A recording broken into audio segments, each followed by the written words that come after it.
Are you telling me that we've done this 13 times now? 13? 13 birthdays for Skyrim with no new mainline game? That's crazy. I'll keep the music on in the background for a minute, actually. I think it was just getting good. You used to know the lyrics to this by heart. You're rusty now. That's okay. You'll have plenty of time. Welcome to the stream, everybody. Welcome, Alexis, Cowboy. Still, your name is unpronounceable to me, but AN9HL6FGX5SD30IEB and money sign ISB. That is indeed crazy. Yes. So sorry you guys can hear this stuff going on. I actually didn't have. What's up, Drad? How's it going? Love Skyrim so much. You own it for 360, Steam, PS3, PS4. I have Skyrim for 360, Xbox One, and I bought it 2 times on Steam. Good lord, you really had to put a number on it? Yep, 13 times. So I actually didn't have Skyrim installed on my PC. I just got home from work, guys. So I had to put this stream together with duct tape and super glue. But I wanted to, oh god, hold on. I wanted to do something for Skyrim's birthday. Try to own all Bethesda games in physical copy these days. They're running out of physical copies for sure. Okay, I think I can swap over and turn the Spotify music off. Yeah, look at that. That's just the game.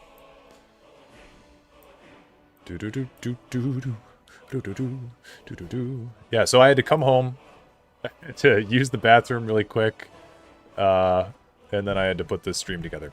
So, oh, and I had to download Skyrim. So we're going to be swapping our scene over. And we're going to have our game capture be on The Elder Scrolls Skyrim Special Edition. Swap it. Okay. Looking good on your guys' end? I'm going to click Start New Game. I'm going to assume that it's looking good on your guys' end.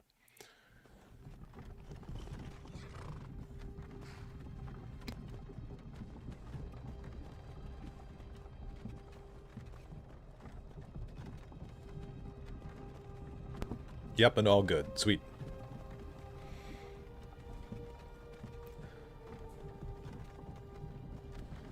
Aw, shit. Here we go again. I used to be an adventurer, like you. Then I took an arrow to the knee. Vanilla? Yes, sir. Vanilla. I thought that it'd be fun to attempt a speed run. Now, I'm kind of a noob streamer in a lot of ways. I know we've done a lot of streams on here, but I don't have the plugin for like a speed run timer. So I thought it'd be kind of fun to just see how quickly we can speed run through Skyrim and just figure it out as we go. Any special plans or just regular old Skyrim? Yeah, I think we're gonna try to do a speed run. That's the that's the thing. Hi, Mom. Hello. How's it going, son or daughter? Have I seen the Skyrim brain rot mod? No. I'm so sick and twisted, though. Skyrim brain rot is just normal Skyrim to me. It's just a tiny sliver of a view into my fucked up, twisted world. What's wrong with him, huh? Watch your tongue. You're speaking to Ulfric Stormcloak, the true High King. Ulfric, the Jarl of Windhelm? Here, I want to start a poll. This isn't going to mess anything up. It messed something up. Okay, hold on. If I alt-tab, it, like, screws with the game. Where are they taking us? I don't know where we're going, but Sovngarde awaits. No, this can't be happening. This isn't happening. Exactly why I say subscribed, yeah. You can literally contact brain rot disease in Skyrim. Why would you need a mod? It's true. Welcome to the stream, Ilya. Gods, where are they taking us? What does he say? God, I could probably quote this whole intro from memory. Sure, Mara, Debella, Akatosh. Oh, Kinnereth. I missed Kinnereth. Please help me.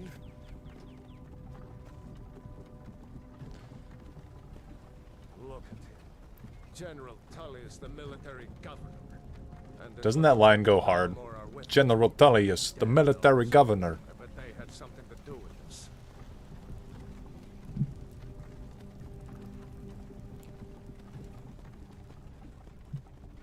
I do have some ideas for Skyrim playthroughs that we could do in the future.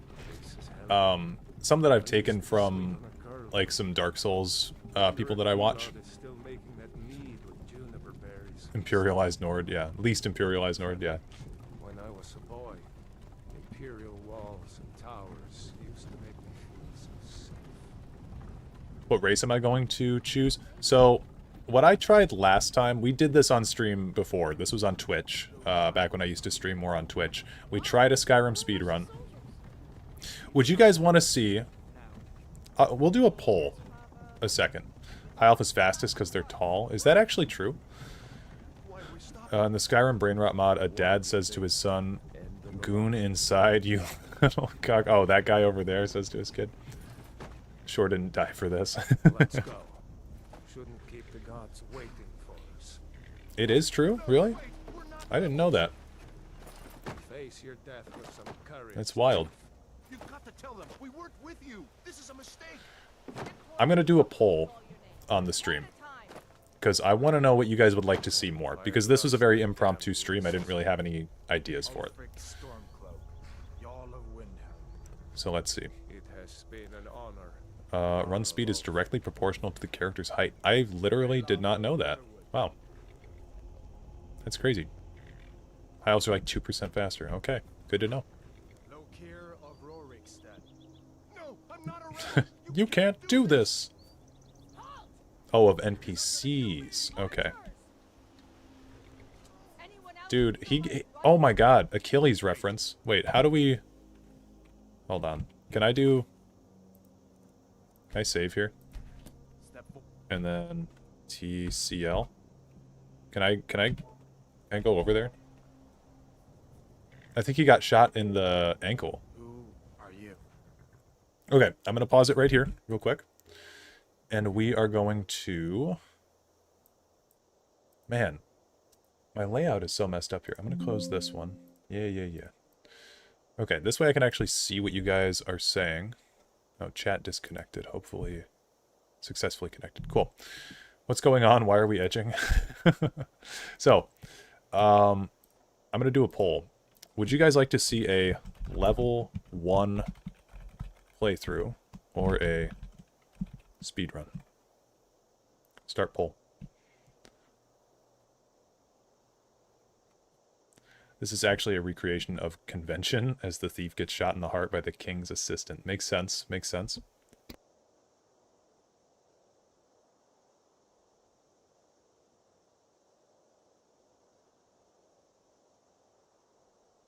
I'll swap back on over. Start designing the character a little bit. Maybe I should turn collision back on. So I feel like that might mess some stuff up. So, if we're doing a level 1 playthrough, what I think is the best race to do this is an orc.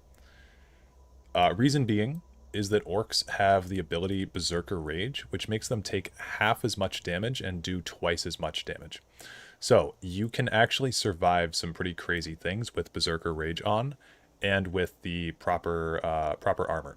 Because of the way that leveling works in Skyrim, we've been playing Morrowind on the channel, right? Morrowind leveling does not impact the loot that you get. The loot is basically pre-placed. Lorcan, happy birthday to Skyrim. Hell yeah. So the loot is pre-placed in Morrowind. In Skyrim, loot is typically not pre-placed. You have to, as you level up, the loot pools become better. So if you're at a level 1, I believe the best armor you can get is the Blade's armor. One of the best weapons you can get is the Bloodskull Blade for two-handed. And one of the... and you rely heavily on shouts for this. So, Khajiit or Orc is what I would pick. I think we're going to do Orc, because there's some fights that we are not going to be able to cheese with some boss fights. Like, if we're probably not going to make it to Mirak tonight, but there's boss fights like Mirak, or there's boss fights like Alduin, where we are just going to have to actually go and hit stuff head on. So I think that Orc's probably going to be the best for this. Let's go with the old man orc. Make him... Oh, there's only like 4 skin tones for these guys. Orc's a solid choice. Yeah, I've done this before on my own, and I did beat it with an orc. So I think this will be what we're up to. What difficulty? Master or Legendary? I haven't decided on difficulty. I was just going to do Adept, to be honest with you. There's some games like Skyrim I don't think is well suited to turning the difficulty up, because all that it does is it makes the enemies tankier, but it doesn't really add increased difficulty in any other way than that. This is my favorite tattoo. Love this one. Level 1 fist only, no damage, no block, no dodge blindfolded. Yeah, on a dance pad too. Okay, nose height. You know what I've gone and done just now is I used to have a doc up on my OBS that would tell me how many people were watching. And like I don't have that right now, and it's actually kind of nice because I don't know if there's like 5 people here or like 400 people here, you know? Could be somewhere in between. But it's nice to have any of you guys that are here.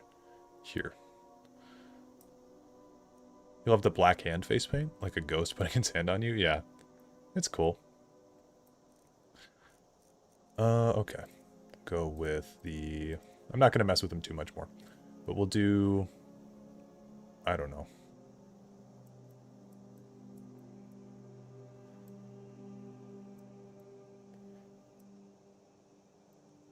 How am I doing level 1 when the game forces to level up with your skills? So skills will level up, but we're not ever going to level our character up.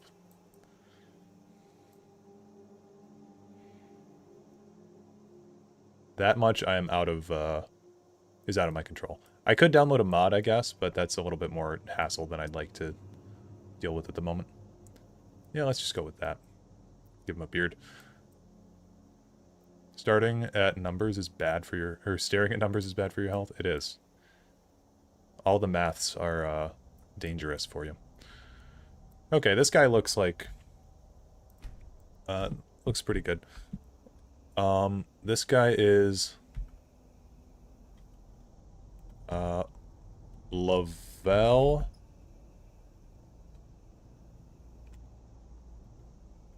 1. Malekith versus Malekith, who's winning this work off. Malekith from Maliketh. What should we do? He's not on the list. From what? He goes to the block. You talking about Malekith from Thor the Dark World? Is that a Thor the Dark World reference? We'll make sure Or an that Elden gets Ring the reference? ones I will send you. Follow the captain, prisoner. You could beat the game without gaining XP at all. That is possible. I don't understand how that would be possible. My brain cannot comprehend that, but Some here in I Helgen believe it. call you a hero, but a hero doesn't use a power like the voice to murder his king and usurp his throne. Lavagog grow Onagog. You started this war, That would have been a good name. Skyrim into chaos. And now the your Empire is going to put you down and restore the peace. No armor, fist only. After I didn't choose Khajiit. You're telling me to do fist only. It's nothing. How rude. Yes, General Tullius. Give them their last No armor, no weapons, no crafting, no selling Commend your speech. souls to Aetherius. Blessings of the eighth I guess, divines upon you. yeah, I guess if you just did no armor, fist only. Okay, I see what you're saying without gaining XP. I understand now. Come on!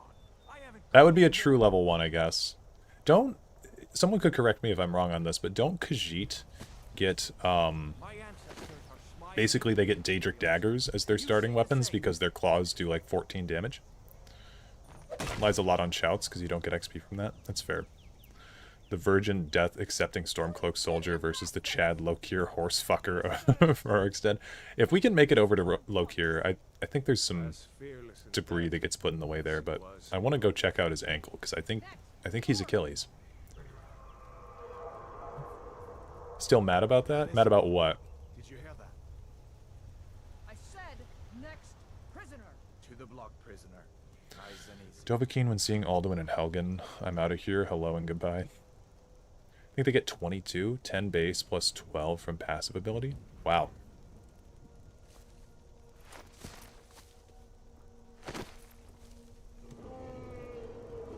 What in oblivion is that? Sentries. What do you see? I hate how dry that delivery is there. Sentries. What do you see? First message must not have gone through, or I may not have seen it. Cheat claws do 12 points of damage in addition to their base damage value of 10 for unarmed combat. So saith UESP. Crazy. Crazy value. Yeah, there's some debris. My man Lokir died too young. Jarl, what is that thing? Could the legends be true? Legends don't burn down villages. We need to move now. Up through the tower. Let's go. Oh. Excuse me. My first message must not have gone through is something I already read. Yes. Now. Anyone else get 4 unarmed damage? Argonians get 10. Legends don't burn down villages, so no, that's not a real dragon. It's flawless logic, really.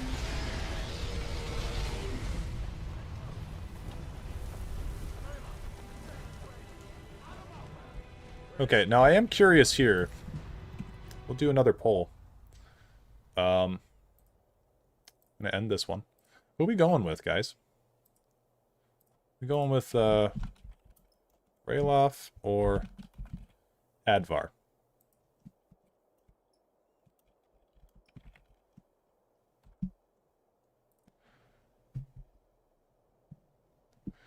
Are you going to collect the Dragon Priest masks too, as well as the Daedric artifacts? Well, that's another good point. Dragon Priest masks are actually one of the best ways that we can get armor in this playthrough. So we will want to get one. There's one that we can get in the main quest with Nokrian. We can get his helmet because he is necessary to kill. So that's one that we will likely be grabbing. Choose your own adventure Skyrim playthrough? Yeah, basically. The Empire has always been good to the orcs. It really has been, actually. Alright, we're going with Hadvar, it's looking like. We've got 11 votes. I'm going to try to pull up my old doc to see how many people are here, because I actually would like to know for the purposes of this poll.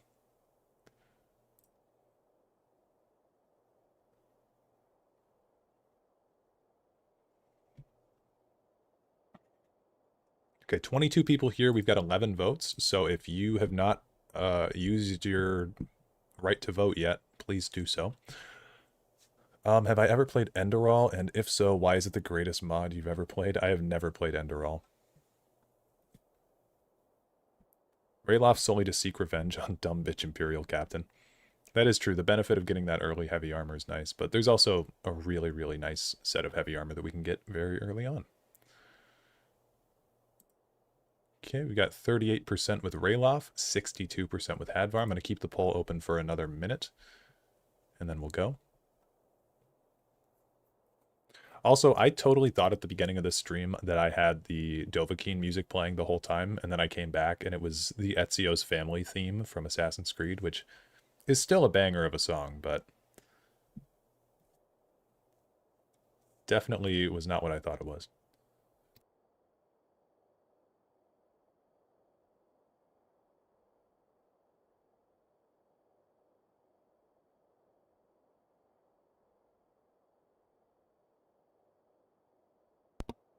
Okay, I'm going to say in 10 seconds. 10, 9, 8, 7, 6, 5, 4, 3, 2, 1.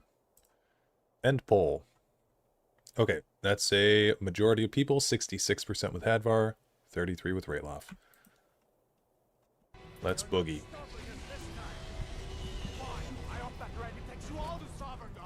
Do I have any of the Creation Club things in this playthrough? I am actually totally averse to the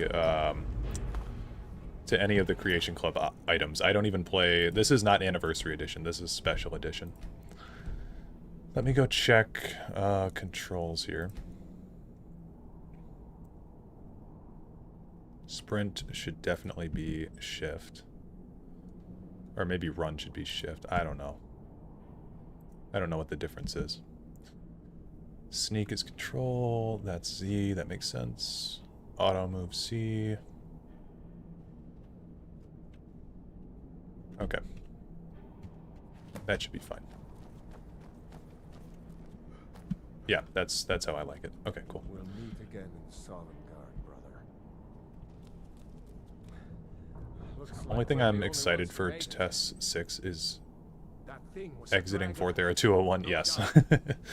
It's hard to wrap my brain around that sentence, but no, I totally agree with you. Oh, I went with Dareloth. Oh, shit. Ah! No! No. God damn it. I'm loading it back, boys. It's meant to be. Nah. The people decided. Ruined. Hey, I'll be damned if I ever take away someone's majority vote. It'll take us like a minute to get back. Yeah, Fourth Era 201 is like, it's a sentence that's just ingrained in my brain. You just did? Well, I'll be damned if I ever do it on purpose. Happy birthday, Skyrim. Hell yes. Skyrim's 13 years old. I believe, if we have any Germans in chat, they can correct me, but I believe Skyrim is now eligible to drink alcohol in Germany with supervision of an adult. Wonder why they picked 201. Probably sounded a little bit better than 200. A little bit less precise. If you've ever seen the skit of someone talking about George Lucas and choosing like Executive Order 66, it was like, well, I'm gonna choose, you know, this is a pretty scary order, so I'm gonna do Executive Order 666. No, that sounds too on the nose, too evil. What about just Executive Order 6? That sounds like they don't have too many orders. What about 66? I hope Test 6 is set only a few years after Skyrim. Yes, agreed. 100%. Skyrim can make social media accounts without lying. That's true. Skyrim can actually have its official Facebook page now.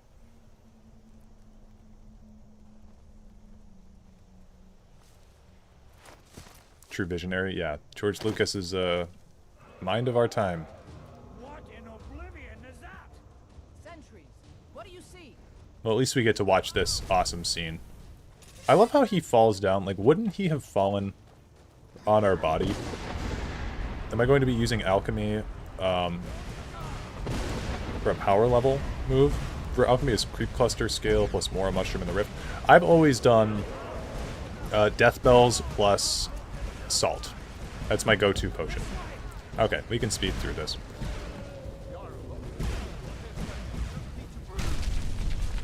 See ya.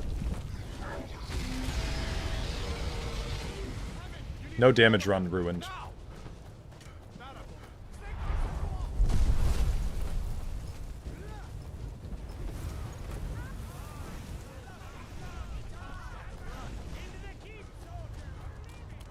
Have you noticed that since Morrowind you may beat the bad guys, but in the end the province your character leaves behind falls or collapses? I hope Skyrim fares better. Yeah, that's true. Wow. I had not noticed that, actually. Looks like we're the only ones who made it. Was that really a dragon? Bring us in the end. But I'm probably not going to be utilizing alchemy because I'm not trying to level up at all on this character. So it wouldn't really do much. Check this out. Unique animation. Take a look around. There should be plenty If you of pull your character into third person fast enough, you can see a unique animation on your character taking off their things. See if one of these. Okay. You gotta get that armor on. Give that sword a few swings too. There we go. Tab. And yes, this is fully vanilla Skyrim. Let's keep moving. He's still out there. TBH, everything got wrecked after / during Oblivion. That's true. It was pretty much a worldwide reset. I do like a lot of the stuff that they did in the 4th era. I just wish we could see more of it. It's straight up 200 years that we didn't get the chance to see it all.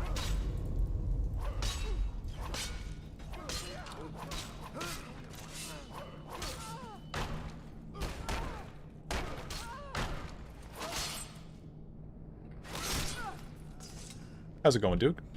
Except Black Marsh, Argonian Sweep. Black Marsh is still arguably not doing too hot.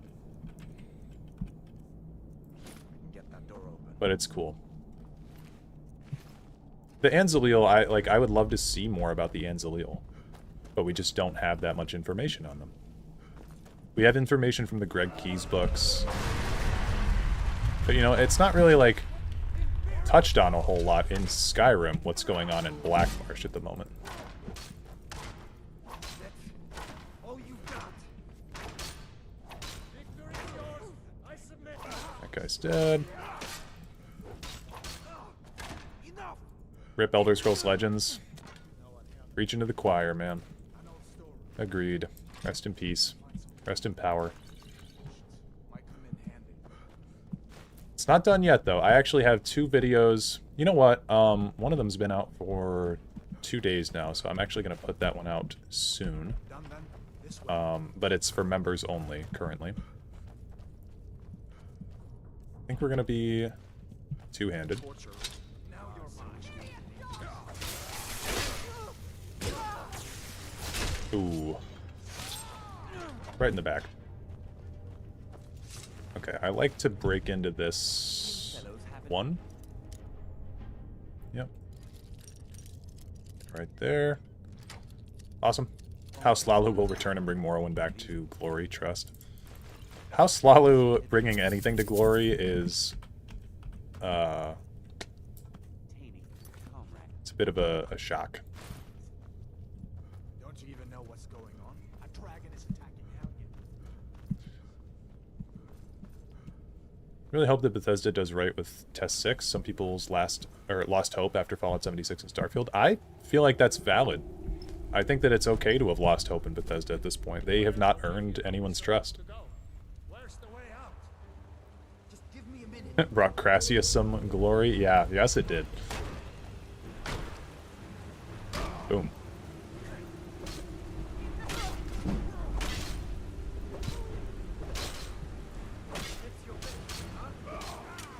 There's this passive in Elder Scrolls Online, if you're doing a two-handed character, and you can hit enemies nearby, and I really love that.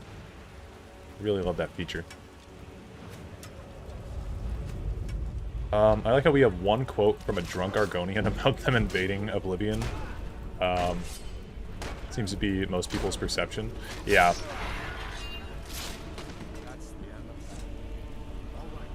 No, it's really not like I've seen that quote get contested a lot by people.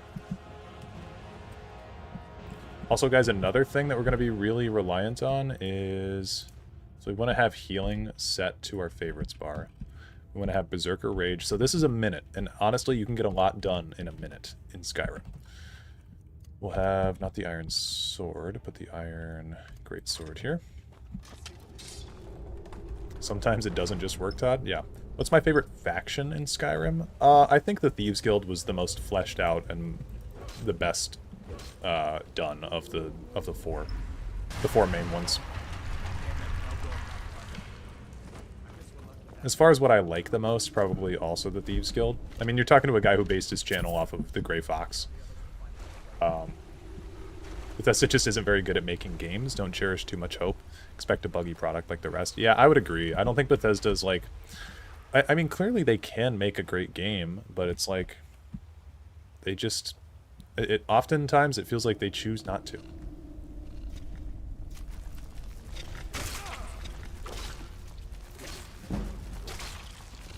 Yeah. Came from the Legends video. Appreciate all you did for it. Rip to an amazing game. Thank you. Yeah, hey, if you still have it installed, you can still play Legends until January 30th, 2025, so get the most out of it that you can. Oh, there's an iron helmet down here, in case people didn't know.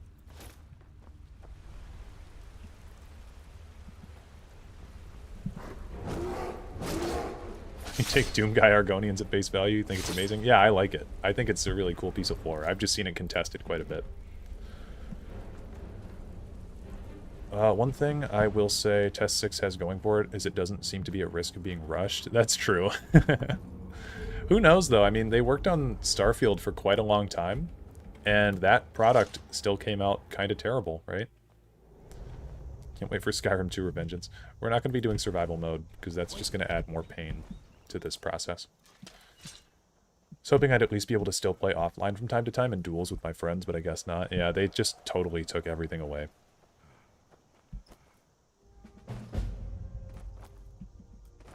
So let me tell you, if you guys are 18 to 95 years old and your circle isn't discussing going over to this camp as soon as you leave Helgen Keep, then you need to rethink how you're playing Skyrim.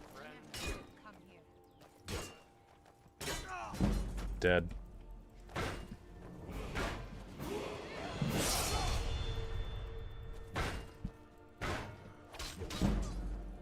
Dead. Okay. So we steal this guy's armor. You've never seen this camp before? Really? You steal this guy's armor. You can get all set up here. Drop, drop, drop. One of these guys has a map on them. Probably this guy. Yep. He's got the treasure map 1. And then you go over, you take this wooden plate. This is how I start every playthrough. Go here. He actually has 3 wooden plates here.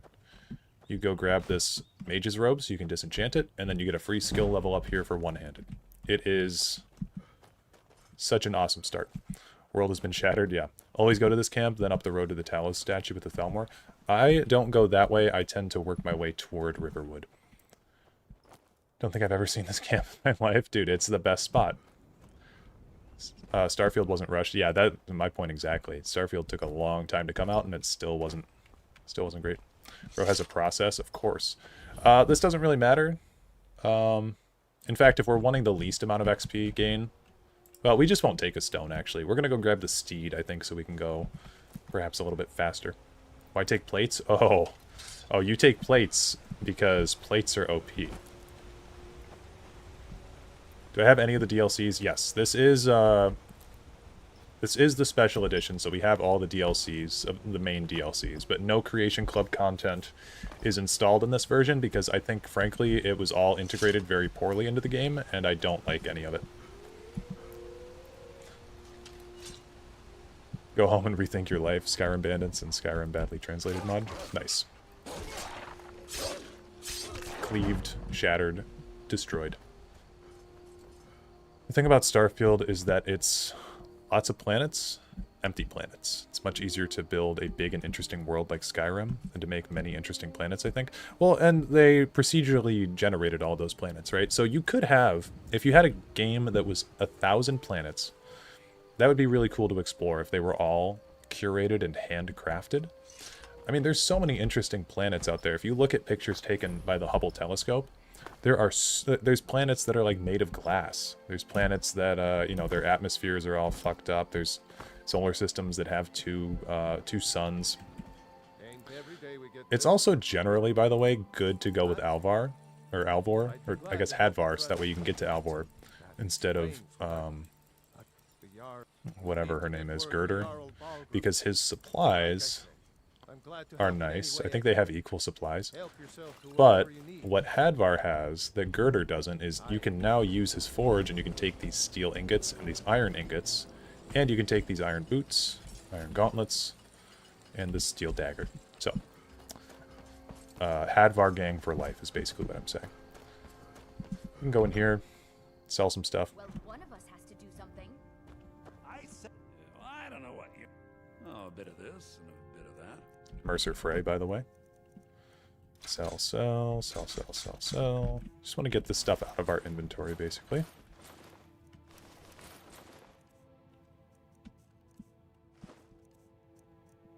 We don't need this anymore. We don't need sparks. I don't think we're going to be using it.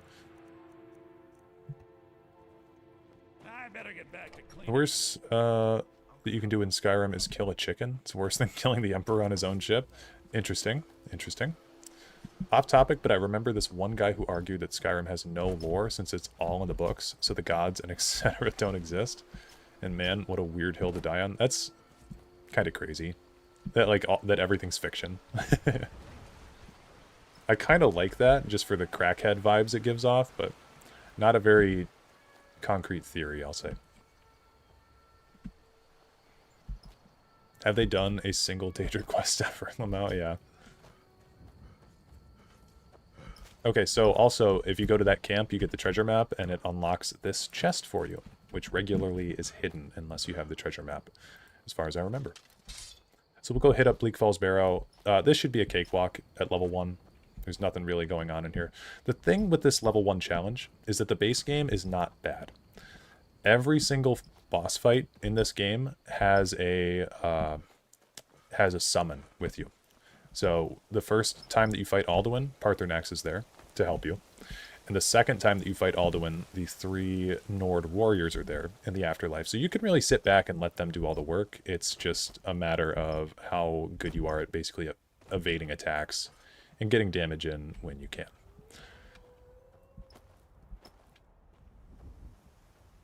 Okay. Free swing. Another reason you guys might be wondering why I play in third person, I think it's a lot easier to play this game in third person, at least out in the open, because you can see all the enemies around you, and you can sort of like pre-swing your sword when people approach you a little bit easier, in my opinion. Like with that wolf, I kind of timed my swing so I could hit him as he was coming towards me. Obviously, you don't have to play in third person, and I enjoy first person, but that is my own take. What about Oriel's bow? How do you explain the appearance of an Aedric weapon of legend? Some guy just enchanted it, and it's just it's a made-up story.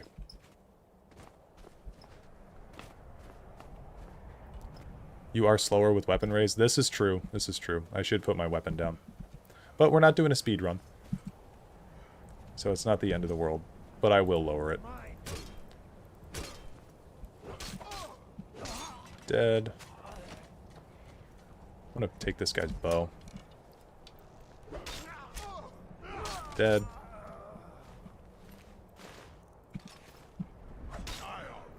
Yeah, some guy named Oriel enchanted it.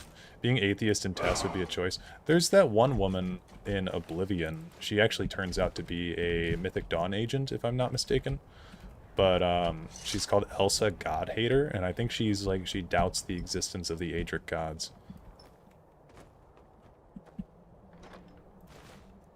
Okay. I don't think we can survive that fall. Atheist and Tess is Dwemer. Yeah, they just worship music and cogs. By killing a guy named Lorcan, yeah. Dwemer aren't really atheists, they just don't care about the gods. I would agree.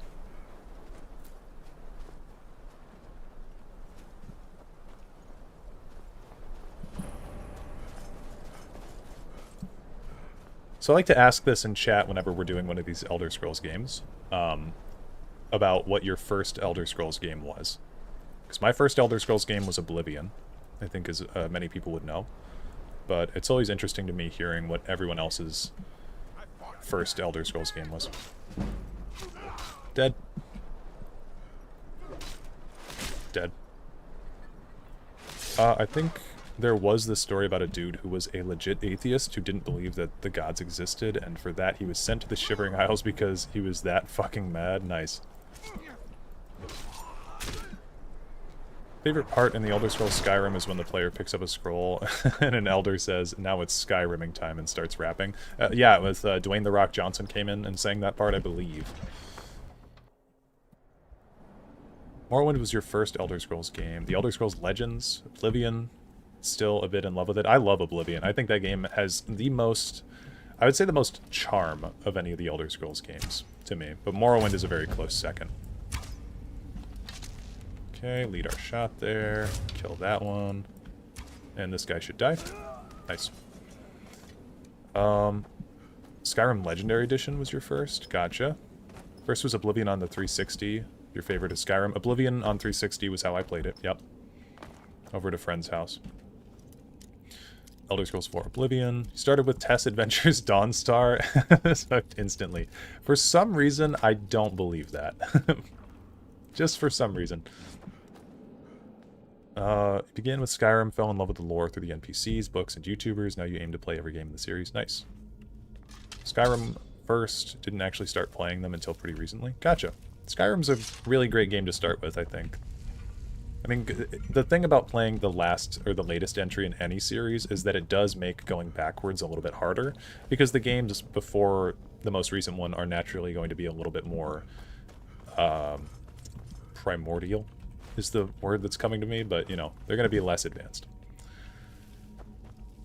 Skyrim's my first. Yeah. Started with Skyrim and worked backwards. Okay. Yeah, that seems to be kind of the consensus. Also, usually I kill this guy for XP, but don't need to right now. But that's a good tip if you guys are trying to juice as much XP out of Bleak Falls Barrow as you can. Oblivion gets too much flack for its faces. Sure, they are potato faces, but I still like the vibe of Oblivion a lot. I think Oblivion has very strong... Oblivion has a strong aura. Snake, dolphin, by the way. Don't even need to look. And I know it's a whale, but I used to always call it a dolphin, so it's a dolphin. I've thought about getting snake, dolphin tattooed on me, like those symbols out there, and I don't know if that would be super cringe or if it'd be kind of cool. Okay, we're gonna unfavorite and drop this. I had the original Xbox, and I remember reading about Morrowind. Kind of wanted to try it, but never got it. Of the Mediterranean climate of Oblivion, the mountains in the north. Yeah, I think Oblivion just suffers from not having a very fun map. First Elder Scrolls was Fallout 3 because I pirated the wrong game. It took me a while to figure out that medieval fantasy games should not have pistols. Nice. Number 10, yeah, a bit of both. Yeah, definitely both. Embrace the cringe. My first tattoo, I do want to be the Oblivion logo. Instead of getting a foul murder, or a murder most foul tattoo, that'd be cool. It's weird playing the older games after Skyrim. It's kind of cool.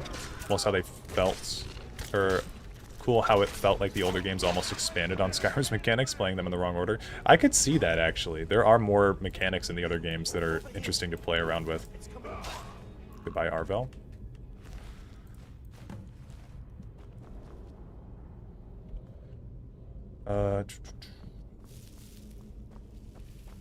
Oblivion is special in a kind of flawed way. I think Oblivion, again, has a lot of charm. A major thing with Oblivion is that it feels like the most incomplete Elder Scrolls game to me. You didn't even have time to stand up. I'm trying to be, you know, trying to not give anybody the chance to stand up, really. Okay, my arrow just went into the void, I guess.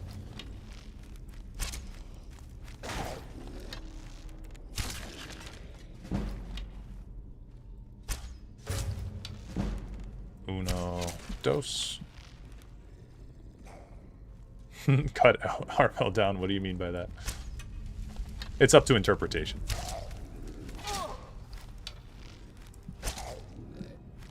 Go. Where's my favorites bar? What is it again? Q? Gotta re-add this to my favorites bar. Currently rocketing towards Sithis as we speak, yeah. Really enjoyed invading decks and Test Legends because I loved Oblivion so much. See, I would not admit that around here. That's going to give you a bad reputation. Invade decks are, for a lot of people, something that killed Elder Scrolls Legends. I will admit, though, they're fun. They're fun to play. They're not fun to play against.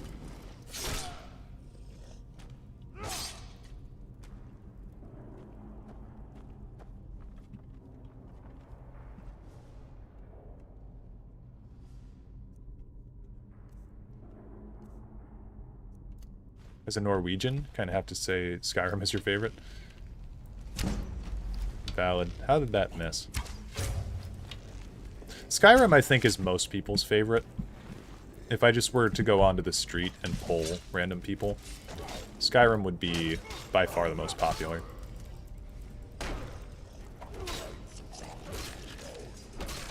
I think it is the most fun to play.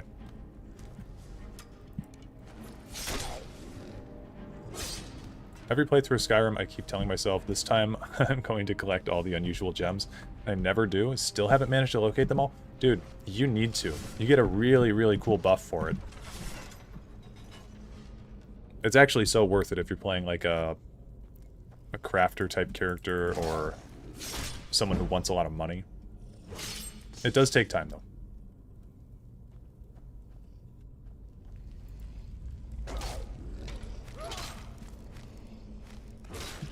Back when I was a kid, I had my grandma buy me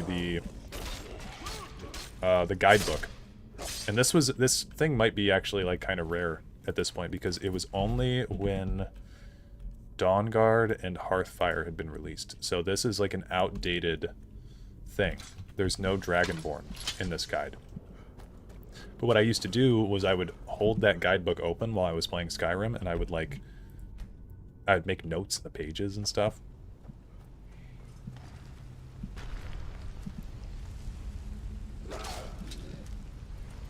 Big ass Warhammer. And I would use that page on the Stones of Baron Zaya. I'd like leave footnotes and, you know, mark all all in that shit and cross stuff out when I found one. It was a really fun time. Skyrim is one of the most popular games of all time. Sad that RPG mechanics like attributes, major and minor skills were removed. Oblivion's level system was broken, though. Oblivion's leveling system... It's not the leveling system that's bad, because Morrowind has the same leveling system. It's totally fine. It's the level scaling that's the issue in Oblivion, because everything else scales with you in that game, and it makes it borderline impossible to play. Morrowind is like the sweet spot. It's kind of where Skyrim wishes it was, because the enemies in Morrowind don't really scale with you. It's more like areas or locations are scaled, and then you level up, and you can go into those harder locations easier. Skyrim's more randomly generated difficulty as you level up. I don't know if anyone has watched or heard of the channel Baron's Castle, but he did a spiders only run with a spider scroll thing from Dragonborn. Had to get gems for crafting them. That's crazy. Oh my god. Ow. I'm gonna leave. And I... Oh! He followed us. How rude.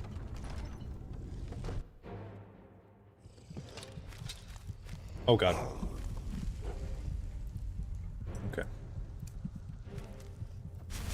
Oh, I thought I had it in both hands. Q. Here. Yep. Okay, and then we go like this. We want Berserker Rage and the Warhammer. See? This should make it a little bit easier. See how much easier that is? That is crazy. I think actually the Battle Axe would be better, just because it swings a little bit faster. There's 24 gems plus the crown. Yeah, the crown is pretty easy to find though, because it's just in a dungeon.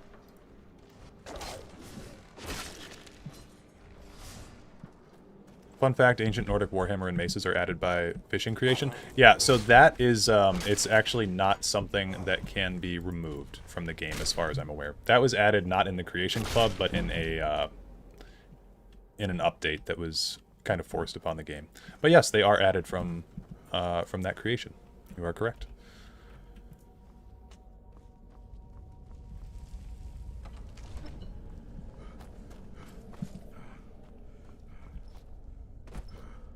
Okay, so this one, I don't actually know the code of it, but you just do the rings twice.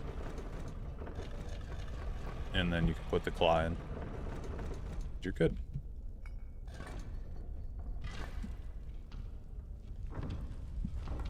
And what we're going to do is we're going to wait a full 24 hours here. And somebody told me last time about how you can speed up this timer, but I'm just not. I'm fine to just sit here for 15 seconds. Bear, moth, owl. Another tattoo option. Yeah. I don't know. Something about snake, snake, dolphin is just funny to me. Okay. And we do that, like I said, just to get our Berserker Rage back if we need it. We're definitely going to be utilizing waiting mechanics in this game to restore our health. There's these bats that are in like 4 caves. See you, bats. You're debating whether you're going to mention it again? Yeah. Oh, yeah, it was you that mentioned it, wasn't it?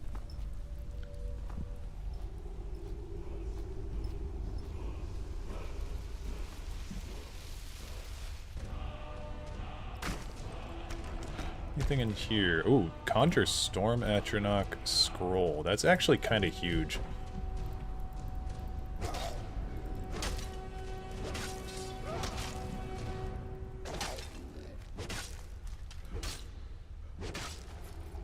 Okay, dead. My least favorite part about Skyrim might be the Dwemer Ruins. They're so big and take ages to get through. The main one does. Like, that one in Alftond. Alftond does take quite a bit to do. But I think on the whole, I like a lot of Dwemer Ruins. Nice find. Thanks, thanks.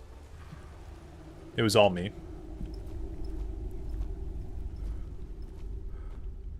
Yeah, and then at the end you just take the elevator up. Well, that's why we have wooden plates. We can completely skip Alftond.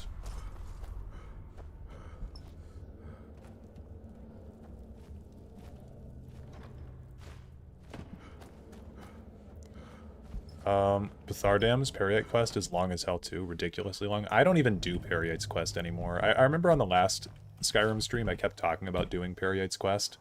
I just didn't even want to. It's too long.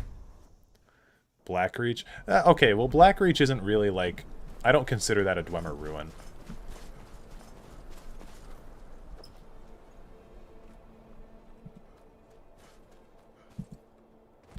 Heard Alftan 2 is what is taking Death 6 so long to develop. They should link Blackreach under Hammerfell.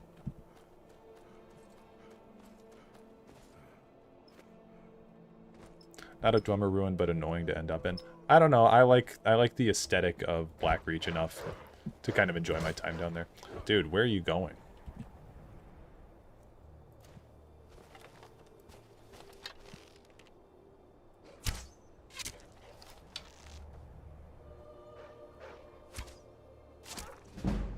Epic kill cam. You Periite's quest out of order to mess with him? How do you do it out of order?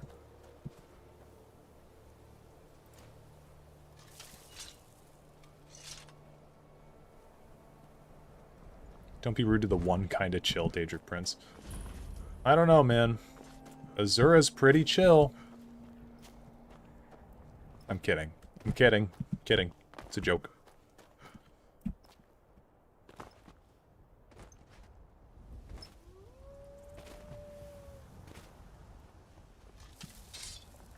Who is my favorite Daedric Prince? If we're talking about the one that no one mentions ever, it's Jigalag. But if we're talking about the ones that are in Skyrim, then probably... You know, one Daedric Prince, this is going to be like out of left field. I really do like Vermina, but she doesn't really get a whole lot of, like, attention or lore ever. I think her quest in Skyrim is also kind of lame, because she's in it for, like, a sentence or two that she says, so she doesn't really have much of a presence. But I really like her sphere a lot. I think that that's one of the most interesting of all the Daedra. Zora's pretty chill coming from the Rahdo enjoyer. Yeah. Well, I mean, hey. We all know that Rahdo Azura is pretty chill. The definitive gamer girl. Hircine can be pretty chill if you don't mess with him. I do really like Hircine. I think Hircine has a lot of really cool... I like that he seems to be a Daedric prince that respects mortals. Obviously, I really like Nocturnal. She's one of my favorite Daedric princes. I think that her being the Urdra, or like one of the oldest Daedra, is very cool, and her sphere being like night and darkness and thievery is really interesting to me, as she's sort of like a patron to mortals as well. Any of the Daedra that interact interestingly with mortals are really cool. And then Sheogorath. Everybody loves Wes Johnson's Sheogorath. It's just simply too good. Fine. But we'll be keeping an eye on you. Say Helgen got hit by Cute. Vermina could be expanded upon. Yeah, I would really like to see a Vermina expansion in the next game or something. For so many years, Skyrim at night is still beautiful. It is. I feel like, you know, there's mods that are really nice that make the game look way prettier. But they still did a... Oh, okay. They still did a really good job just with this base game. It's kind of timeless. I don't think this game has aged poorly, really, in a lot of, like, the graphics department.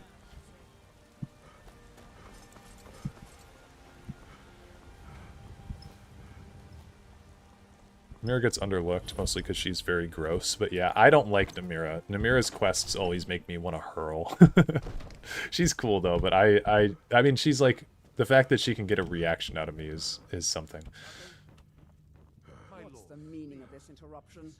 Jarl Balgrup is... Well, that explains why the guards let you in.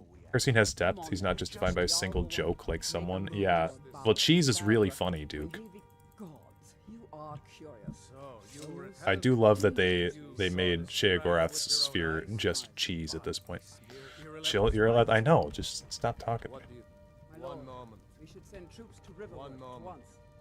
It's in the most immediate danger. The Jarl Dragon of is lurking in the One mountains. moment. As a provocation. You'll assume we're preparing to join Ulfric's side and attack him. We should not.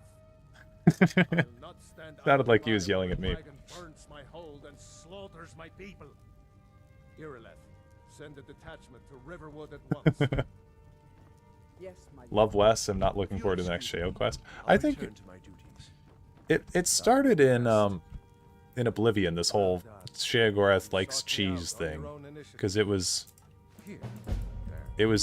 a really good line too. What does he say? Like, this calls for a celebration. Cheese for everyone. Wait, scratch that. Cheese for no one. Could be just as much of a celebration if you don't like cheese. And then they took that one line and they made that like, oh, Sheogorath is the funny cheese guy.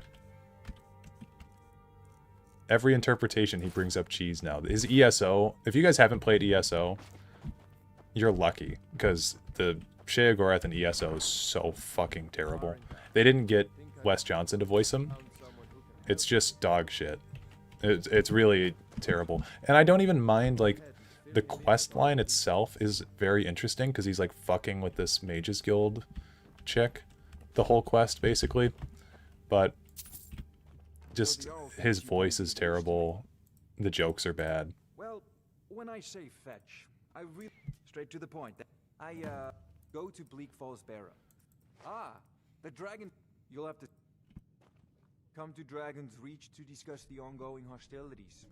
Spells and incantations for those with the talent to guess. Yeah, can you buy anything? We'll keep scrolls. Scrolls could actually be useful. This. Remember, your mind is the best weapon you have. Because madness equals XD so random? Yeah. Farengar. If anybody's had family members that have had you know, like serious mental illnesses before. Like my grandmother suffered from dementia before she passed away. That shit is terrifying. Take this a bit more And that being under Shea Gorath's sphere to attack Whiterun. is something that needs to be touched on in the next game and addressed. Like he should actually be scary and not like your friendly neighborhood Daedric Prince. Holds up Spork. The Chad natural order enjoyer versus the average cheese fan. Uncle Sheo should be terrifying? Yeah, he should be. He hasn't been scary since Oblivion. And even in Oblivion, he's like, Attacking the watchtower. you're not in any danger. No, my lord. Not now. Just circling overhead when I left. Not now. I never ran so Not fast now. in my life. Not I thought now. you would come after me. Not for sure. now. Good work, son. We'll take it from here. Head down to the barracks for some food and rest. You've earned it. Dareloth, you bet there's no time to... I want you... You survive, but I have... And please, I've accept already this ordered gift my from men my to muster personal near the army. main gate. Good. Don't fail me. I should come along. I would very much like I also hate how Darien and ESO out of nowhere in High Isle started calling me good looking in every fucking sentence. Like he used to be a bit charismatic, now he's too sexual. I think that ESO has the horniest community of Elder Scrolls fans for sure. ESO's definitely cultivated that as their brand. We had Darien Gautier and Naryu Virian. You know, that's just sort of the vibe they're going for. So yeah, over time, that's, you know, sex sells. Being flirty sells. They might have changed writers too for the character. Who knows? I like Darien though, he's cool. It's the Legends fans. Have you seen the Scuttler? Yeah, Scuttler about to make me do something fierce. Naryu ain't bad. No, Naryu's, I mean, clearly just like, you know, she's kind of supposed to be sexual in nature in a lot of ways. Like, and she's one of the few people I think in ESO that you can actually, or maybe the only that you can have a kiss with. If you play the Vardenfell expansion and you do her side quest, you can kiss her. Or offer, or she says that she wants to kiss you or something like that. Furry Invasion in the Elsewhere expansion was a major hit. I really, really hated that expansion for, I thought the overall story was good, but I really did not like the way they animated the Khajiit. That was bad. Getting me to reinstall ESO right now. Have a smooch on the cheek with the Dunmer baddie. Some of the Legends art kind of down bad. Yeah, it's based off ESO art though. We've got to figure out what That's what it's based off of. dragon is. But yeah, the Legends art is pretty down bad. Spread out. Not gonna lie. We need to know what would I mean, the way they drew Jube is just straight up criminal.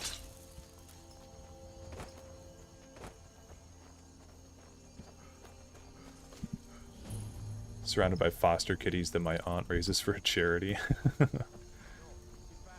East Empire Crafter got me feeling something. True. East Empire Crafter. Dark Seducer got me feeling a sort of way. Had to edit around Serial for a thumbnail, and she's... Yeah. I was noticing that in my my last deck I included her, and I was like, damn. Is that premium art?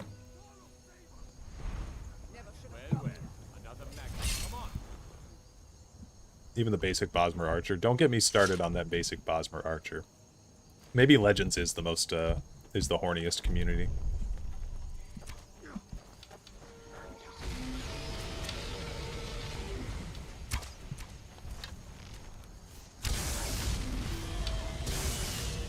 I just got here and there's already Jube slander. No, it's not slander. I'm saying the way that they drew him in Elder Scrolls Legends is horny as hell. That's it. We'll bring that bastard down.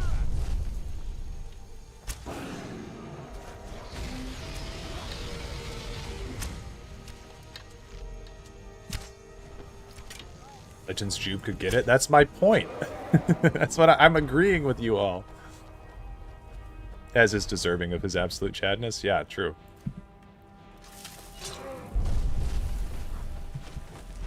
Okay, Berserker Rage. And check this damage out.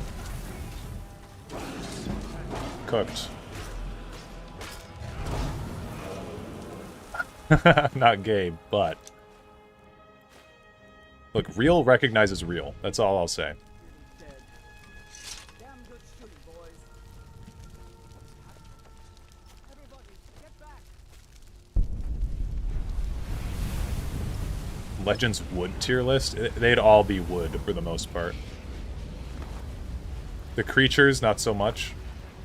You guys remember I made a deck a little while ago, and I was just looking at the art, and I noticed that the Wilds Incarnate has a dick. Like, they drew a penis on on a moose in that game.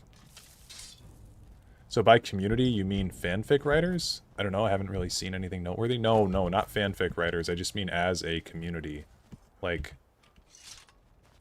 there's a lot of... Just look up art in the Elder Scrolls Legends. Just go to the UESP page and look at a lot of the way that, like, characters are drawn. They're all sexy.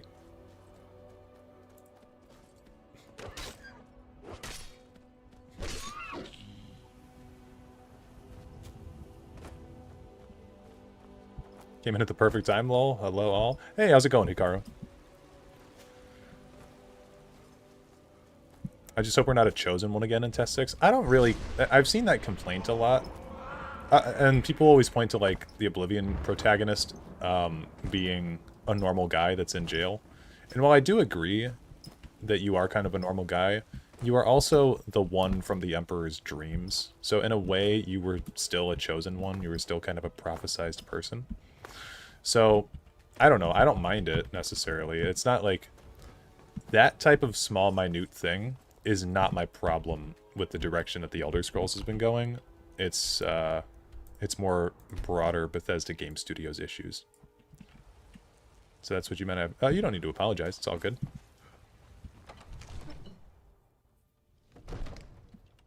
It's literally drawn over its legs. Yeah, no, it can't be a tail. There's no way. You're finally here. The Jarl's been waiting. Anyone remember character art in Arena and Daggerfall? That's true. That's true. We got a little bit more high fidelity since then. What happened at the Watchtower? Okay. I knew I could count on I wish you could lie to Balgruuf. Like, this is the type of thing that, you know, this is the type of stuff I'm more talking about, that I want in Test 6, is like a story that's not quite so railroaded. Because you have no decisions in this game.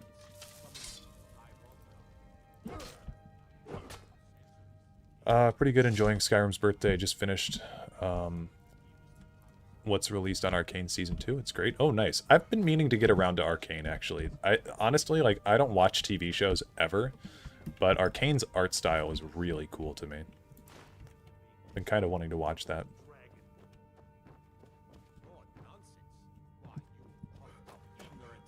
Throw back to Battlespire, where you could bang a spider Daedra. Yeah, look what Todd Howard stole from me in Oblivion.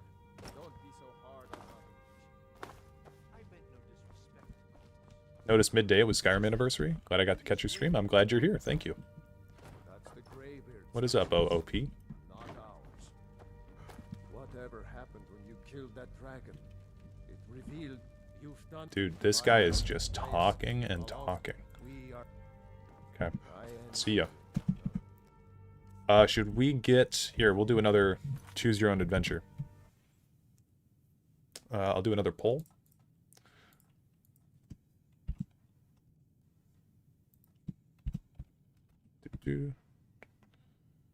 Start poll. So, should we get Lydia, or any kind of followers, really? Yes or no?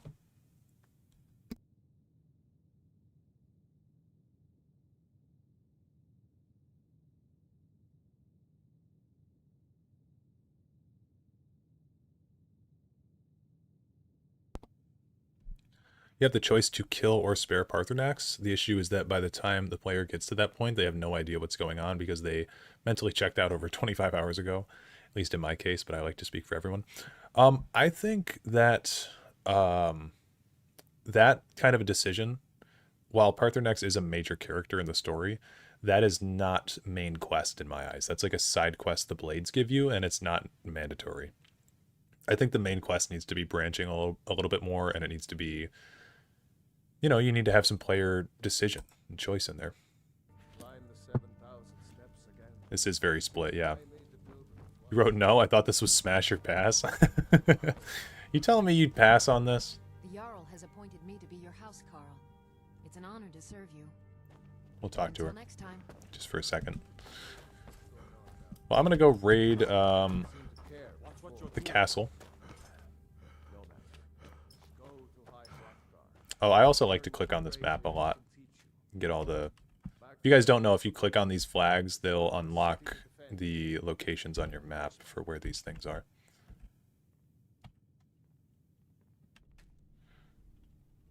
I wrote yes, I also thought this was smash or pass. A house divided cannot stand. Oh, also, guys, today is Veterans Day in the United States. So, I am planning on playing an Elder Scrolls Legends deck later in the day. My veteran deck for today.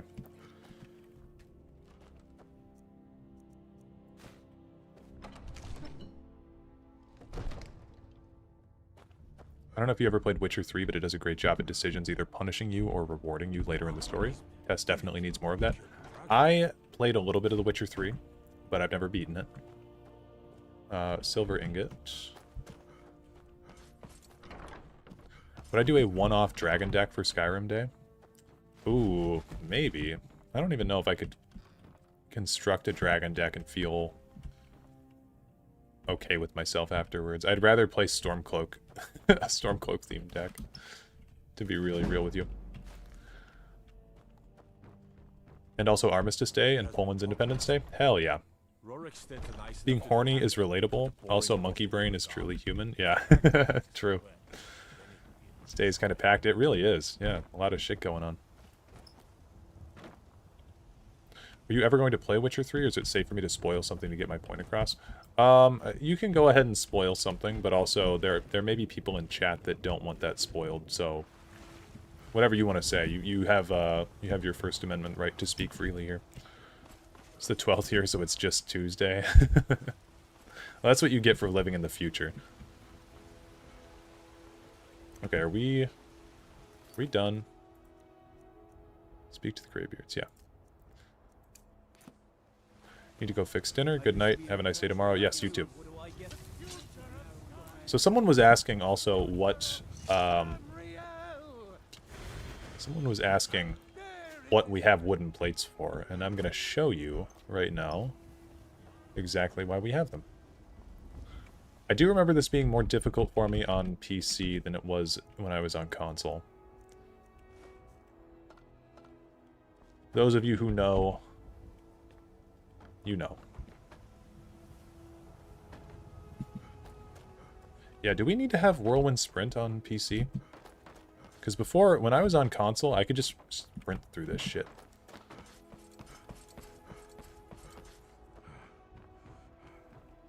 Oh, so close.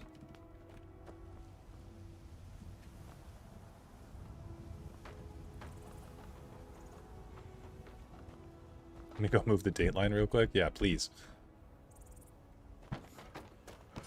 Oh, so close. Well, we'll get Whirlwind Sprint. We'll try it again. Basically, you can force yourself through walls.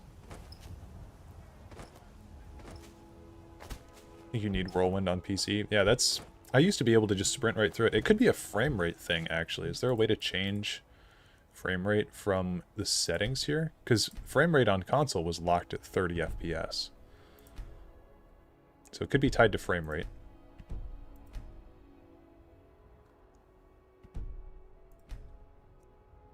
I'm not seeing anything. Yeah, maybe FPS based. That's exactly what I was just thinking. We're on the same wavelength.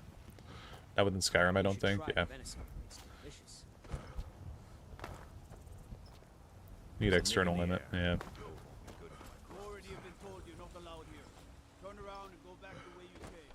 Decision in Witcher 3 that can end with a very beloved character being brutally and publicly impaled if you make the wrong decision. Really hits you in the feels if you fuck it up. That's rough.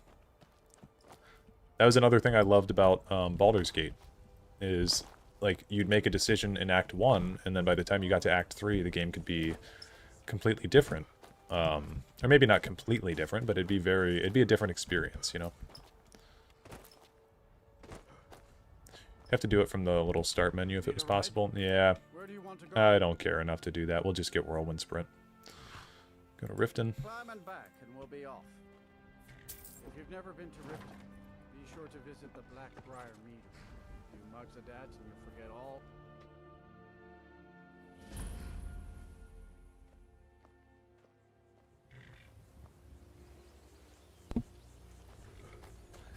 Okay. I have my thumbnail already made for the Veterans Day Legends thing. Oh, hold on.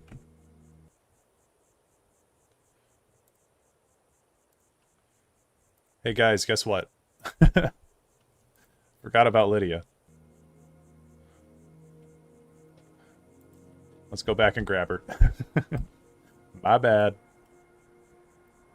My bad.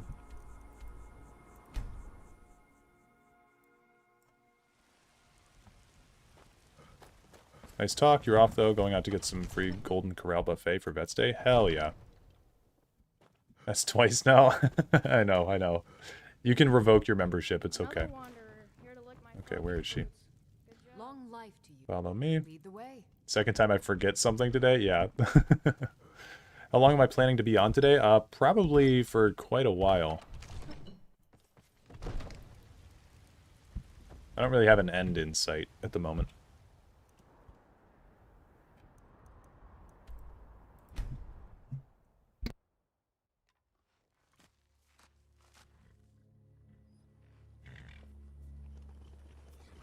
Dude, is this a bone?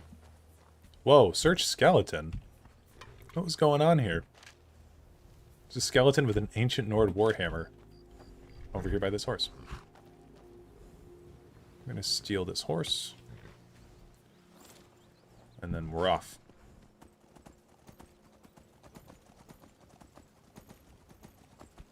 I can't tell you how many times,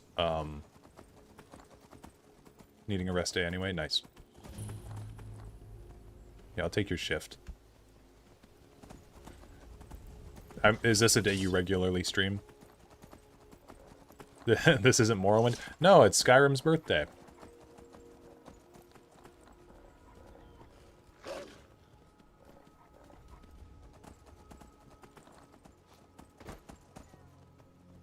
So we had to take a day off of the Morrowind streams. Also, guys, if you are a member of the channel, I'm going to be posting a preliminary thing for the Clockwork City lore video that I was working on today. It's just a rough outline while I was at work. Because you got to remember, I have to, you know, I have to, like, I spend my time at work, a bit of my time at work trying to plan stuff out for the channel as well. Because I got to split my time up between real-life stuff and online stuff. And, anyway, I was using my time to do a preliminary outline of how the Morrowind video is going, or the Clockwork City video is going to be partitioned. In like what chapters are going to be in the video and whatnot. No Ghost Rider horse yet. I've never heard anyone call it that, but it's pretty sick. Wouldn't be streaming today. Also just CBF editing right now. Did a big road trip over the weekend. Nice.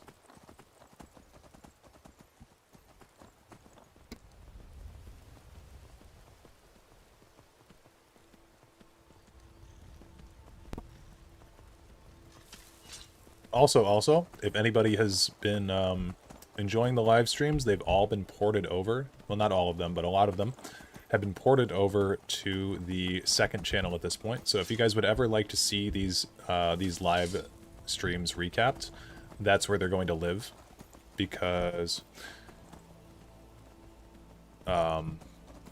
it's less clutter for the main channel. I think personally, when people are going to be trying to find the channel and they look up the name Dareloth or something, I don't want a bunch of these live streams to be clogging their feed, even though they are very fun. But yeah, so that's where, if you guys have been wondering like where you can watch them, they're on the second channel. Filling up my subscription feed with Skyrim Live number 376. Yeah, I know. I'm trying to get just all of them out, and then you won't have to deal with it as much.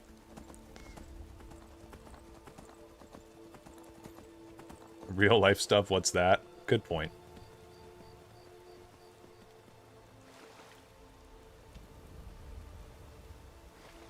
Yeah, this weekend was a little bit more action-packed than I was hoping for.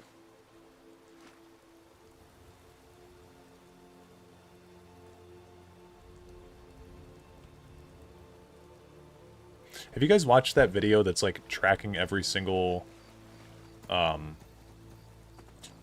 river in Skyrim back to the base source?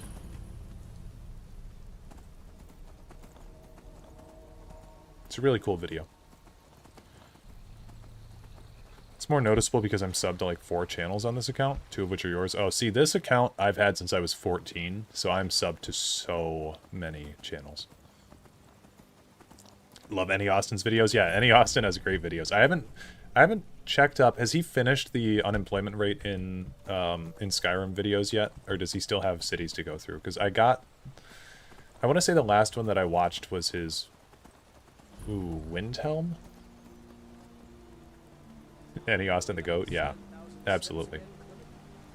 He has. Okay.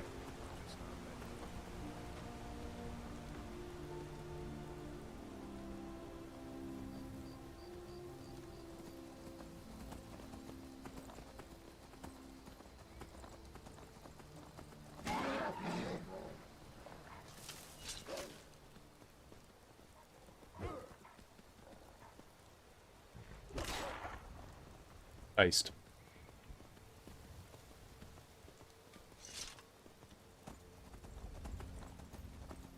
What wound up being the city with the lowest unemployment rate?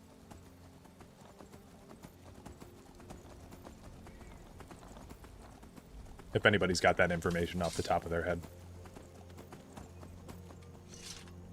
That's seriously like what point we're at as a community though, where it's like we're asking about the unemployment rates of these cities. Shit's so funny. I'd expect it to be something like... Somewhere has 0%, really. I'd expect it to be somewhere like Morthal. Markarth was around 1%. Helgen has the least unemployment. Yeah, that's true. But I'd expect it to be like one of the smaller cities. That has like a lesser population. Dawnstar has 0%. Yeah, yeah.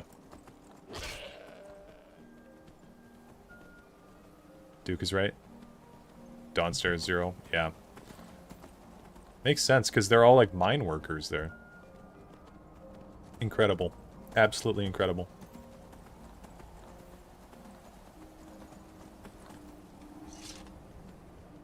Markarth with 1.2%, I think. Markarth literally has a district of, like, slums.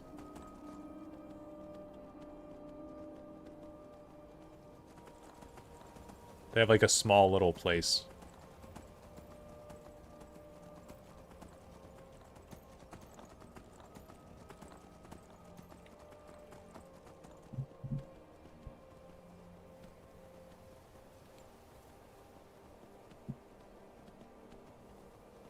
We're gonna avoid the frost troll. We're gonna go this way.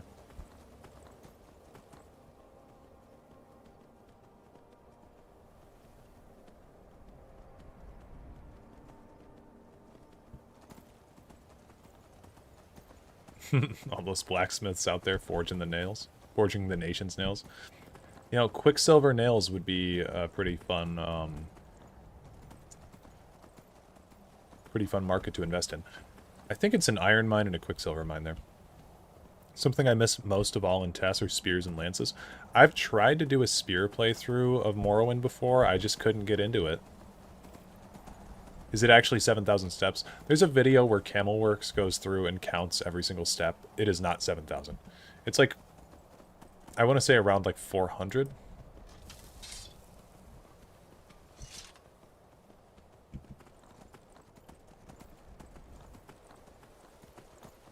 Probably more than that, but I don't know.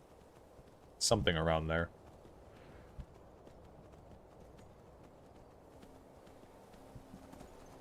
$748. Okay, so a bit above that.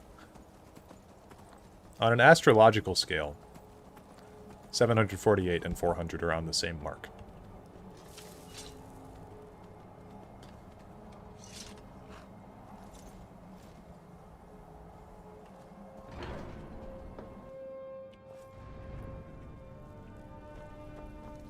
Unplayable, yeah.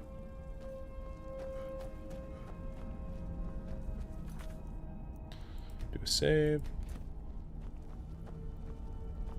So, the Dragonborn. Show us, Dragonborn. Oh yeah, I guess I should probably equip Unrelenting Force, shouldn't I? But if you count each brick, though, definitely still not 7,000. Dragonborn, it is you. Welcome to High Hrothgar. I am my...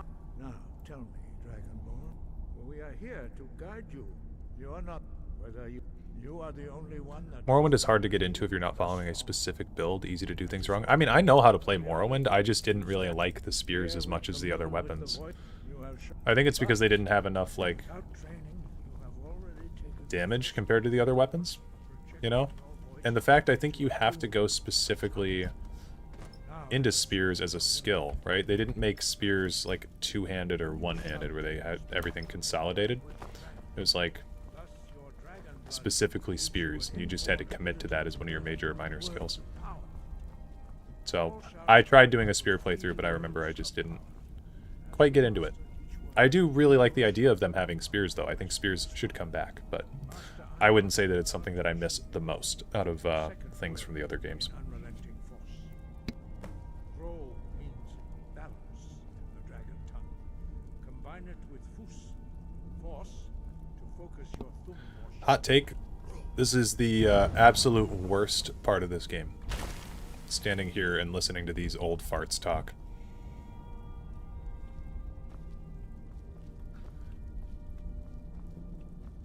I wonder if they put those pots there to show off the physics when you shout. They probably did. That's a good point. There aren't a lot of unique spears or halberds. Yeah, I think that's really what gets me too, is like, you know, why would I use spears when I could have, like, Chrysamere or something for long swords? Well, that is how the rest of us learn shouts. As Dragonborn, you can absorb a slain dragon's knowledge directly. As part of your initiation, Master Einarth will allow you to... High Hrothgar sections are boring, I would agree. It's also just, like, such a long cutscene. It takes so long to get through.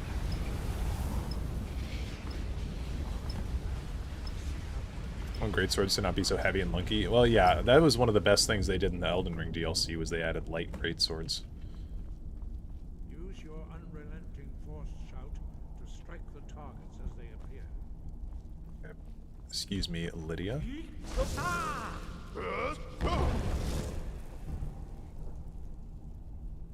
Doesn't even turn my power equal to my health. Scammed. Yeah.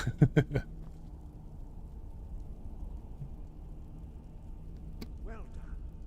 Again.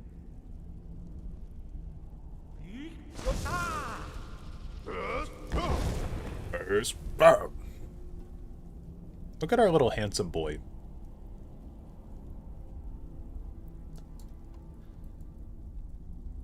You learn quickly. I was doing some research on orcs a few months ago, and I didn't realize they do have shorter lifespans than the other elven races. I guess because you could consider them like a tarnished elven race. Your thumb is precise. You know what I really want to do? Since we're never going to get, like, that much stronger than how we are now, I kind of want to go on to... Okay, once we're done here, I want to go into the DLC. And... I want to get the Bloodskull Blade.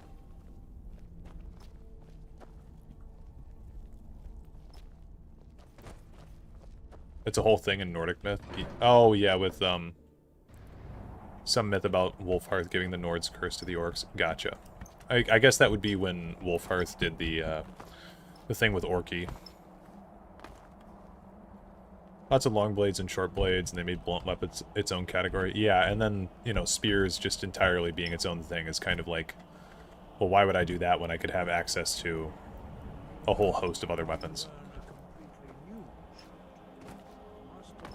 That makes sense. I knew that Orky's thing was like Wolfhearth, because I did that whole Dragonborn video. But I didn't know that that curse then got lifted and put onto the orcs. That's interesting. Yeah, the Nordic lifespan was reduced to 6 years due to Orcus foul magic. Yeah, that part I knew. I didn't know it was transmitted back to them. Yelling at old men so hard they stagger is top 3 pastime.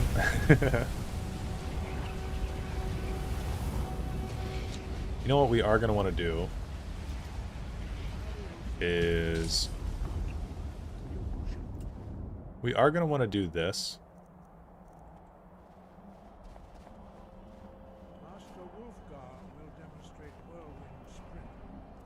Let's go here.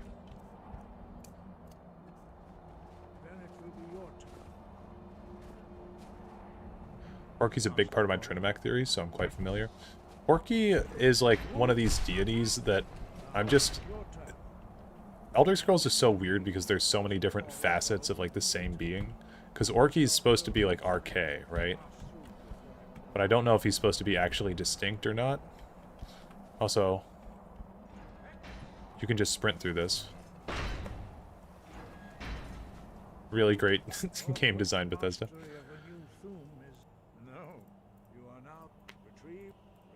Gotta lock in on a research paper, be back later. Alright, thanks for stopping by for a minute.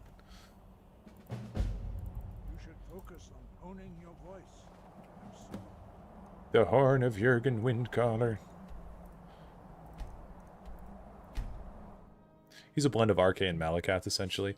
Yeah, and that's just what I don't understand, though, is that, like, is that simply an interpretation, or is it its own deity? Need a ride? Where do you want to go? It's kind of a weird area for me to wrap my head around. First time to Solitude?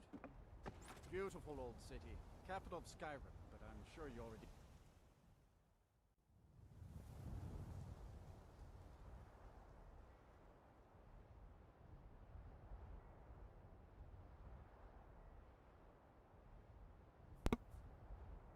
Okay.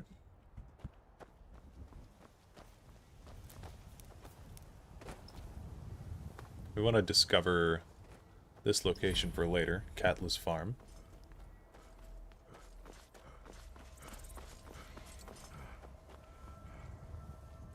I like all the birds. Those are cool.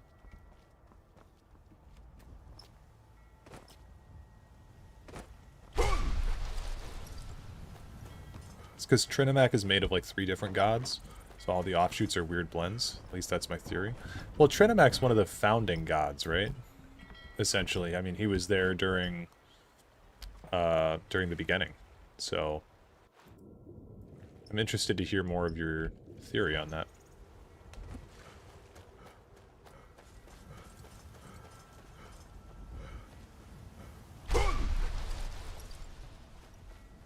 What's your thoughts on water being memory in Elder Scrolls? Never quite heard that theory. But I do think that water is heavily underrepresented in the Elder Scrolls.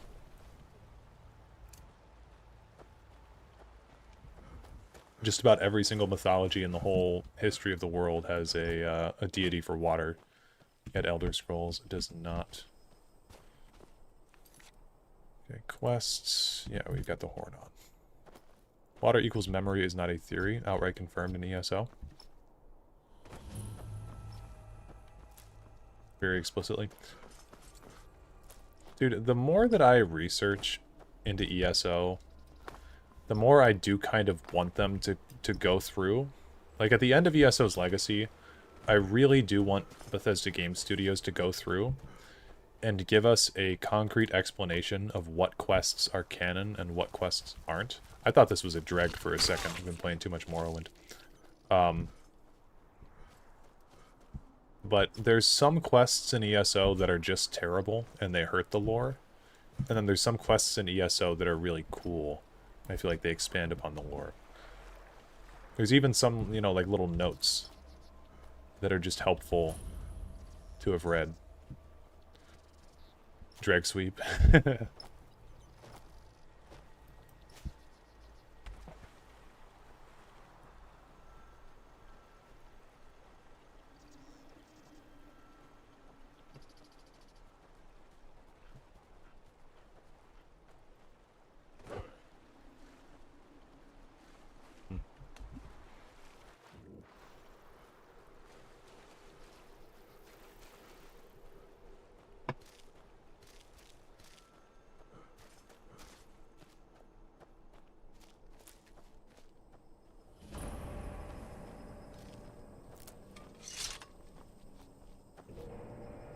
Aren't there usually summons out there?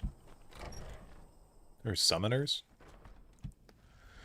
Lots of evidence from all over that merges aspects of Zenithar, Stendarr, Arkay, and Malakath. It's like some Bosmeri lore about Zen and Maluk being linked to each other. I don't know, the deities in Elder Scrolls always seem so needlessly complex. Oh. Hey. Die.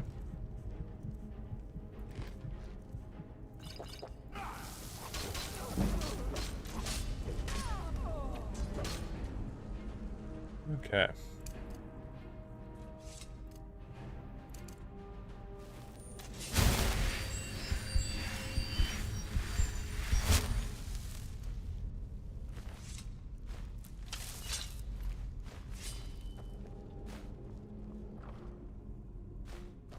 That's why it's fun.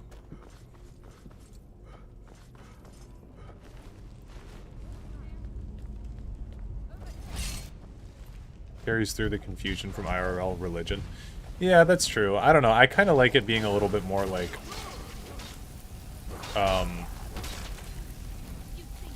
Again, like what I was saying the other night, I'd like if there was an answer for what any of the actual mythos was in broader terms, and then we could work backwards from that and be confused by in-game writing stuff, but I just feel like a lot of it relies on theories, not so much answers, a lot of the time in Elder Scrolls. It's another way of them, you know, like, I'm big on having Bethesda be held accountable for stuff. I feel like it's another way for them to be like, oh, isn't it so mysterious and weird? It's like, yeah, because you didn't write anything. And that's not in all cases, but... I don't know. I just think they're lazy. I just think Bethesda's lazy.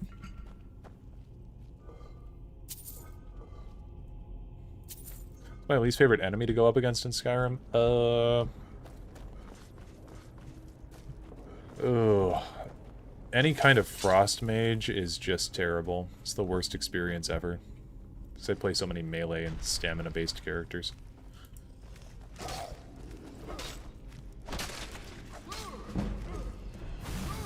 Like this guy.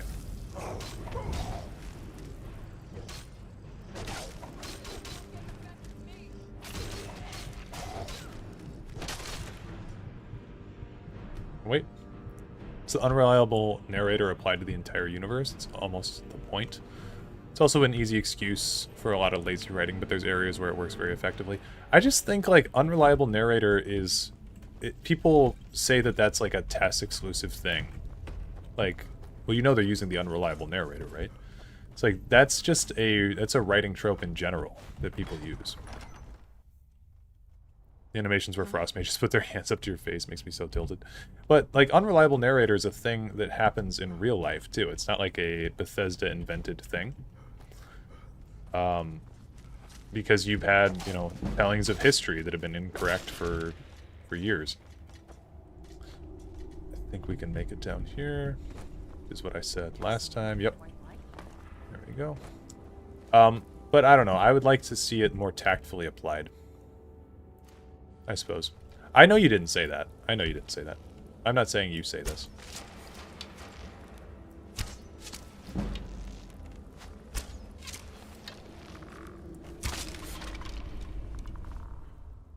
Frost being the worst magic type while also being the most annoying to go up against. Yeah.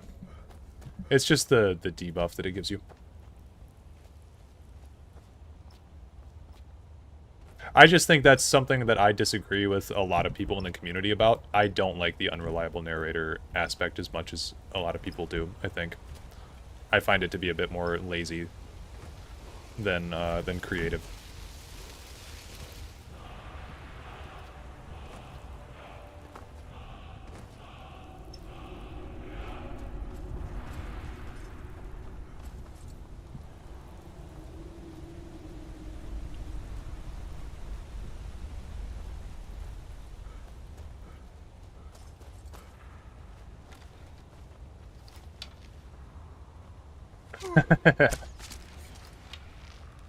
That's true. That is something that I do, yeah. I have an actual IRL image of you printed that I found.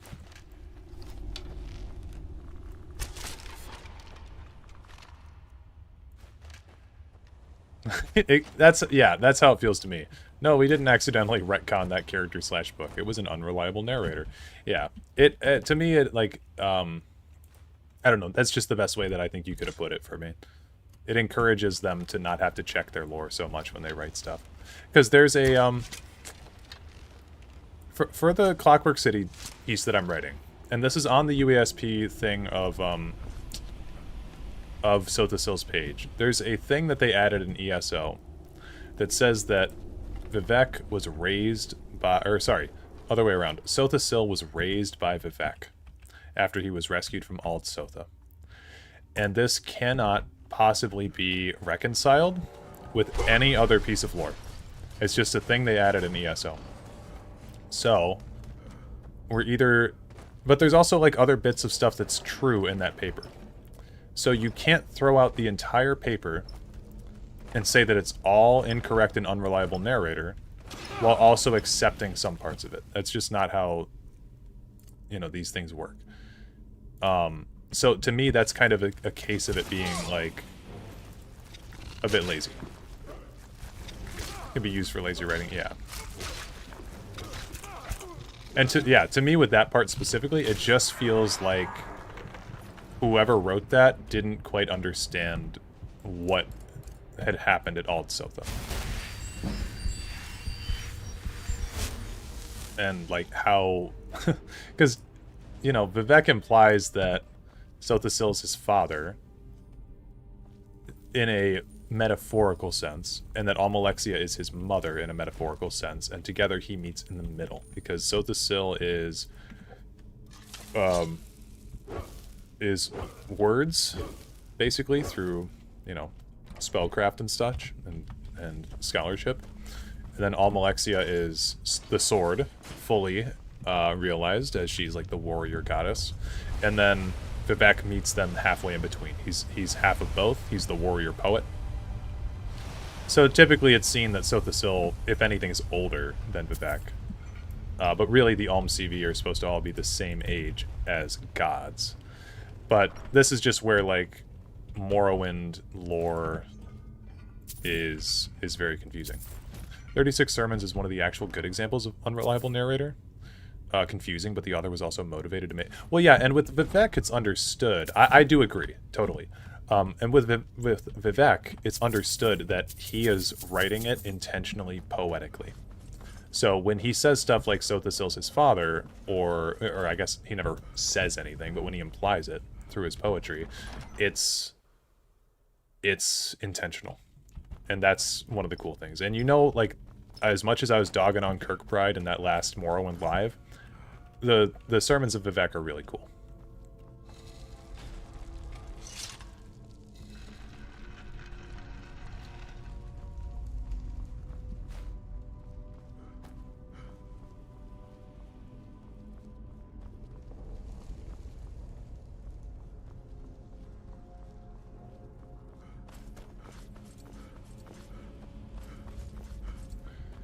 Really wish they would combine the magic systems of Skyrim with the Morrowind magic system. Because spells could be mid-cast up until Morrowind. Magic was a lot more expansive. Magic has definitely become much, much more simplified. Yeah. I think it had to do a lot with Skyrim's dual-wield system as well. Because they wanted to showcase, like, all the really cool animations that you could do with the magic physically coming out of your hand. But it sort of served to the detriment of the magic system, as they couldn't, like, design a whole bunch of different ways that things looked. I'm guessing is a bit that went into it. Okay, we'll head on back to here. Vivek's entire persona as a liar is excellent. Agree. My eternal pet peeve about Skyrim dungeons having very convenient shortcuts even when it makes very little sense in universe sense. Oh shit, it's the cultists. When Lord Mirak appears, all shall fail. Okay, these guys are probably going to kill somebody, but it's okay.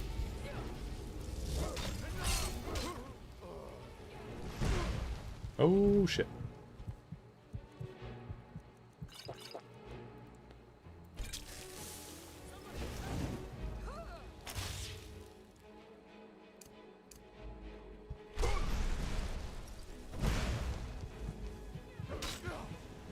Ooh.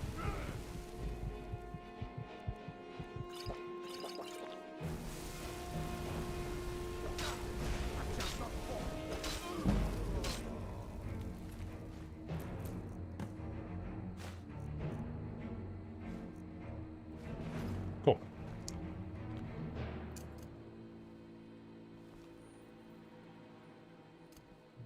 God damn it. I think the problem with the 36 sermons is Vivek is meant to be a liar. I also get the sense he takes credit for things that Indoril Nerevar did.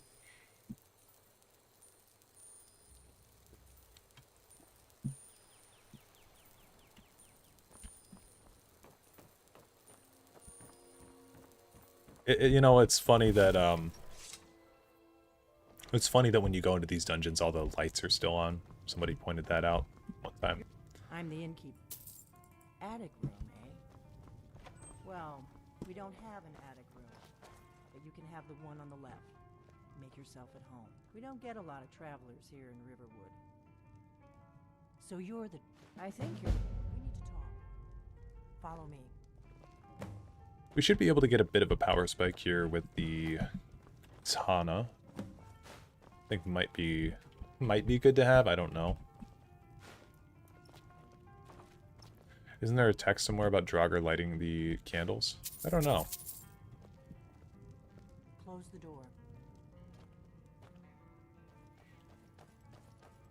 Same time, nobody has entered the legendary dungeon 5-minute walking from Riften for 500 years till the player comes. Yeah.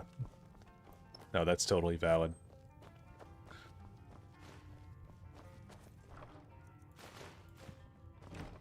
Oh, the Orcish Greatsword. That's what we're going to be using.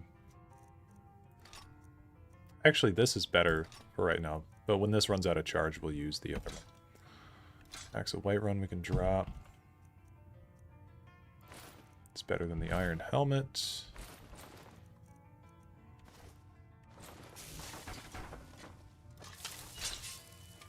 Draugr do maintain burrow sites. I think there's a book about it in game. Nice. I hope they're right. Surprised? I guess you can't be too careful. I didn't go... I am not your enemy. Like I said in my... I'm part of... If you really are Dragonborn, that is. If you don't trust me, you were a fool. I knew that... When you showed up here, I knew you were the one that... We remember... You're the only... Can you do it? Can you do... Good. And you'll have a chance to prove... Dragons aren't... They weren't gone. Now something's happening to... A few years ago... A few years ago... And I figured out... We're going to go there. And you're going to kill that dragon. Kynes Grove. There's an ancient... I need to get into my traveling gear. That armor. Give me a minute. No. You take it, no problem? Yeah. Hey, that armor. You got rid of it, yeah? That's better. I can take it, no... Let's get Yep. on the road. Best luck I've had all day. Now, I don't know about you guys, but when somebody asks to take armor in this game, they never actually pick it up. They just ask. Okay, excuse me. What's the hurry? Unsubscribing. Why? What did I do? What a waste. Oh. Oh, Duke. Okay, never mind.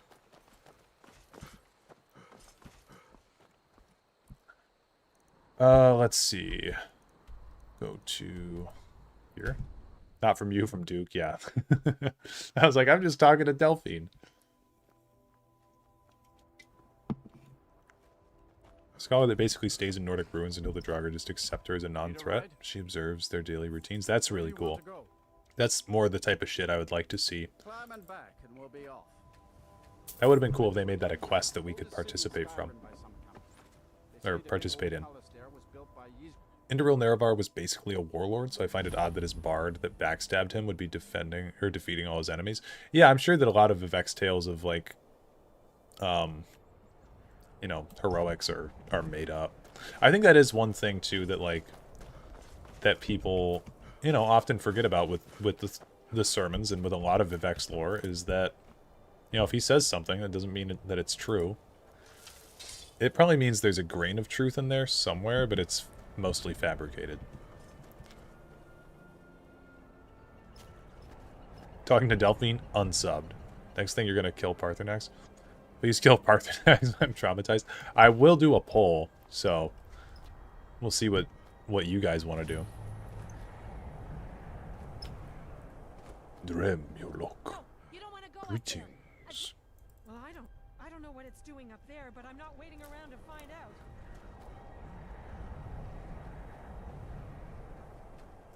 Anytime there's a decision to be made. Oh, a decision to be made.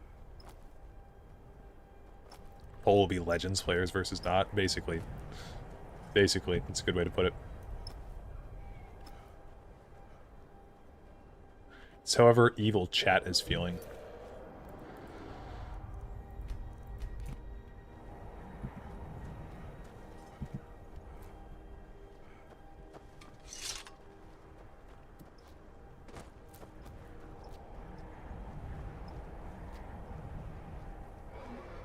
Dude, it is eerie to me how similar this playthrough has been to my last playthrough, except we're just at level 1 now. I think I took this exact same path, and I was thinking the exact same thought. I was like, I always get lost on my way up to Kynesgrove.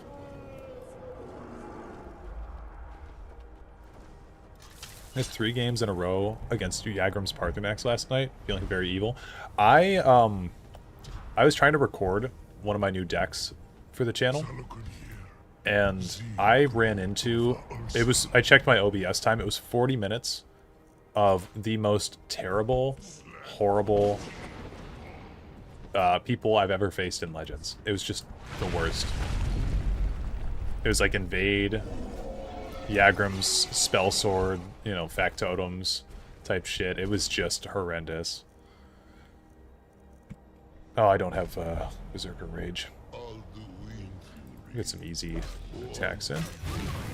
Ooh, that's rough. That's rough. Oh, it's Lydia. Yeah, how about you just do it? I'll just sit back here.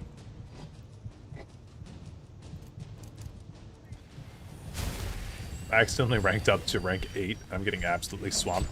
Nothing but greedy garbage in rank 5. Yeah, I'm facing people at rank 6 now. I think I'm also rank 8. I'm rank 9 or 8, we'll see. But yeah, I faced a guy at rank 6, and he was just scum.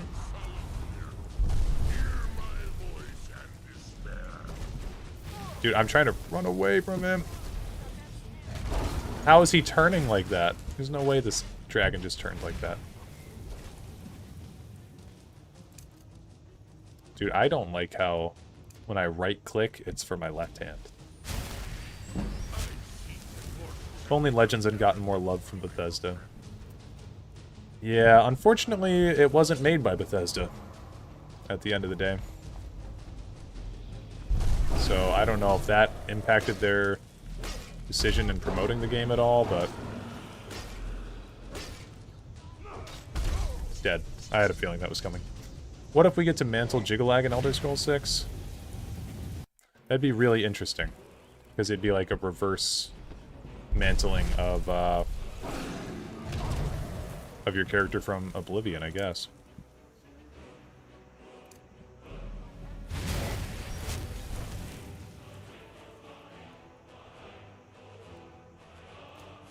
Swap left and right click for Skyrim so it matches the hands. Yeah, I think I'm gonna have to do that.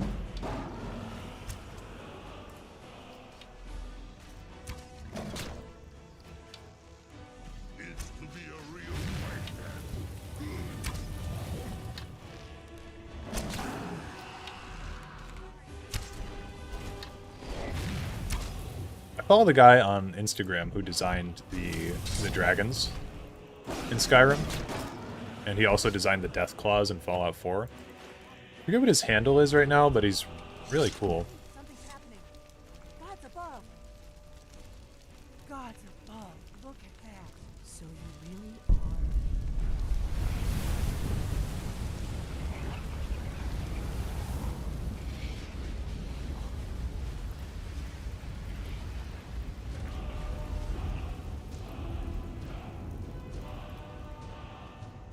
It's true, isn't it? You really are Dragonborn.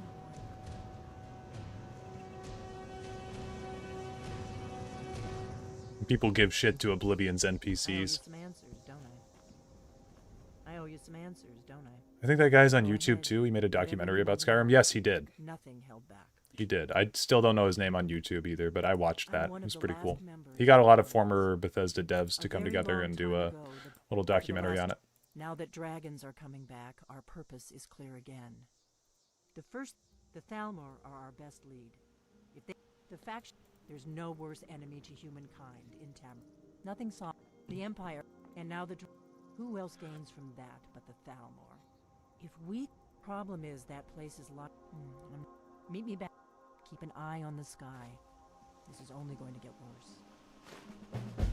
I think it would be cool to see more of the rivalry between the princes in Test 6. Like, if you do a quest for one, it makes another one mad at you, so you can't do their quest. Yes, the princes need to interact more with each other. The fact that they don't ever is a bit of a bummer.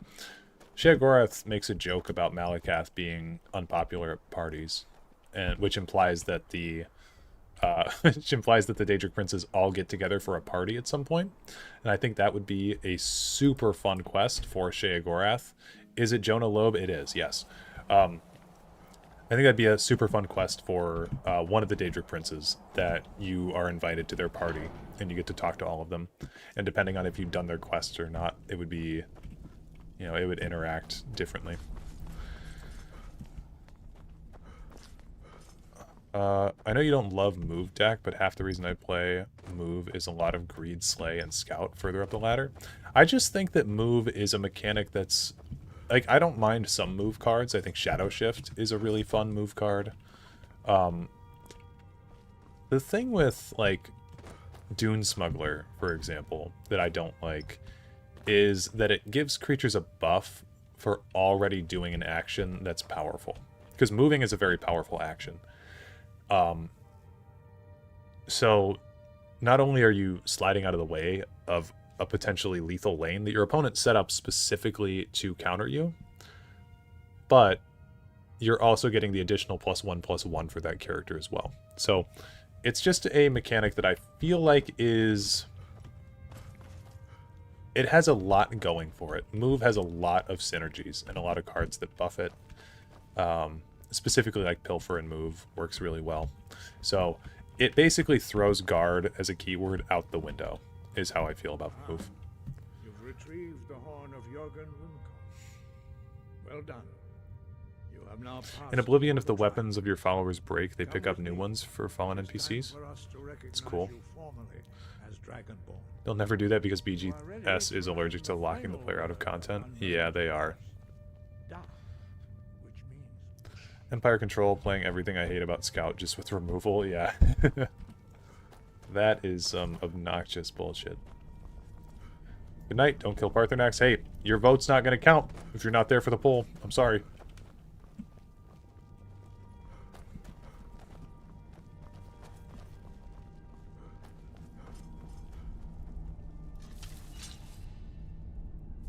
Can we wait and then these guys will show up? Nice.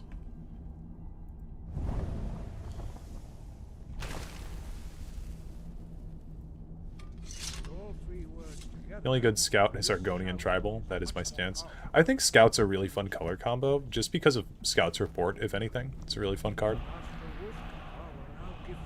My last Gasp scout deck I thought was really fun.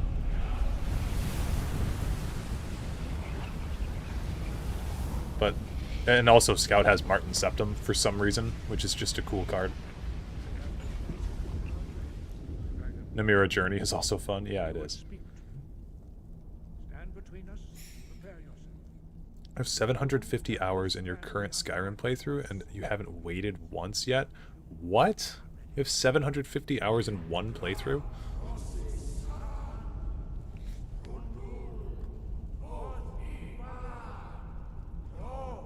Run now.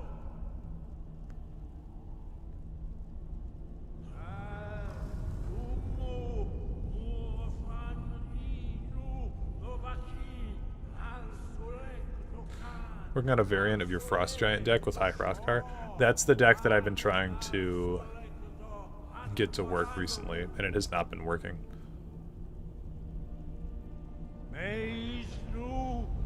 Your last playthrough exceeded 1,100 hours? That one was pure vanilla. That's fucking ridiculous, man. That's crazy. I think the longest Skyrim playthrough I've ever had was probably about 200 hours. I could not imagine an 1100 hour playthrough. What do you do for all that time? It's very conditional. Yeah, it is super conditional.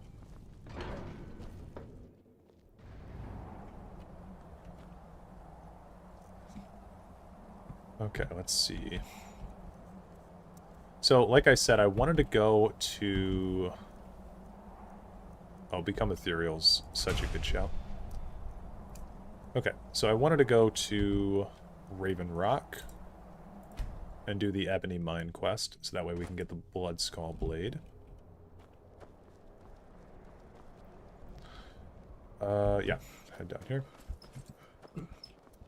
Mostly level stats. We also found every location possible. Did all quests and almost every miscellaneous quest. Crazy. Read many books.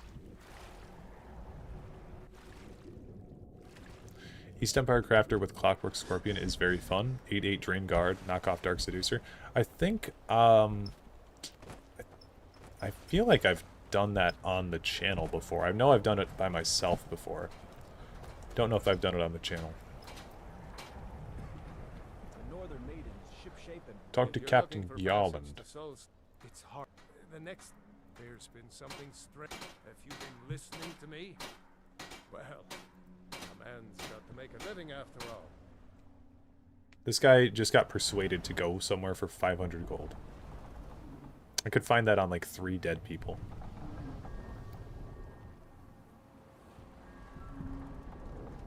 Well, here we are. This is Raven Rock. Can't say I'm all that glad to see it again. Good luck. Maybe you can figure out what's going on around here. I guess actually Nordic carved armor would be better if we can find it. Deathbrand armor would be really good too. It's only like half a dungeon worth, yeah. Value of gold in this series is so variable. It's really all over the place. Oh, hey, you want to see something terrible? I love this character. Adril Arano is a very cool character. But what he calls Captain Yolland is ridiculous. Jolland! That's not even close, dude. You've presumably known this guy for quite a while.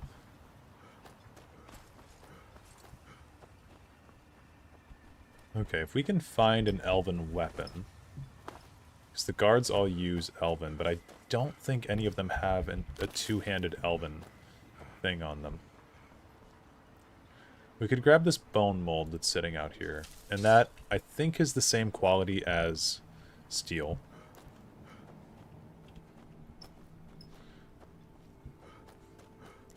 You find so much gold, or like you find so much gold in every dungeon, but people act like 1k is an enormous amount. Yeah, it is very all over the place.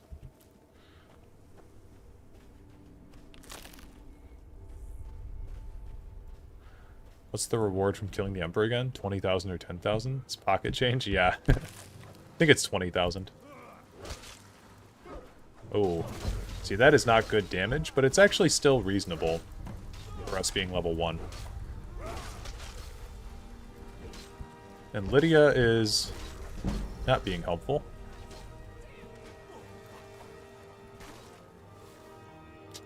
I think we're going to be Berserker Raging our way through Solstheim. Also, that's way more than double damage, isn't it? It's gotta be. Oh, I was hoping we could stagger him.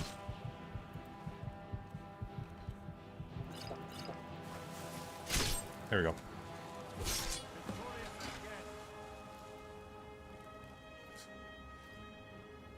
Let's grab this guy's armor. Elven bow. Ooh, the Elven Sword is actually more damage. Interesting. So the Elven Sword is more damage, or higher damage than our Great Sword of Cold. I guess. Probably per second, right? The actual DPS of this weapon might be better. But I kind of like the aesthetic of doing a two-handed, so we'll swap over to Orcish. Me, I don't care. I was going to... I know it isn't the best place to... Besides, I don't feel... We were searching the farm when the Ashspawn ambush... You know what we could get also? around and see if you can turn up anything useful. We could get the Warhammer from Falks. That could be good. Declaration of War. I should read the cultist orders too, I guess. Have you found something? This is true. The note says it's from General... Well, there's no way he could still... If General carries... I need you to head out to Fort Frostmoth and check it out. If I ever get back into Skyrim modding, I might try to make the value of gold a bit more accurate to how people react to it. Make it a bit more of an actual rarity. Yeah, gold is really just not hard to come by, especially in this game. It's very, very simple.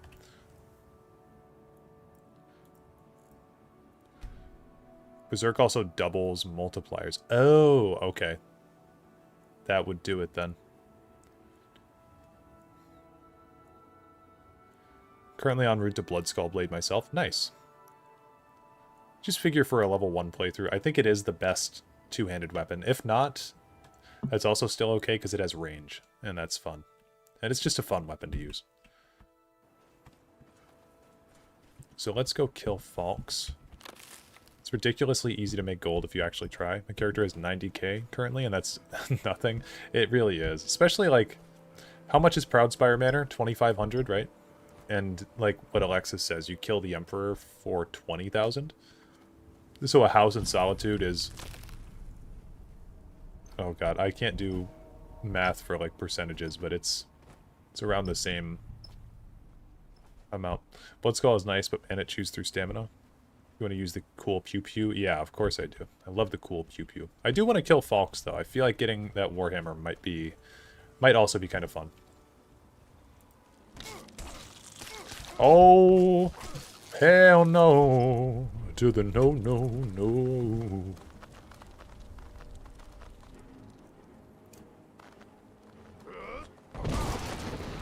Wow, that just insta-killed him.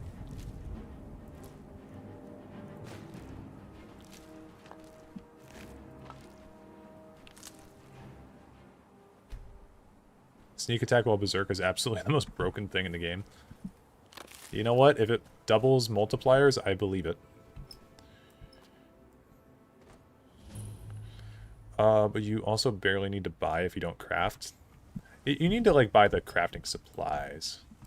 Oh, if you don't craft. I get what you're saying. Yes. That's true.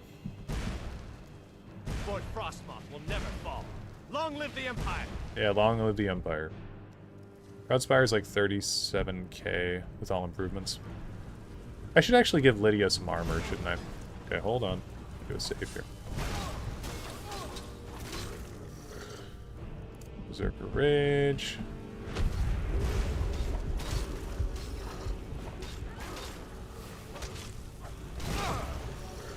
Well, these guys are a little bit tankier. Carriage rides in particular annoy me. It's the same amount of gold in any location to travel to a city. It's yeah, that's true. It's 20 gold for the major cities and then 50 for the ones that are more out of the way. Okay, so coming here may have been a mistake. Yep, coming here may have been a slight slight miscalculation.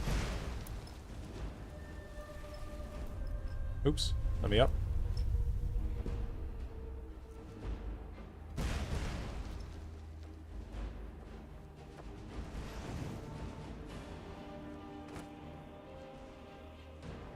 Get unsummoned, yeah.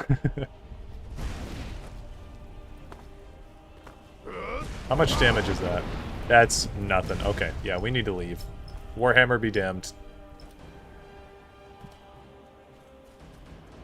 You think it would be the other way around? More people are looking to get to Whiterun than Morthal? Yeah, I guess you'd roughly make the same amount for every two, or I guess for every 3 people that go to Whiterun, you'd be making some money. I don't know. Comparable to that of Morthal. It really is just punishing people that want to go to buttfuck nowhere, isn't it?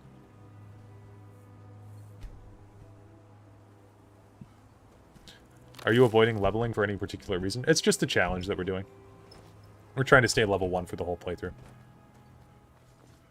I guess I should... Let me update the name of the stream, because right now it's just Happy Birthday Skyrim. But I can update that name. Level 1 playthrough.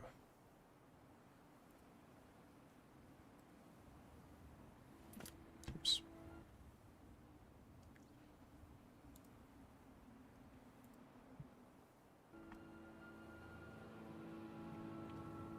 It's based off whether it's a major or minor city. Minor cities also don't have carriages from them. Yeah, they should have carriages from them, though.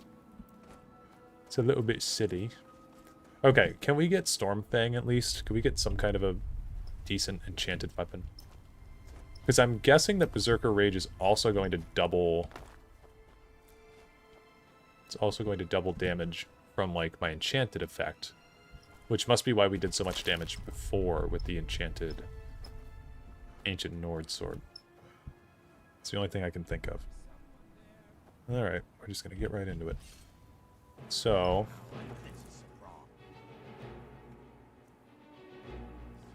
Oops.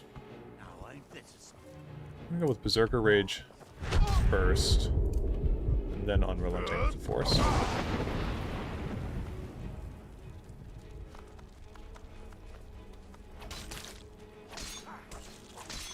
Oh, an Ash Hopper. Ooh, Jesus Christ. Just returned. Last I saw we were with the Greybeards, now we're already in Solstheim. Well, we're trying to grab the Bloodskull Blade, but it's a little bit of a challenge. That Ash Hopper showing up actually did not... He wasn't on my side, I'll say that much. I want to kill this one first. We can. Okay.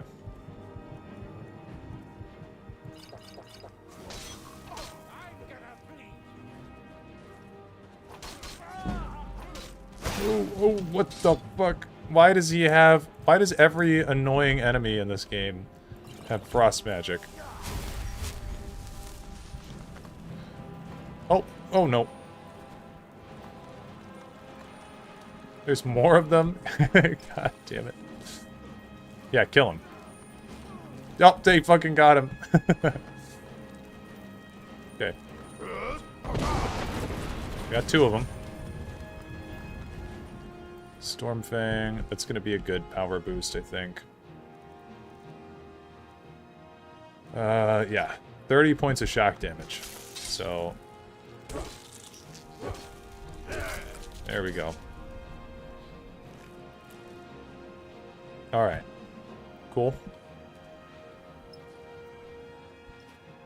Search the chest as well. I just know if I tried this, I would instinctively level up to restore my health. I've had to stop myself a few times so far. Yeah. Okay, we're gonna go talk to Glover Mallory's the name.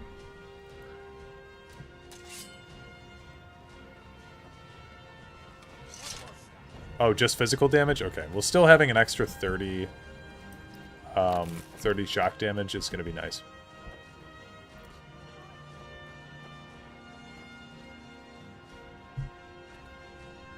I love the battle music still going on. Have you seen my pickaxe yet? Love him.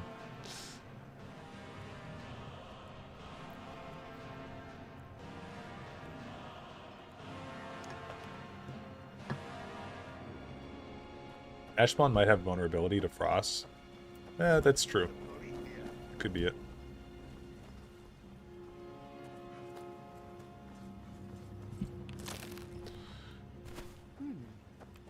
That foolish old man took my pickaxe again. Then stop lending it to him, man. Damn. If he's this unreliable. Hey, bro. You haven't seen Cretius Corellius, have you? That foolish old man's taken my pickaxe again. Why all the fuss over a simple pickaxe? I think this is the first guy we've genuinely talked to and not skipped dialogue through. No. This isn't just your run-of-the-mill pickaxe. I'm talking about an ancient Nordic pickaxe. They don't exactly grow on trees, you know. Can't you just get the guard to find Crescius? Crescius. I prefer to handle these things on my own. Look, if you see Crescius, tell him to give me that pickaxe back, and I'll pay you for the trouble. Okay. You tell Crescius he better give that pickaxe back to me. You tell Crescius he better give that pickaxe back to me. Every time you wait, I just imagine you T-posing in the middle of the street. It's pretty much what's happening in lore. Who's... Oh, is it the Bulwark? Yup. Classic trouble at the Bulwark. Sounds like a problem for the boys. I'm gonna go talk to Crescius Caerelius about Glover's pickaxe. Thought that was a fucking cliff racer for a second. I thought it was a dragon for a second, so... We both got jebaited.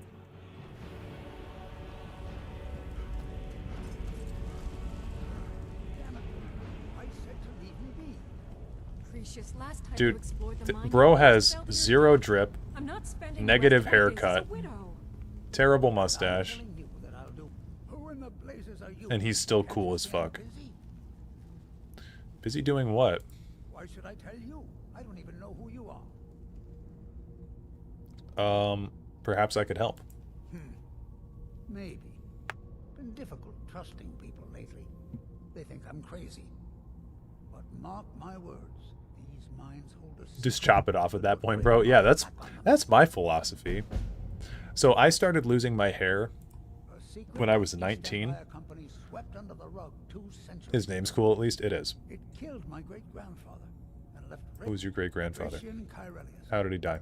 The East Empire. What's your proof? I found an unsent. What did the letter say? East And he has a Empire. Dunmer waifu? I know. Like, bros living the life. Well, I assume it is. That does sound suspicious. I'm telling you, Why are you telling me all this? time's my enemy. You need my help? I do. Any idea where to start? Here's everything I have. Cool. The letter, the key. Glover wants his pickaxe back, by the way. The damn fool doesn't even deserve it. I'll bet he stole it from the... Doesn't belong to you. Oh, very well. Okay, Here. cool. Why you're Tell leaving him I hope he Precious on, drops the I'll thing never on his foot. understand. Be careful down there. Alright, let's go. Anyway, I started losing my hair when I was 19. I remember taking a shower, and I saw a bunch of hair in the drain, and I was like, oh, that's odd. And at this point, it's been 6 years since then, basically. And I just sort of embraced over COVID, just like going with the shaved head look, because I just did not want to have... I didn't want to be in my 20s and be, you know, with a bald spot. It just looked horrible, and like thinning hair. I just hated it. So eventually I just kind of cut it off. And I think it looks much better now. You know, go out with some style. If you're suffering with hair loss yourself too, just remember. Bald, noted, yeah. But if, you know, honestly, like if you're struggling, if you're a dude and you're struggling with hair loss, like it's not your fault, man. It really isn't your fault. It's genetics half the time. I mean, yes, you can take better care of your hair and prevent it from falling out, but like my hair was super thick when I was young, and then it just started to fade. And like my grandpa's bald. Both my grandpas were bald. Everyone on my dad's side is bald. Like, I miss my long hair. I miss my big, poofy, blonde mop that I had, but... You know, at least I don't, like, look like Crescius Caerelius, man.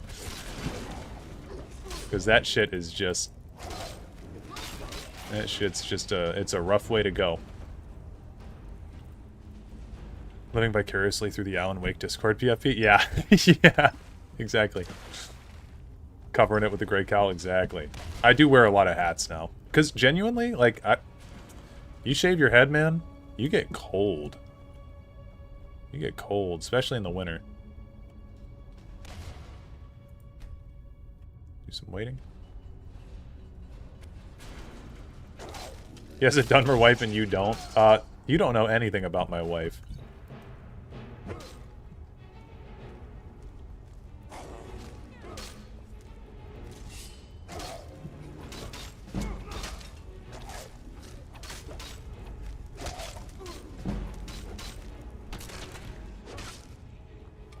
I don't have a wife, by the way.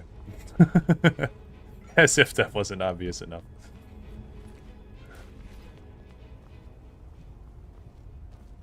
Let's see. Genetically speaking, I'm probably due to lose mine at some point. Also bleached it a lot when I was younger, so... Yeah, but bleaching it, like... I guess bleaching it does go down to the roots, right? Like, the thing is, if you lose your follicles of your hair, that's the main thing. You know, bits of your hair can fall out, and that's okay, so long as the follicle doesn't come loose, but, like...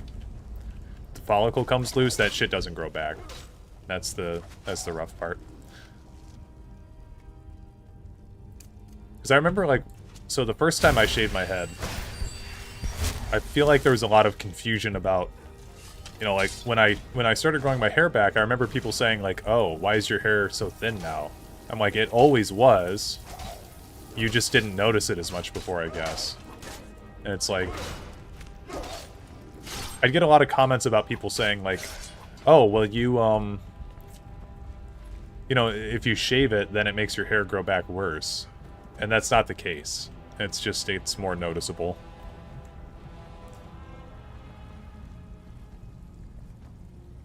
Your dad lost his hair, though nobody else did. You're scared to lose mine. Yeah, see, with my family, it's pretty much like if one of us gets it, we all get it. All of us have bad eyesight. Oops. So we all wear glasses. Plus my grandpa was actually literally blind. So, it's like... And my grandma was legally blind. It's kind of a miracle that they started a family at all. They had 4 boys, and both of them were blind. But yeah, all my uncles, none of them has a full head of hair. At this point. We all wear glasses, so... Yeah, I was like the worst of both worlds. I already had my dad's horrible gene pool, and then my mom's side with my grandpa being bald over there was bad too. Don't want to gloat, but if all goes well, I should only slowly lose my hair as I get older. And hey, power to you. Again, we're all just built different. I too wear glasses. I think it's a, you know, it's a gamer disease also.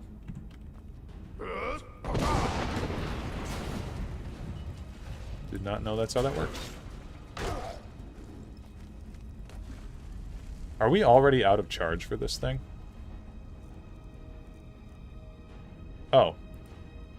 Yeah, I guess if I wasn't using this one, then that would help. Can confirm I am a gamer, yep.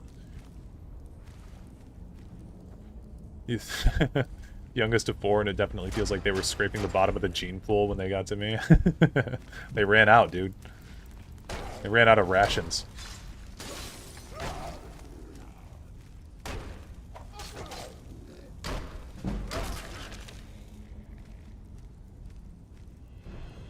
(2020) with glasses? That's good. I need to go get a new eye exam.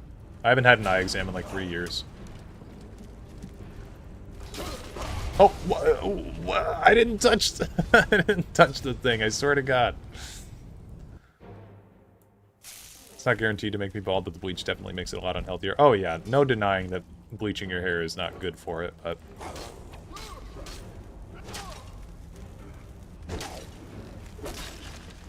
I've known plenty of people that have bleached their hair and they've still got it all.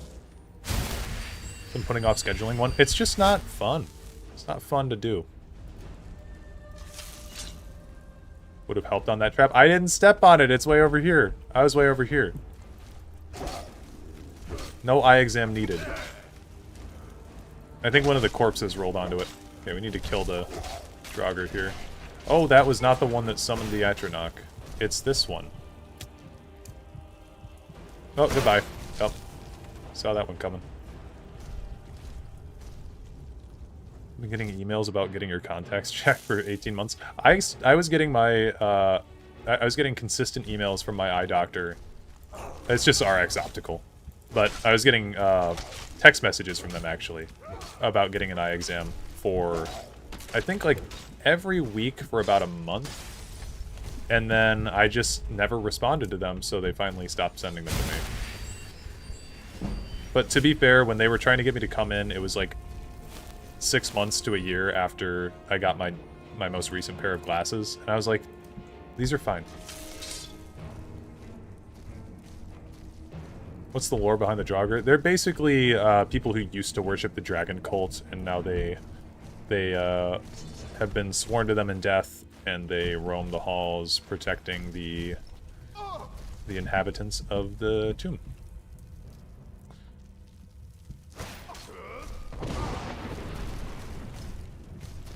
God damn, dude. I just want him to step on the trap. But he's stuck in the wall.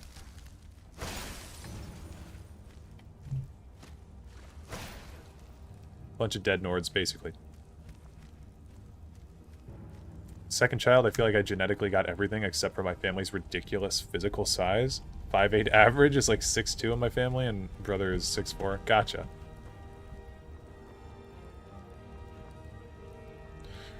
Really could do without as many undead enemies in the next test game. Me too. I'm not a big fan of all these tombs and whatnot. Okay.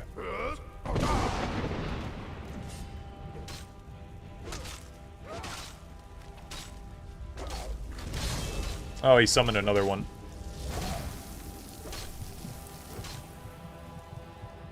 Got 4 potions of healing left. It's not good. What? This guy's the hardest enemy in the tomb.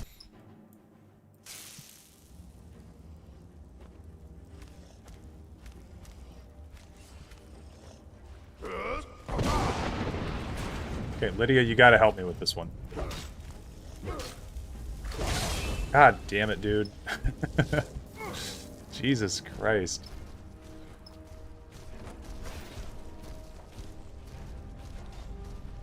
I'll just take the Frost Atronach, I guess.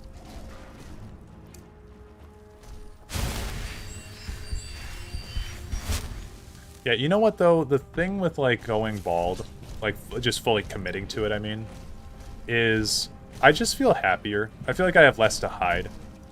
Back when I was, like, struggling with hair loss, it was like every day I'd wake up and I'd feel like I had to comb my hair a whole bunch, and, you know, as you're walking down the street or something, try to fork your hair over. If it's windy, that's a nightmare. If it's windy, it's like, oh my god. Or if it's raining, oh. Because the thing with my hair loss was it's perfectly fine. I still have hair. It's honestly like, if I grew it out, I'd probably look like Crescius Cairelius. Like, it's on top is just, I'm not fully bald on top, but it's just very, very thin. And so, oh, I can't move. So yeah, it's just uncomfortable to live with. You feel like people are looking at you, and most people, to be real with you, most people don't give a shit what you look like. But it's for your own personal, oh, you can open doors. It's for your own personal, mental health, basically.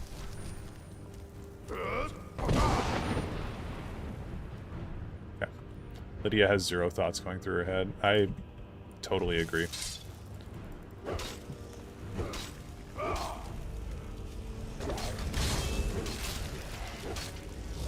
Okay. Got him. Christ.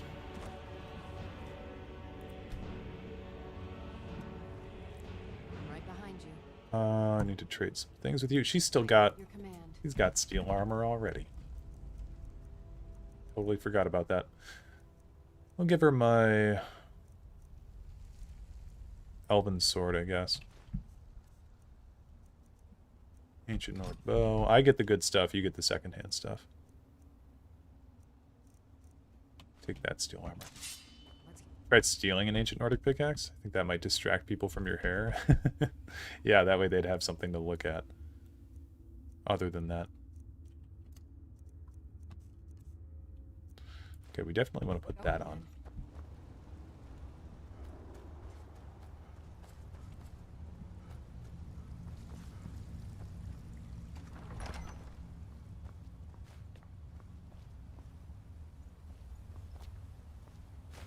I don't even want the stall room because we can't make anything out of it because we need 80 smithing. And that ain't happening in a level 1 playthrough. So I'm just not going to waste my time. Paralysis potion could be nice. There's also a lot of really good stuff on these shelves.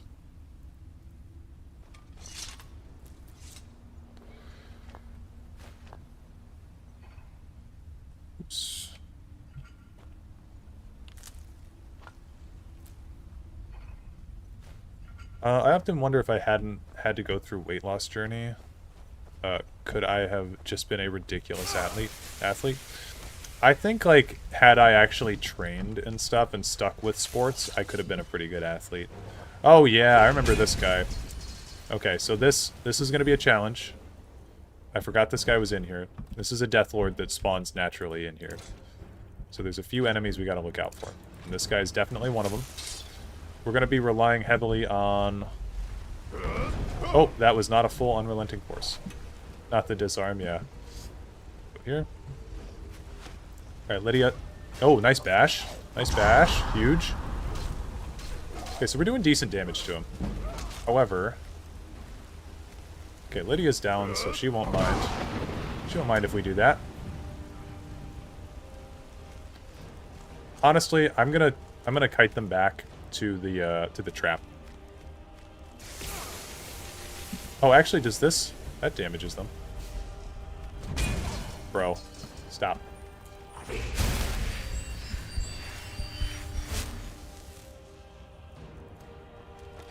She is dead.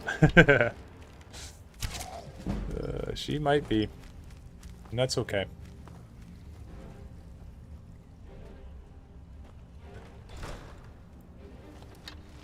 Ebony sword too, yikes. Yeah, but that just means we get to use it.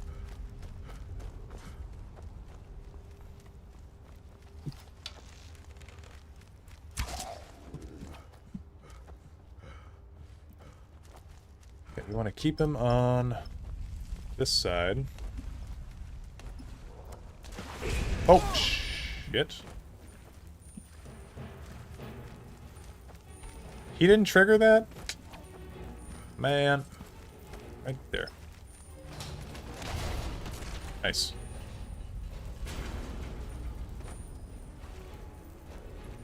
Ebony sword, arrows. I hate disarm. It's a pretty shitty, shitty spell. You know what they could have done is they could have used disarm in Elder Scrolls Legends, like, what is it, Arenthia Swindler or something like that? That could have been a shout that disarms, like, all items from creatures, like a super niche shout.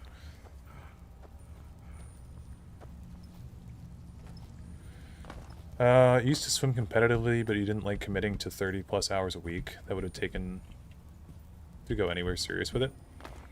Yeah. More bad shouts, please. Exactly.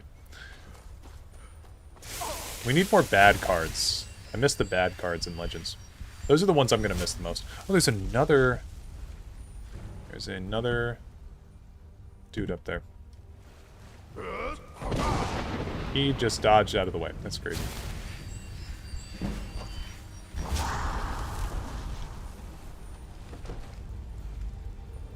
My opponent Yagram's Parthenax and gets 6 copies of Disarm.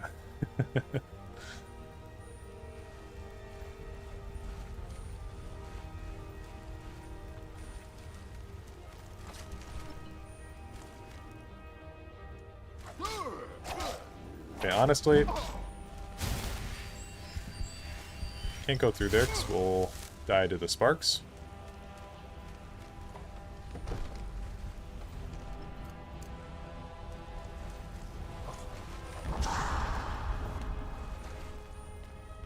Oh, oh my god, I hit Z. I hit Z. You see where I stopped there? Damn. That was rough.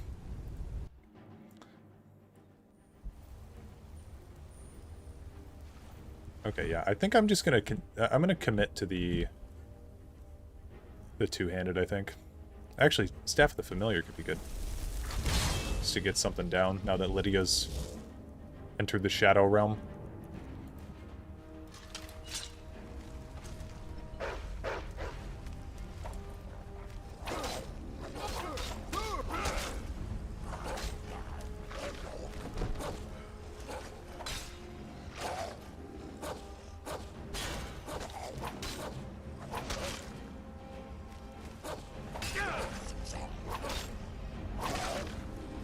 Nice.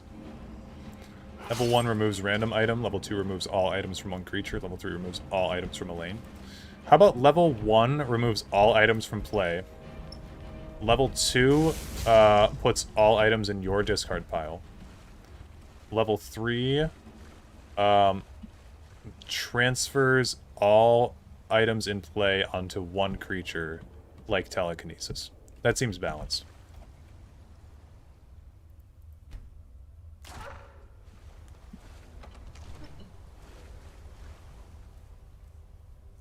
Staff of the Familiar.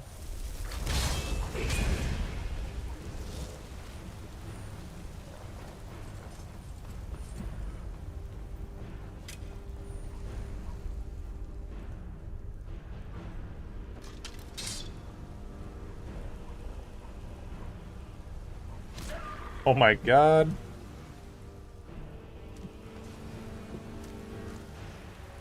Oh my god. Jesus Christ.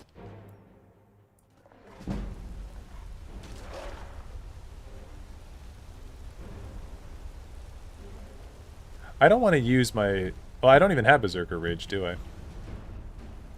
Steel Telekinesis Shout, taking all 400 Iron Daggers from my recruit for Warlord. Makes sense to me.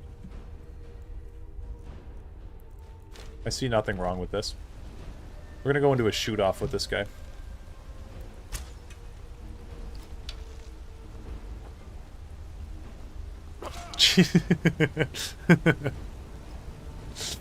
Maybe not the smartest move I've ever had. Okay. What can we do? I know I've gotten through this before, because I used the Bloodskull Blade on my previous attempt of this. And what's nice about that also, some people may be confused why we're going for this so hard. It never needs to be recharged with soul gems. So that is one thing that it has going for it heavily. Not cool.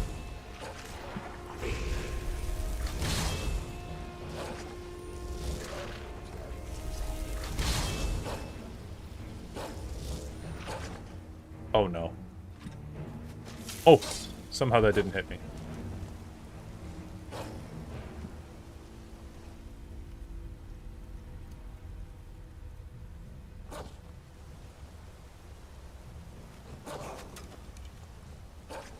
Oh, you know what I did last time? Hey, I remember what I did last time. Run. Just run away from it. That's what I did. He's beginning to believe. Oh, ow. No way, I almost just got killed by a lesser soul gem. Dude, is that dog still alive? Wild. Oh, okay. Lydia can handle it. I do genuinely think Lydia died. I shouted her. But that's okay. Her usefulness has met its end.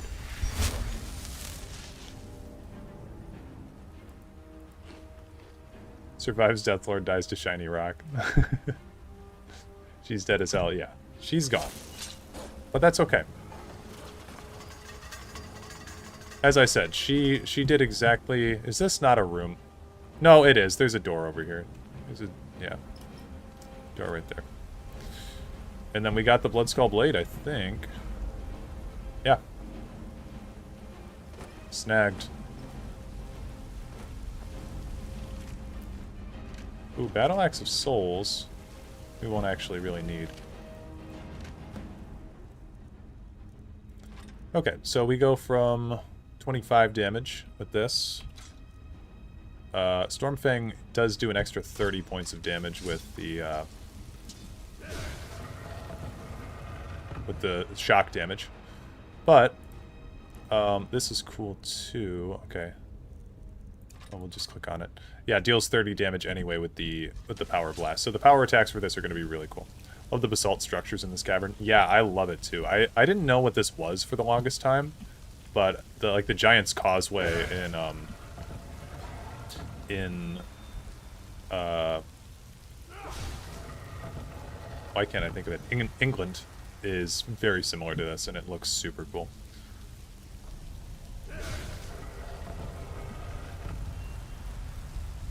Ebony Bow Deathlords are probably one of the most terrifying enemies in the game. Yeah, that one for sure scary. But no, I totally forgot. I've been trying to fight all these enemies when it doesn't even make sense to. And we actually do, for this next room, we do need to wait to get our Berserker Rage back.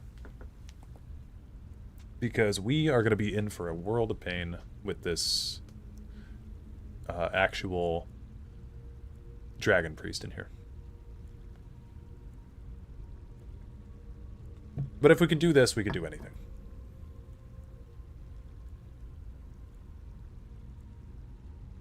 Cool. Wonder if Power Blast counts as physical damage? I don't know. It seemed pretty powerful last time I did this. It's gonna be rough. Done it before. Done it before, I can do it again.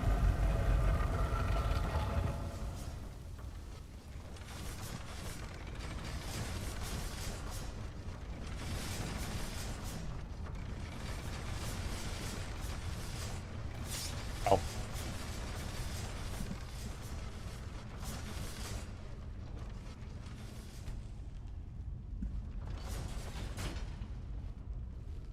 I wonder if we can just, like... just sneak past.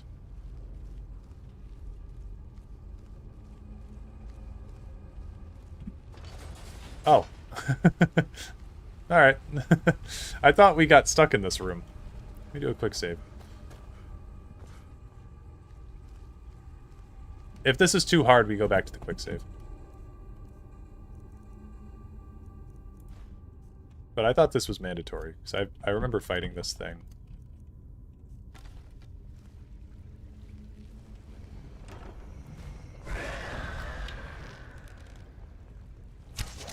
Oh, yeah.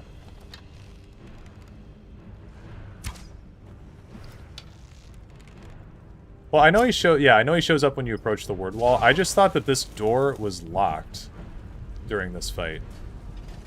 But I guess it's not. And I really have no desire to fight that guy. So, just reload our quick save. Easy.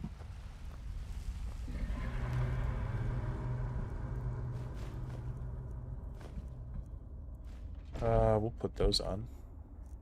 Surely 20 points of stamina would be worth 2 armor rating. Okay. Here. Dragon aspect? Yeah, but do we really need it?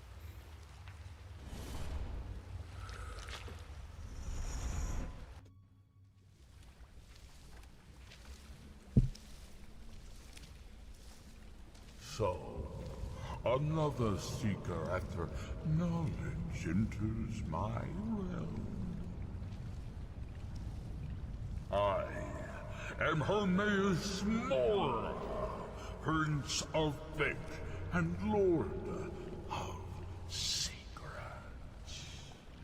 This is Apocrypha, where all knowledge is hoarded.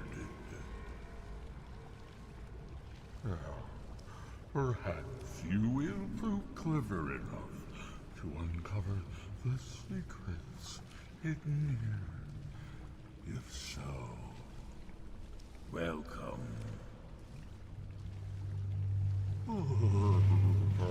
Probably just speed through the Black Book, to be fair. Yeah, probably. I like listening to Hermaeus Mora. If so, you are in peril. Read your book again, and this date before Apocrypha claims you forever.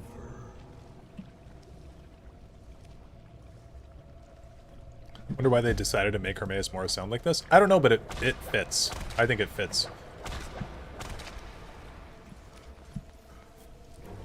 Oh shit. I just made a save here.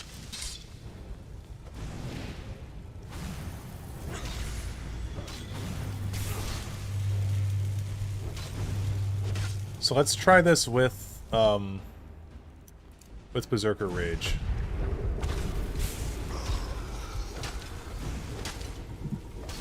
Okay. Well, at least it's just a black book. Most of the optional black books are really easy to speedrun. Yeah, they are. There's the one specifically that gives you the ability to cast magic infinitely for like 30 seconds. That one's at the end of the Kolbjorn Barrow quest, and it's really, really good. You can get that pretty early, and then you can just speed through. Honestly, wouldn't even bother with the Seekers. That's a fair point. I need to take my own advice and stop attacking enemies. Oh, yeah, we're just gonna run fast.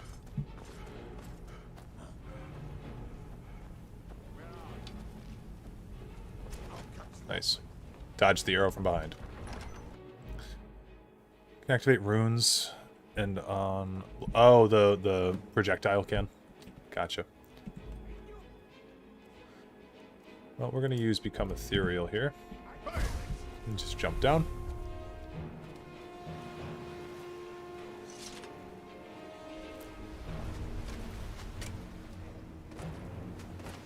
Yeah, he is the one.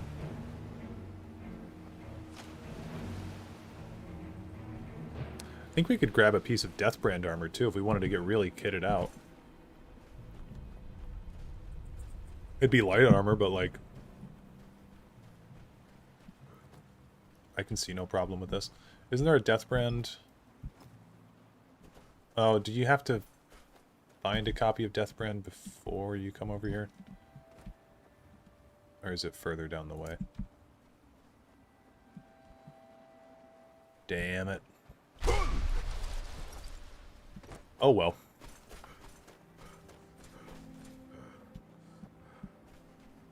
Pretty sure you have to start the quest. Yeah. It's level locked to 30? Really? I thought you just had to read one of the Deathbrand books. Should totally grab a Netch Jelly to slide down High Hrothgar with. Yeah. 36, really. Crazy.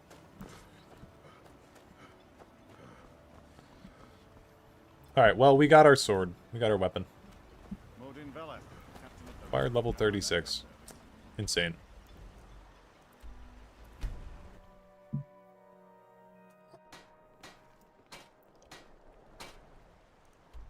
And we are going to be using the Bloodskull Blade for the remainder of the run.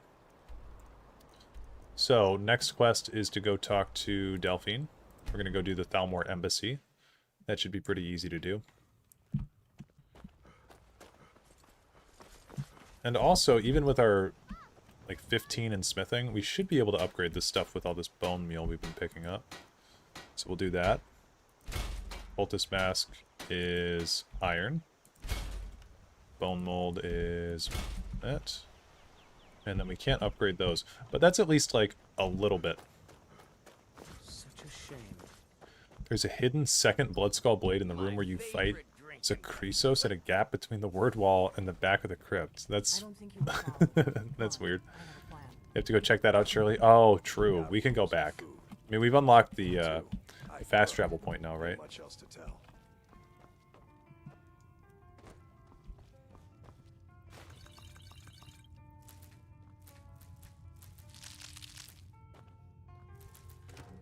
Delphine's kind of a freak. She just has a giant's toe right there on her barrel.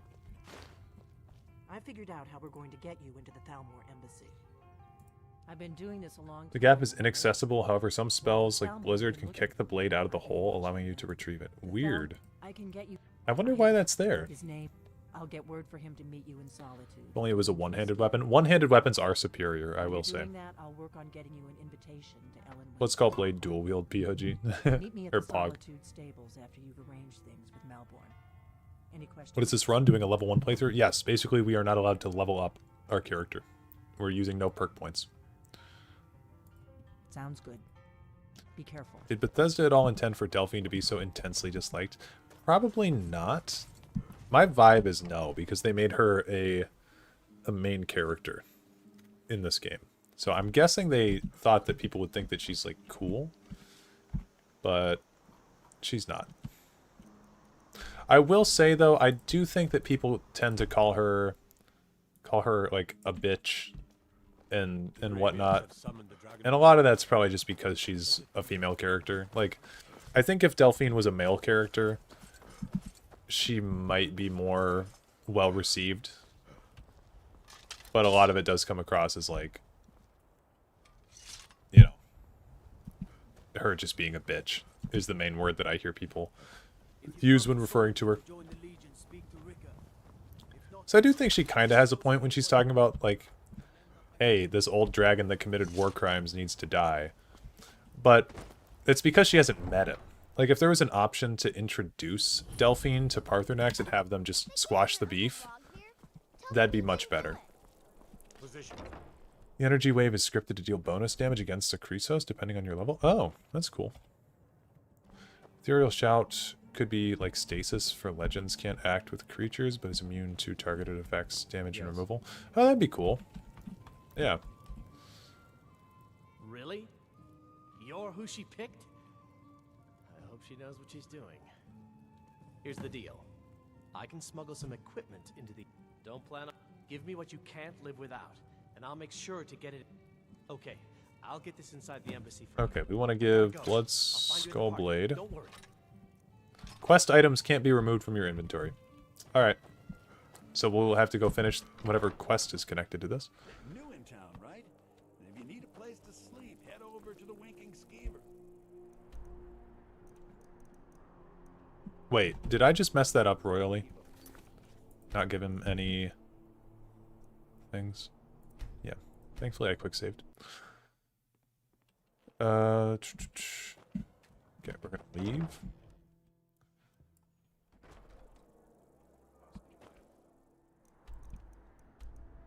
Remember, your job is to not get fingered as a spy. Gonna be hard to do. No can do, sorry. Captain Gjalland does the business around here. I'm just a ship's mate. Jolland. Alright, let's go talk to Crescius Caerelius. We'll also go talk to Glover. Glover Mallory's the name. Glover Mallory.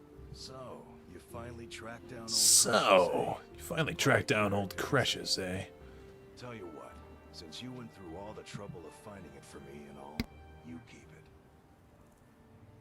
it. I just wanted to remind that codger you can't just go around taking things from other people. Now that you've delivered the That is message, so funny that he's a I'm member of the satisfied. Thieves Guild and he says that. Besides, I've never connected Pickaxe that. hasn't done me any good in years. Maybe you can put it to good use. Bring your weapons and armor to Does me. he have any gear we could buy that would be useful? Helmets, pretty much anything to suit your needs. No. Bring your weapons and armor to me. By the blood of Boethia. Those fools are actually fighting. Jesus. Sick of this bulwark.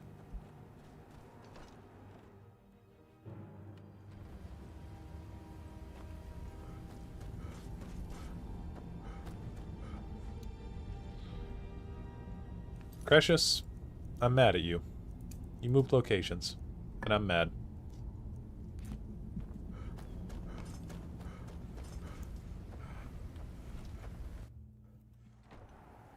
Do the guards at Raven Rock have dialogue pertaining to, like, we're going to have to ask you to stop that shouting? Or is that just a Nord thing?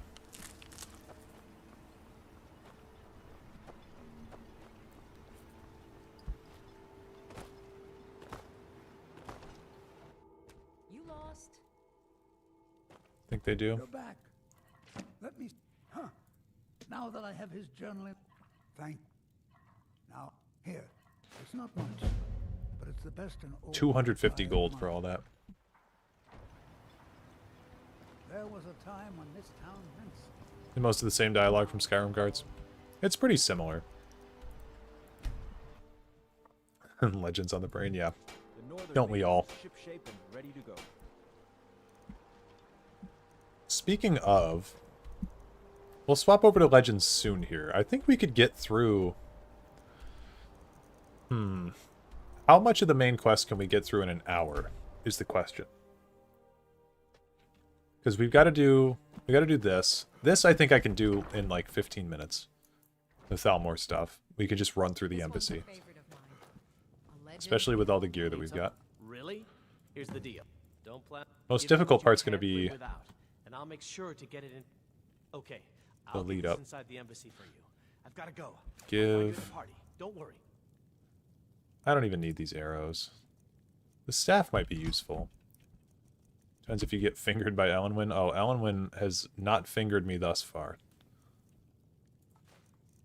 that, and I'll give him my armor. Outside of that... Yeah, who said something? Oriel's shield might be the highest damage output for level 1. Remember it being pretty strong, fully charged. Oriel's shield is really cool, but it doesn't synergize with our two-handed weapon, unfortunately.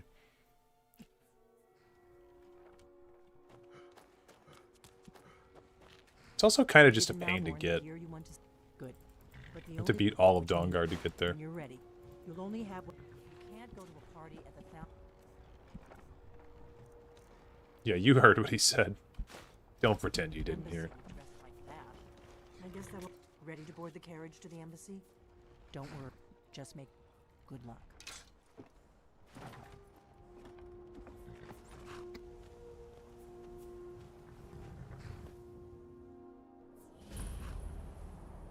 Ah, a fellow latecomer to Elemen's little soiree. And arriving by carriage, I salute you, sir. Welcome to the Thormore Inn. Thank you, sir. Go right in.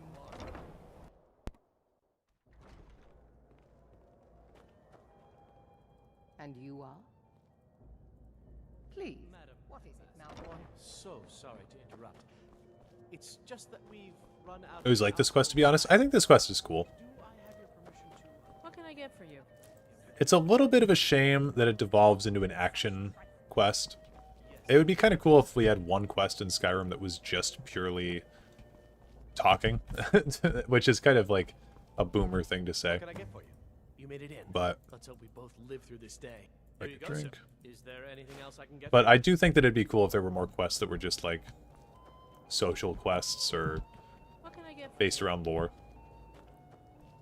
If your eyes and your ears are open, and your mind is free of judgment and expectation, Let's see. you might learn much in this chamber. Really wish they leaned more into the stealth. Yeah, the like espionage part of this quest is the most interesting to me. I also really like the making a distraction. Ah, if there's anything I can ever. Wonderful. Not the interaction when you're a Khajiit wearing Thalmor robes. Didn't know that there was an interaction. I simply never play Khajiits. This could have been a real Metal Gear-ass mission. You know what, Alexis? I've been wanting to play through MGS5 again. That could be something that's streamed eventually. I'd probably stream that on the second channel or on Twitch, though.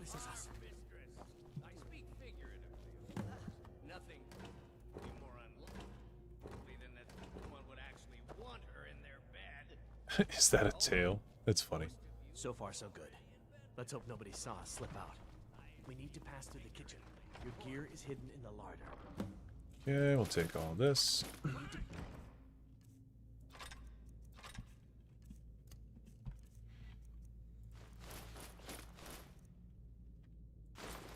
Can't drop the party clothes yet. Just stay close. Gear is hidden any time. Good luck.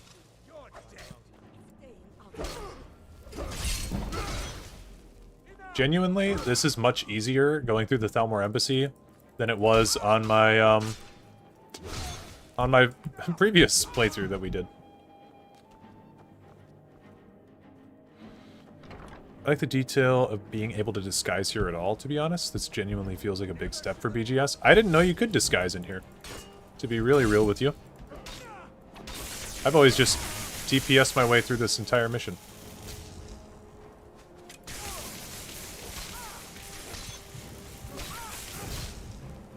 Oh, I didn't bring potions with me. I'm gonna have to hope that we can heal here.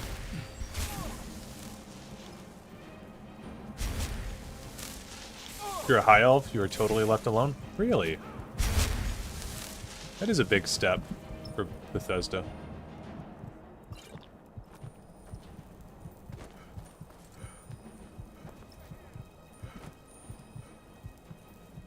Oh, ooh.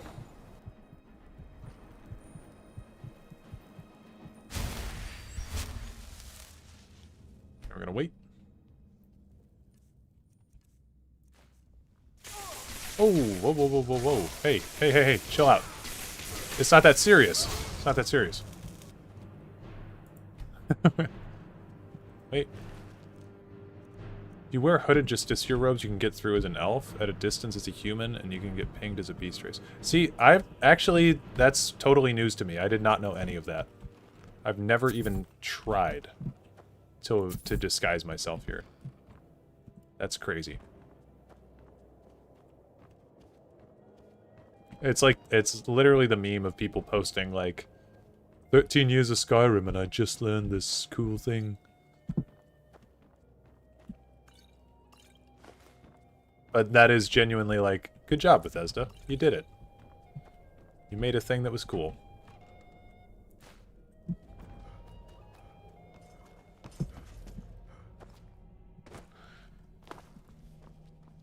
I'm gonna have to do an entirely new playthrough just to get that interaction. Because it doesn't sound like we're gonna be able to do it with me being an orc right now. But that would make so much sense why there's Thalmor boots and robes and stuff around here. And I'd always just assumed those were there. So that way you could grab the armor without having to kill anybody. Dead. Roasted. Oh, it's those two guys outside. 13 years of Skyrim and I just learned the rocks outside Helgen do stuff. We should be fine if we don't move. We're still stealthed here. And then we can get... Here, check this out. Yeah! Get some early damage.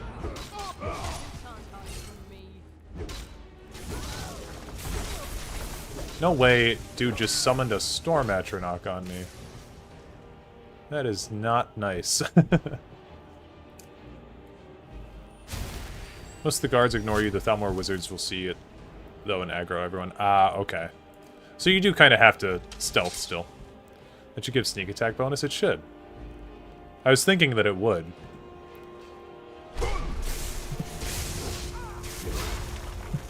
Nice. Whirlwind Sprint, the older that I've gotten, the more I realize that Whirlwind Sprint is like such a versatile spell.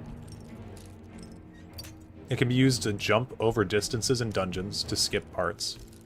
It can be used to rush towards enemies. It can be used to rush away from enemies.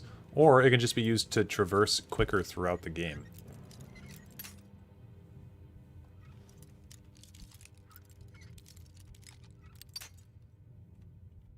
It's a speech check for one of the wizards outside about why you're not at your post. That's very cool. I didn't even think you could change your clothes because you are given the party clothes.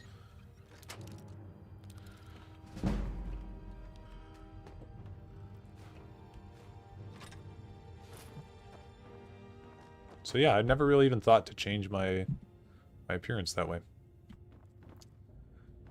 Okay, Potion of Health. I'm glad they have so many health pots around here. But also you can just wait an hour.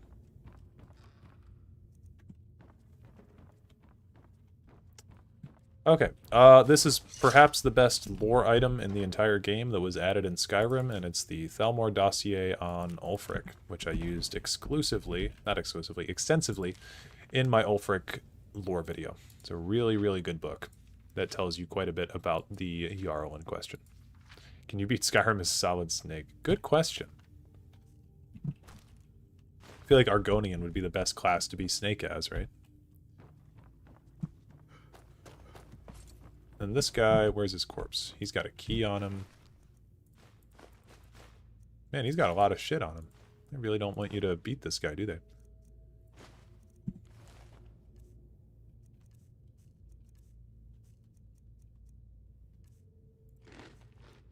Did that say cooked? Oh, I thought it said cooked cuttlefish. I was like, ugh. Fortunately, Snake feels like he'd be a Breton. Well, I think Snake would be an Argonian just for the simple fact of snake, you know? He's like kind of lizardish, like reptilian, but he does give off Breton energy in the best possible way. Doesn't know what sex is, doesn't fuck. Snake's definitely a Breton. Or an Imperial, maybe. Maybe.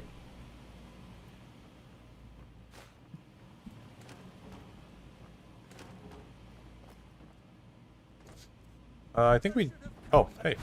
It's a guy.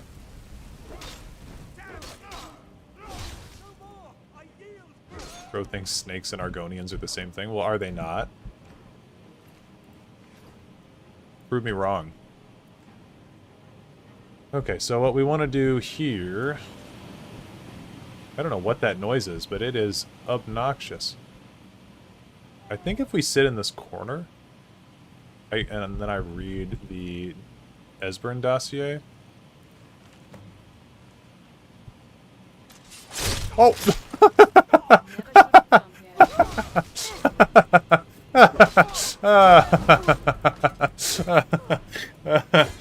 Oh my god. Oh. Oh, Jesus Christ.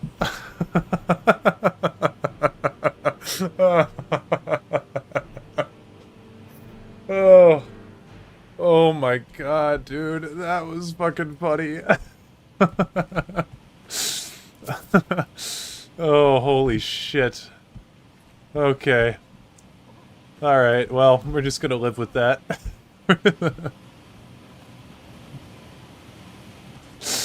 Oh. Oh my god. What the fuck? I told you. Oh god. That got me really good. I was not expecting that. Come on, this way. I've seen the guards using bodies. Whatever you want. But let's go, now. Gonians have boobs, hope that helps. I missed a little bit of chat. Frame 1 Malborn kill, holy shit. he didn't see it coming, and neither did I. At least the Thalmor won't kill him. I really saved him, didn't I? Actually a good person. We didn't even need to use Berserker Rage, so we'll just use it on the Frost Troll. Oh, and it... You know what's crazy is that didn't help. Oh, shit. Dude, wrong guy. Go loot the body. He doesn't have anything on his body, does he? Can we get back into the embassy from here? No. Yeah, I don't think he even has anything. Oh, yes, we can. He doesn't even have anything on his body, does he?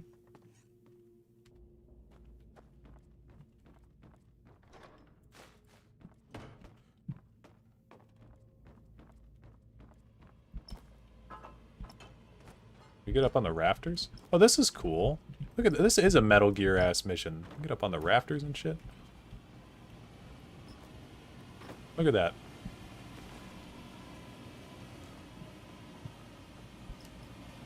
Dude, this noise over here? What is this? That is horrible.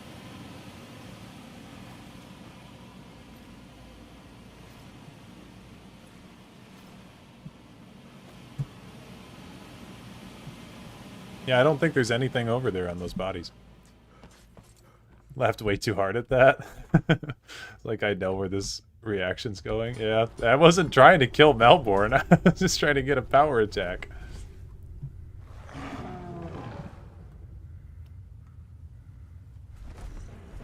Oh, you were making a reference? Oh. Jesus Christ. Sorry, I don't know. I don't know the reference you were making. Looks like dead Peter Griffin.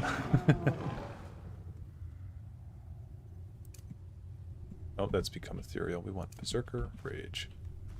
And we're gonna try it again until we kill this guy.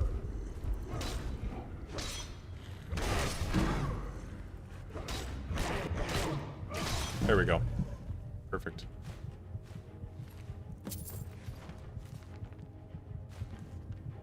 Is their air conditioner? It's been acting up for weeks. It seems like it. They need to get IT in there. Tech support. That's more for computers, but I think that, you know, something might be malfunctioning. Bring the unusual gem to an appraiser. I like how there's one appraiser. Should we go get the Steed Stone, since it's like one of the only stones that can actually give us a buff? Because the rest of them all pretty much deal with leveling. Well, I guess not the rest of them. We could get, like, the Ritual or something shitty like that, but... Air conditioner, IT, I know. Look. It's not always going to be comedy hour here. Sometimes we're going to have a fail. Thought the Lordstone? What does the Lordstone do again? Base health regen? That's a good one.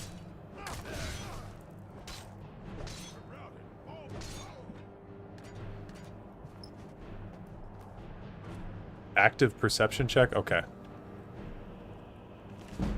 25% magic resistance, plus 25% magic. Okay. Doesn't... am I crazy, though? The Lord does do health regen, or base health in Oblivion, right?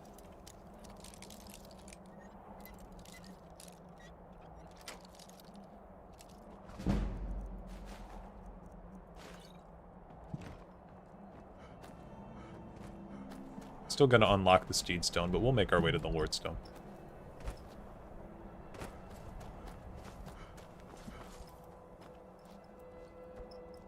Because I think the Lord Stone in Oblivion is, it's like 90 extra HP or something. In Oblivion, it's Fortify Armor Skills. What am I thinking of? I don't remember its passive effect, but yeah, regen. Yeah, I thought it was health regen, but you're weak to fire. Get the circlet that gives you 2 stones. I could do that, but then I'd have to do all of the Ethereum Forge. And I don't know if we've got, like... I mean, if you guys want to see me do the Ethereum Forge, I can get that shit done in, like... I don't know, a little bit. It wouldn't be too long. I know where all the Ethereum fragments are, and there's ways to cheese it, too. You can come in through Blackreach and grab a few of them, I think. Or when Lordstone is the one you think... Okay. Gotcha. I knew I wasn't totally crazy. Bam! Weakness to fire is in Morrowind. Not sure about Oblivion. Okay. Well, if we're going for the Lordstone, I do know where that is, I think. It's around here. We'll just take a carriage to Morthal. Have you heard? There's been another dragon attack.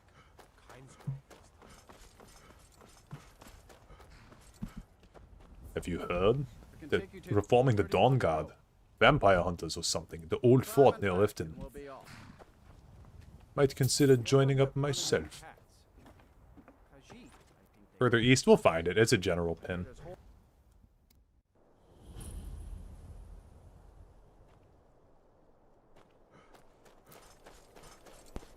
It's just to get me in the right direction.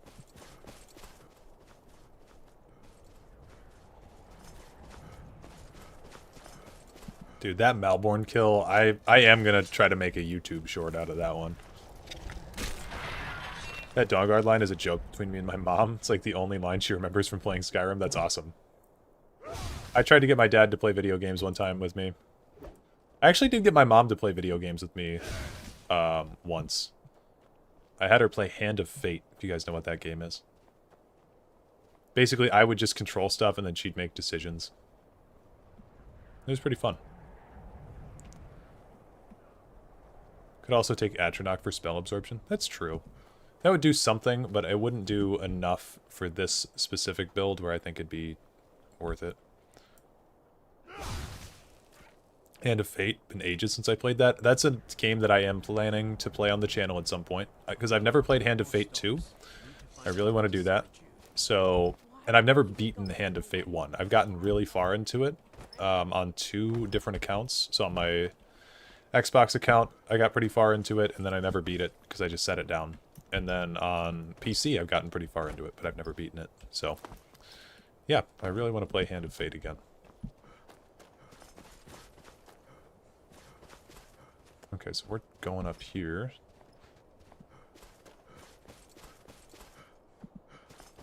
I remember thinking it was really good, just that never got super deep into it. Yeah, it's really fun.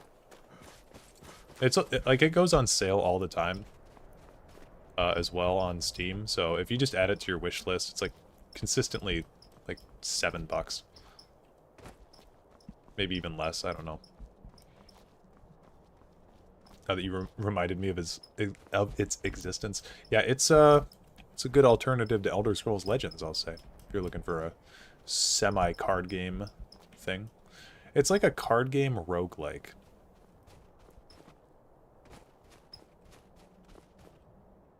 Okay, there's got to be an easier way to traverse this mountain, but I ain't looking for it.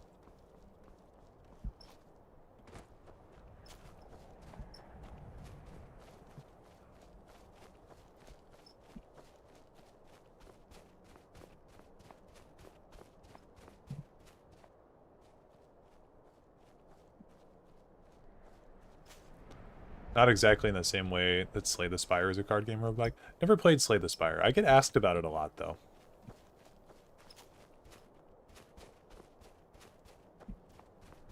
I mentioned Enderall earlier, but I highly recommend it for those who haven't tried. You said it's a mod for Skyrim?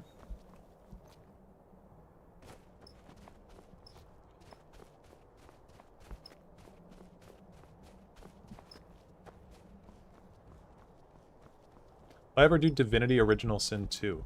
I would probably prefer to play Divinity Original Sin 1 first. I've never played any of them. But, yeah. Oh, wait, no, Div... Oh, wait. Div 2. I know what you're talking about. I have Divinity in my Steam library, actually. Yes, I would be down to play that on the channel if people would be willing to watch. Oh, hey, it's Skyrim's birthday. Yes, welcome, Sleep Paralysis Gremlin. Enderall is basically its own game on Skyrim's engine. Gotcha.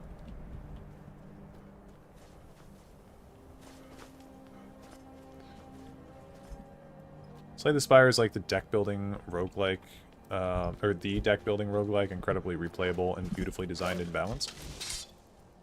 Cool, I'll have to give it a try.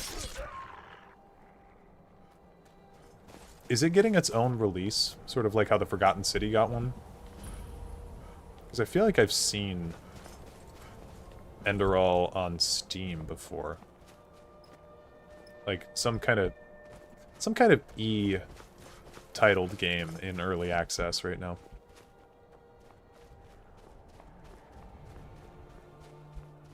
It's on Steam? Yeah. Thought it was. You picked a bad time to get lost. Okay.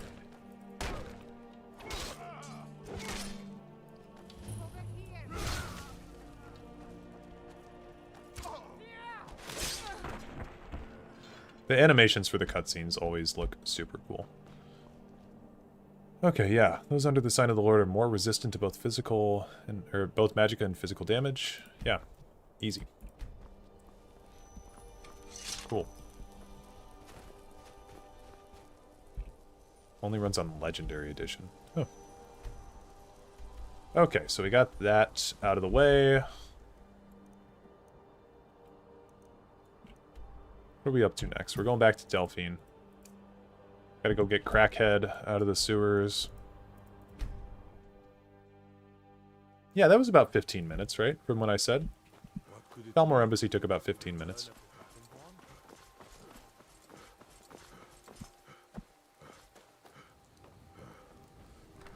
We'll go get, yeah, we'll go get Crackhead in a minute. And we love Crackhead. If you guys are anti-Blades, I hope you can at least be pro Esbern. Because Esbern is so cool. I love him. Really? That seems hard. Esbern? Figures the Thalmor. Divinity Original Sin 2 is probably one of my all-time favorite video games. Yeah, I need to play it. My friend was begging me to play it with him. Well, begging me not to play it with him, I guess, but like to buy it. Just to experience it. And so I added it to my wish list. It was like 20 bucks one day, and then I bought it. Really good shit. I mean, it's from Larian, so like, I'll probably enjoy anything Larian. Not getting an Esbern card will forever be my grudge, yeah. Esbern deserved a card. Like, even like a 1/2 little shitty creature. With like a cool effect. Can we please remove that? Yeah. Delphine is the one I want to choke slam through Nerd's Crust. Love Esbern. Good. I'm glad we're all on the same page. Hold there. You got to pay the tax. You got to pay the troll toll.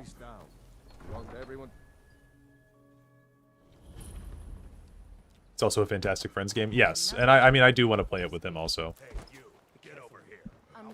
If you guys don't know, you can skip talking to Maul entirely if you just walk a little bit to the right, and it is... Shut up. I'm sorry, I didn't mean it. I didn't mean it. I love you, Brynjolf, but you gotta stop talking to me. Esbern is a 0/1 that gains +1/+1 when a dragon dies. Oh, that's so niche and terrible. I love it.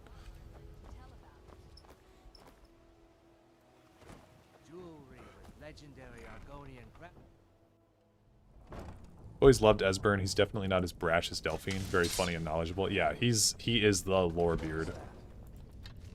He's one of my favorite characters in this game. For sure. Bryn. I love him. I don't know if this still works. I don't know why it wouldn't. But I think you can do a whirlwind sprint. Yeah, just right here. Look at that shit.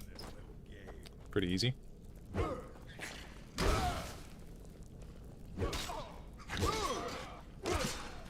we go.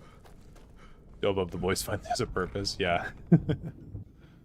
Classic Dova of the voice. What was that? Dude, okay. Of all the Skyrim characters, Stay out of trouble. this guy's gotta be top 5 worst. All my homies fucking hate Dirge. This guy's a waste of breath. Ended up with a smashed head. Condom hat on that lowlife? No. Well, yeah, you gotta stay protected.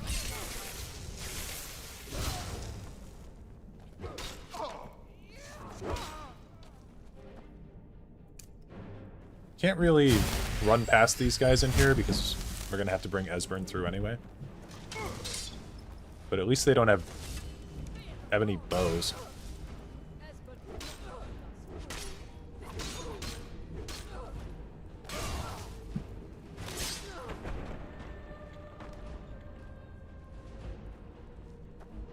I don't know, Dareloth, last person who made trouble for Vekel ended up with a smash. Oh, such a stupid character. It's me, I'm Dirge. He's just not nice. He's just super rude. I don't know, he never gets better, too. I feel like even when you're the guildmaster, he's just a dick. Up to 4 players, I believe. The best part is you don't have to stick together, which can lead to shenanigans. Yeah, it's the same way that they designed Baldur's Gate 3. I believe, because I've done a lot of multiplayer Baldur's Gate with my friends. We always get up to some bullshit. They call me Dirge, because I'm the last thing you hear before they put you in the ground. Brother, what the fuck does that mean? Well, a dirge is like a song that you sing at a funeral, I believe. So that's what he's getting at, but it's fucking stupid. Okay, last time that I was streaming this... Oh, I left my plates. Never mind. You can break into Esbern's room. No, that's not me. I'm not Esbern. I don't know. Mournful song, piece of music or sound, yeah. Delphine? How do you... Well, this is just a trick to get me to open the door, huh? I told you to go away. I told you to go away. I'm not opening this door for anybody. Ah. It's still stupid. Yeah, it's really stupid. Delphine really is alive, then. Honestly, I find the tough personas of the criminals in Riften pathetic. Yeah, they're living in a sewer. Like, who are you to talk? This scene... Just take a moment. This scene's also funny. He's got to unbolt all these locks. There we go. Only a couple more. Why do you hate Dirge? He's just like a know-it-all tough guy. He literally doesn't have a quest in the game. He's just some guy that stands there. He's just a waste of air.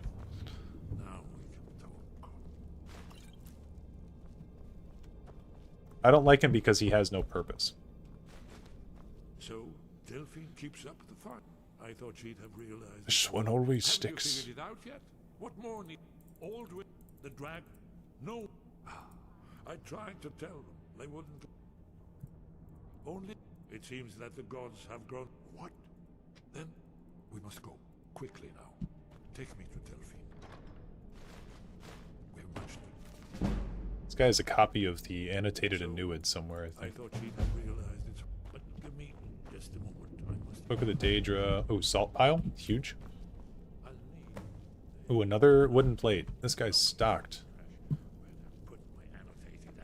Oh, no, he talks about, where did I put my annotated Anuad?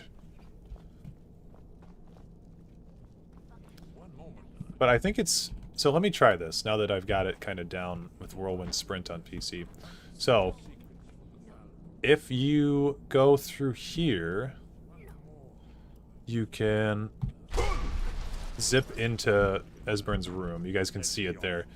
There's a video on my channel. It's one of the oldest videos on my channel.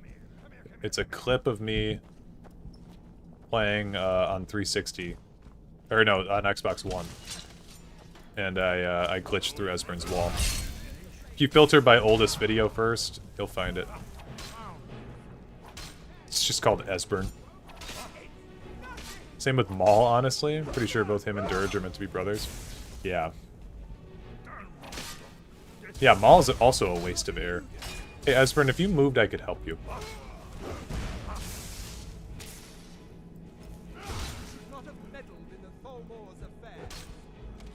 Maul being Maven's house Carl with an iron dagger is pretty funny. Yeah, I think he's just supposed to... divert people. With his big muscles. That was so unnecessary. This guy's a veteran from the Great War. Oh my god. Oh, happy Veterans Day, everybody. Okay, we'll break into here. Happy Veterans Day.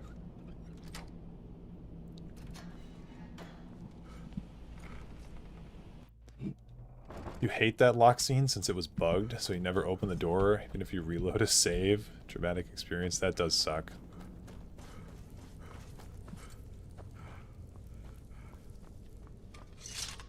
As a reward, he got his spinal column rearranged. That's rough. Have that as a short with the text Happy Veterans Day over it. That would also be funny.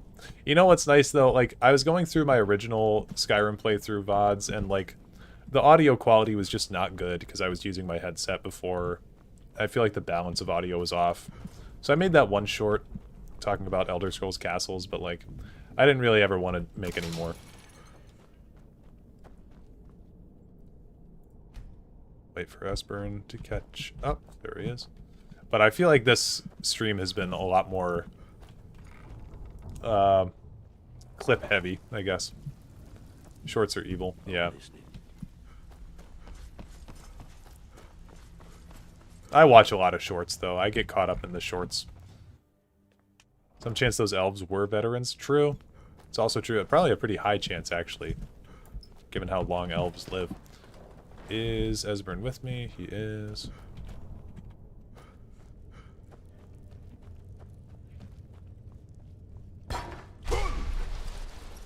So I've been keeping track. This took us 10 minutes to get Esbern. That's not very long. The Thalmor Embassy was 15 minutes. If I fast travel, Esbern comes with me, I believe. You have shorts completely blocked on all forms of YouTube I use. Consistently forget they're a thing. Oh, really? I didn't know you could block them. Oh, there's a thief somewhere.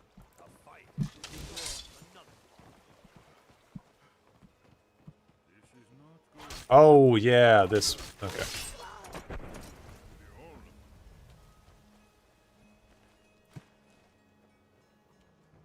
Oh, nope, not the courier. Not the courier. Get me away. I want to talk to him.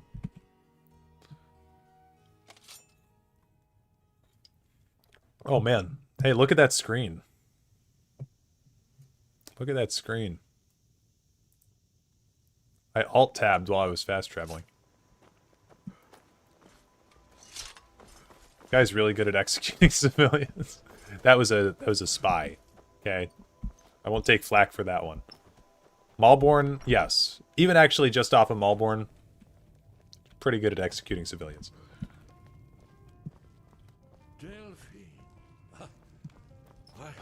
Oh, more wooden plates. It's been a long time. It's good to see you too, Esbern. It's been too long, old friend. Sees armored warrior with a claymore. Yeah, my iron dagger should do the trick.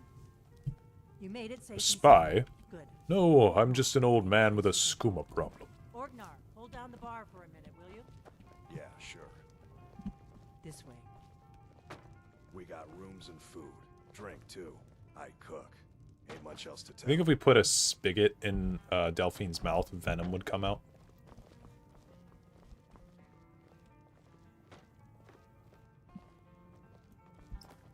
Guesses the card in your hand. Good Caius reference. I really don't need any of this stuff, do I? We'll just go pick up the important stuff like the platter. The potions.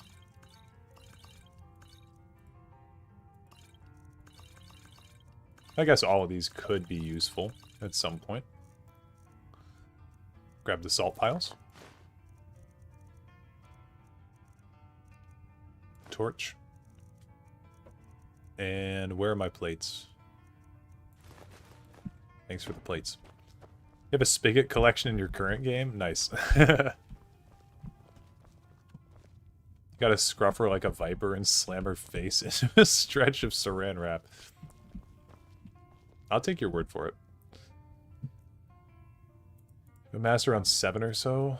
Or 7 so far. Haven't really seen them. You know, I made a book collection on my main character. And that was one of the most... No, not my main character, but I'd say like my most recent true playthrough of Skyrim. I did a book collection. That was one of the most fun things that I've done in a long time, to be honest with you. In Skyrim. I promise I've got more exciting things that I do day to day. But... You see, right here, Sky Haven Temple. Constructed around one of the main Akaviri military camps in the Reach during their conquest of Skyrim. Do you know what he's talking about? Nope. This is where they built Aldrin's Wall to set down in stone all their accumulated dragon lore. A hedge against the forgetfulness of centuries. A wise and foresighted policy in the event. Despite the far collecting books as well, I literally pick up every valuable thing I can. One of the wonders of the ancient to get that set up at some point. So I had in the actually it's funny that the Book of the Dragonborn's here. So I had a table set up that was main quest stuff in one of my houses. And it was... Where's that? Oh, I guess I should take my gold too. Map of Dragon Burial. So it looked like Delphine's table here in the Lakeview Manor. But it had like a setup kind of like this. And then it had some other main quest stuff. So I tried to take an item from every single dungeon. And I had them all set up, like my character was doing research for the main quest. Mercurio is my library. I never liked that guy. Not lost, just forgotten. The Blade's archives held so many secrets. I was only able to save a few scraps. So you think that Alduin's Wall will tell us how to defeat Alduin? Well, yes, but no. OMG, they put the Skyrim logo on that book. That's so cool. Gotta love people going back and playing the other games. We're running away from the courier, by the way. New goal. Get away from him. Courier reference. Courier spotting. Need a ride? Where do you want to go? I think I can hear him. I'm gonna go to Markarth. Climb and back and we'll be off. Ever been to Markarth? He's a bit smug, but he's efficient. That's fair. I don't believe a word of it. Sounds awesome. Just shove all the unique ones on a shelf. Try to set up a lore-oriented shelf in another room. Oh, I had them all organized by, like... Oh, no! He caught us. A letter. Looks I like can't escape. Got to go. Oh, god damn it. Why are we running from him? Yeah, it's funny. That's all. Never hired him before current game. I feel like I hired all of the hirelings on my first playthrough. Or at least like a decent bit of them. That was actually how I found out that you could marry, like... Because, like, you gotta remember, Skyrim came out in 2011. This was before gay marriage was legalized in the United States. So, it was pretty crazy to me when I was like 11, 12 years old and I'm playing this game. And then I had an Amulet of Mara on. And this guy that I hired in the Winking Skeever in Solitude started hitting on me and asking me if I wanted to get married to him. I was like, what? He's a mind-blowing revelation for me at the time. It's like, you could marry... If I'm a guy character, I could marry other guys? It's just something that, like, I feel like wasn't talked about a whole lot, but it was a pretty progressive thing to be in Skyrim. 3 years before it was legalized. Tamriel is ahead of the bell curve. Why are you gay? Yeah. But no, it's cool. Genuinely, it's very cool.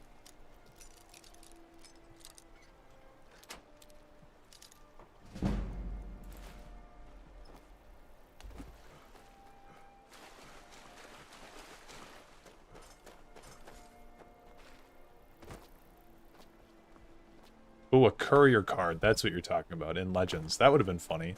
Probably would have operated similarly to Adoring Fan, right?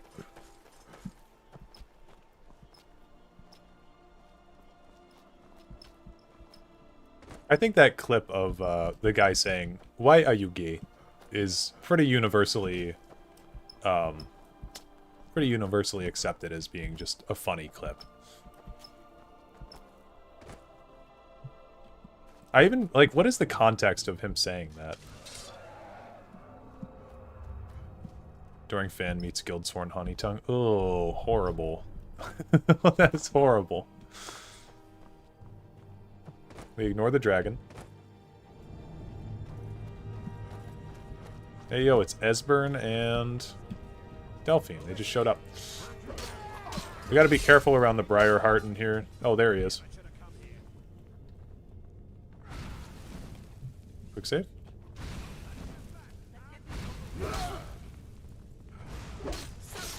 Dead.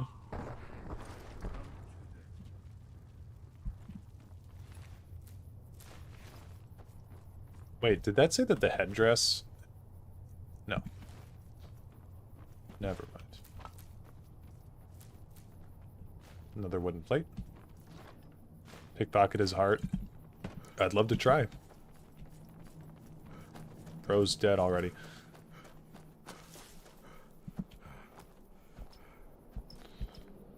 Okay. Nice.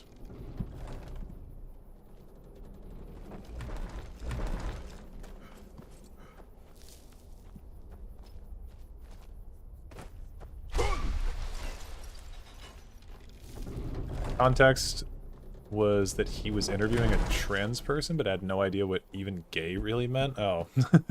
It's kind of interesting. Gotta say, it's a bit of a pity that Forsworn are largely reskin bandits with literally no flavor, I'd assume is what you were trying to say there. Always marry the single male Argonian regardless of gender, race, and then live as far away as possible from the mine he works at. That's sweet. Wonderful. Remarkably. Okay, while this cutscene plays out, I'm gonna go pee real quick. And I'm gonna take a quick break, but we will... It'll be pretty short. I'm gonna get a water filled up and all this other kind of stuff. So, I'll be back. Another of the lost Akaviri arts. No doubt triggered by, well, blood. Your blood, Dragonborn. Try dripping blood on You see the how the carpet. ancient blades revered me with Cyrodiil?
Okay, I'm back.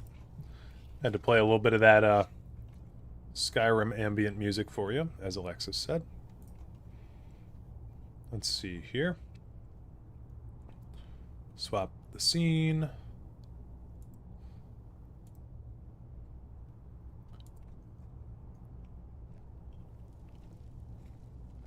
Okay, it's back up for everybody. Cool. Man, 26 of you guys here when I left, still 26 here when I came back. Thank you guys for staying. Much appreciated. As always. It's coming to life.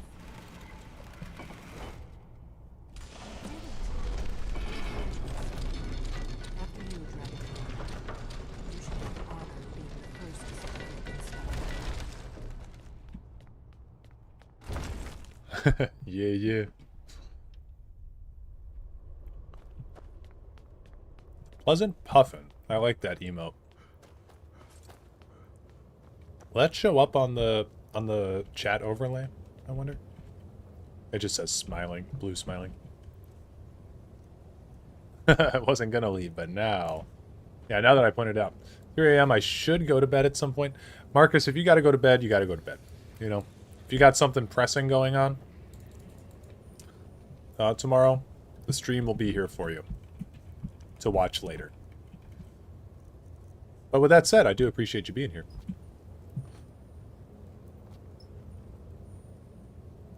I'm gonna do a quick wait.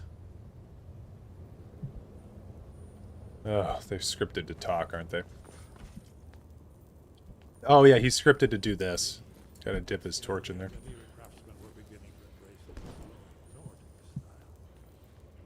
Sleeps in for the week.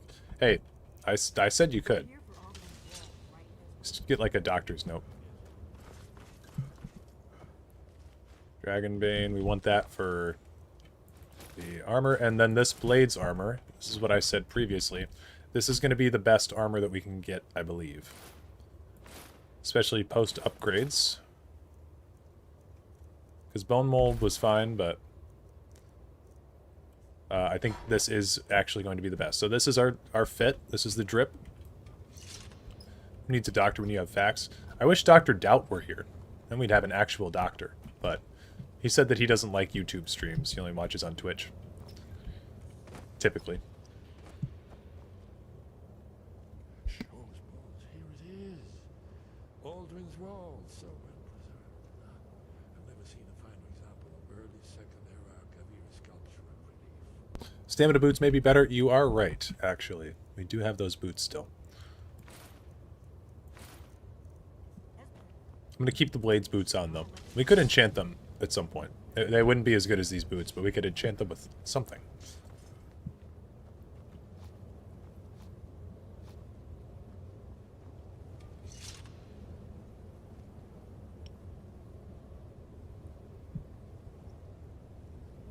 Look, here is Alduin. This panel goes back to the beginning of time, when Alduin and the Dragon Cult ruled over Skyrim. Here, the humans rebelled against their dragon overlords, the legendary Dragon War. I really do think that Elder Scrolls should do like the, I don't know, D&D and like Dark Souls style thing where it's your weapon is two-handed unless you make it not. So that way they don't have to divide things into like category by one-handed or two-handed. They could divide them by like blade or blunt again. Stuff like that. So does it show how they defeated him? Isn't that what? Patient. The Akaviri were not a straightforward people. Everything is couched in mythic symbol. Yes, yes. This here, coming from the mouths of the Lord Hero. This is the Akaviri symbol for shout, but there's no way to know what shout is meant. You mean they used a shout to defeat Alduin? You're sure? Oh yes, presumably something rather specific to dragons, or even Alduin himself. That'd be cool. I love versatile weapons. Me too. This is where they recorded all the news of Alduin. So we're looking at a shout. Damn it. Have you ever heard of such a thing? A shout that can knock a dragon out of the sky? Nope. I was afraid. I guess they're... I hope to avoid involving them in this. Right. We'll look around. Talos guard you. Look, the third man.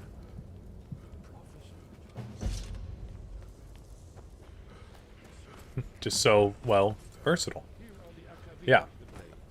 You see their distinctive nostrils. It'd be nice specifically too, because sometimes in Skyrim, to me, it feels like we're doing two-handed weapons just because this challenge is kind of odd. And I wanted to utilize this weapon, but you know, we haven't put perk points into anything, so we could swap at any time. But like, I feel like personally for melee characters, typically it's either better to do sword and shield, or it's better to do sword and or like just dual wield in any kind of way if you're trying to maximize damage output. The thing that two-handed brings to the table is that it's a massive weapon that you can still block with, which is the major downside to dual wield. But like in ESO, they made it so that way you can dual wield and you can block at the same time. And I prefer dual wielding in that game as well. Two-handed is a cool power fantasy though. Sky above. Where did you learn of that? A blade? They have always sought to turn. Have you learned nothing from us? Would you simply be a tool in the hands of the blades to be used for what I have you could? Though, if the world is meant to end, no, not now. Not until you return to the path of wisdom. I have given my answer. Go and reconsider your course.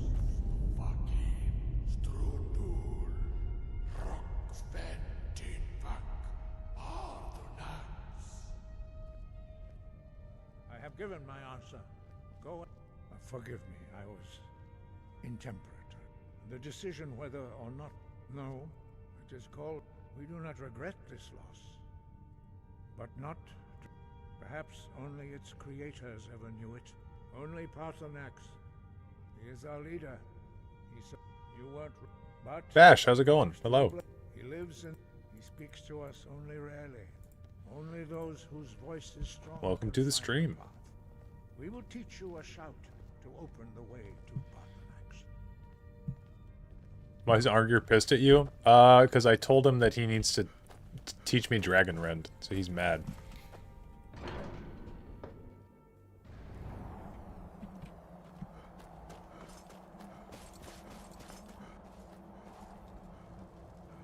Yeah, please, more unique weapons like this in the next game. Such a cool sword. Path to Paarthurnax lies through this gate. Typically, I like a weapon that has more of a broader, like, guard on it, but this is still super cool.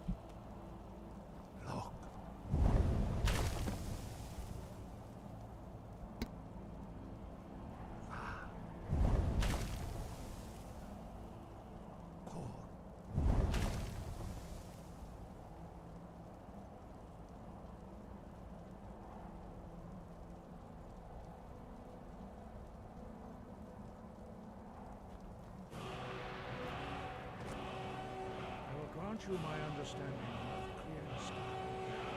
This is your final gift from us, Dragonborn. Use it well. Saw some previews for Skyblivion, and there's a ton of custom weapons like that. Has me excited. Are they weapons that were designed by the Skyblivion devs? Or is it weapons from Oblivion that got a reskin? Get some character animations that actually look like they know how to use a sword, please, and thanks. Are you telling me that this animation doesn't look like this person knows how to properly wield this weapon?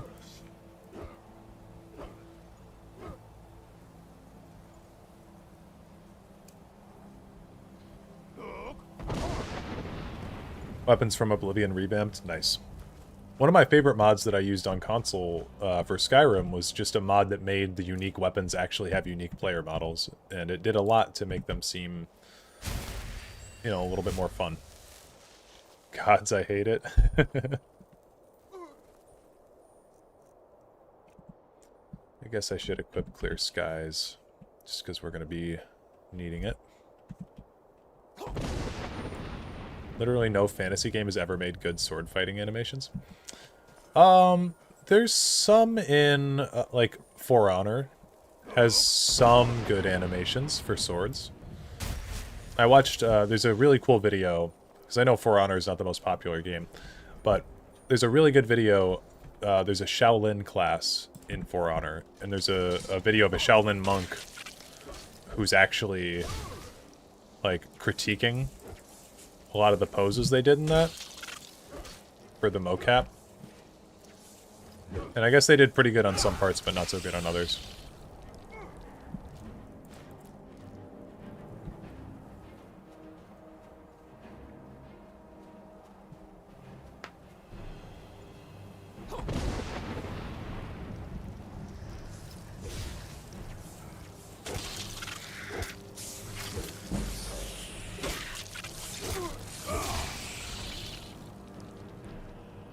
For Honor, I don't really count. I mean, more like fantasy RPGs like Test. Yeah, that's true. For Honor's not really like, you know, they can put a little bit more focus on that. For Honor does have some decent stuff. They do. They added recently, I don't know how recently, because I hopped on a few months ago for the first time in ages, but they added like half sorting for the Warden class, and that's pretty cool. Let's go Blade back. You don't see a whole lot of half sorting in video games.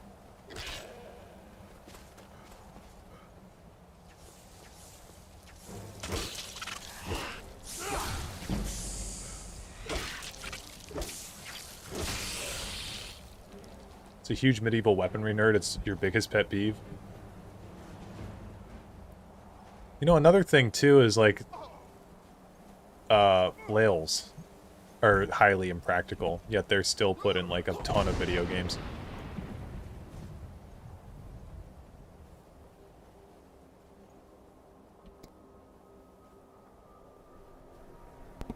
Most people don't even know what half sorting is and get freaked out when they say you can hold the sword by the blade. Half sorting's cool as hell. Basically just use it as like a micro spear. Just poke at enemies. It's good for close range stuff. I always kind of wanted to get into fencing and like that kind of sport. Have you guys heard of Jugger before? Jugger? Give me spears or throwing weapons back. That would be nice. It'd be nice to have more variety for our weapons.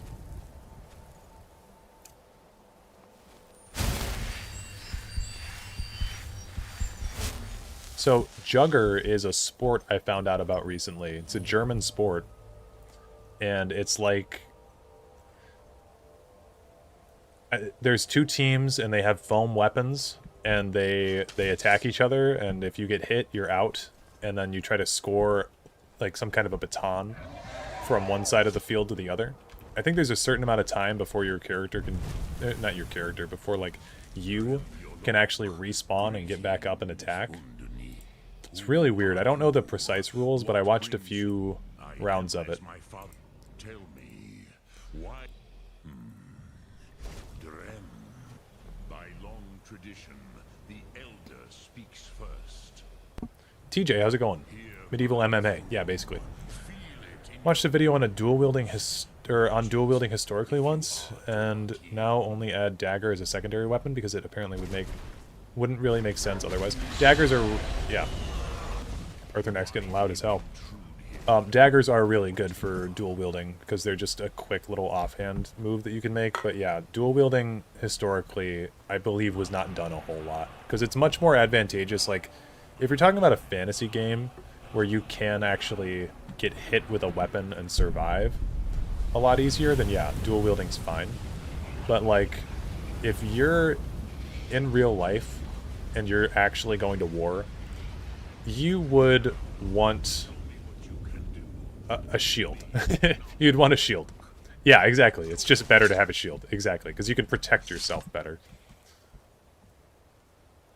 I mean, a lot of actual medieval battles were not like, you know, people sword clashing, and it wasn't like a Star Wars lightsaber fight. It was like a lot of poking at each other and sitting back and watching.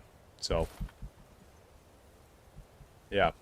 Okay, so we want Fire Breath. Going good. How's the stream? It's good. It's been a good stream. We got a pretty good turnout of people.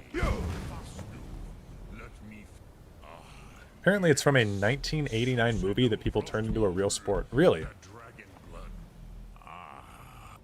You would not come all this way for Tinvak with an Alduin, but our Hadrime, Drem, all in good time. First, yeah, but why? Why cost? Do you? There is, but you. Do you know why I live here? This, here, the ancient, the no, it was the cat. Did anybody else, when they were younger, think that this was the dragon's face?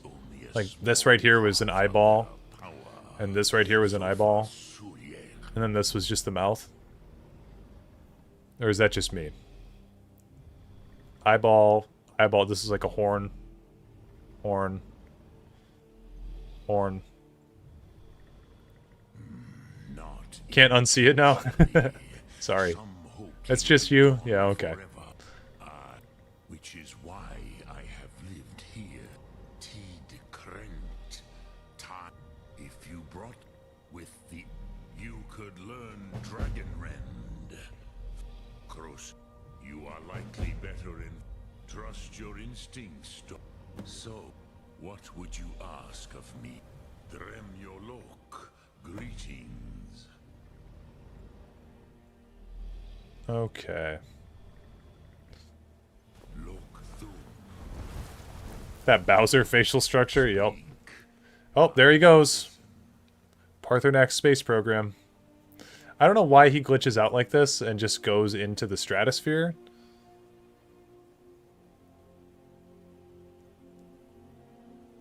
Can seem a bit better this time. My PC's better this time around. He's right over there. He's just glitching the fuck out. Oh my god. Oh, there he is. He's back. Nice. Alright. I'm gonna go look for an Elder Scroll here. These people need him, yeah. There was a Japanese samurai in feudal Japan called Miyamoto Musashi, or Musashi. Miyamoto Musashi, who was famous for dual wielding, who was considered very unconventional at the time. Where do you want to go? Climb and back and we'll be off. I wanted to give my PoE2 character 2 Juana-looking weapons, but I need to give him 2 spears or a spear and a club, and I just can't now. Well, it's okay if it's, you know, if it's fantasy. Do whatever you want. Okay, Alftand, I think, is this way. Tamriel ought to be using halberds by now. Or ought to be using halberds like crazy now. Well, yeah, it's pretty ridiculous, the technological ineptness of these people. Oh. We're gonna go back towards the town. I'm gonna make the guards fight him.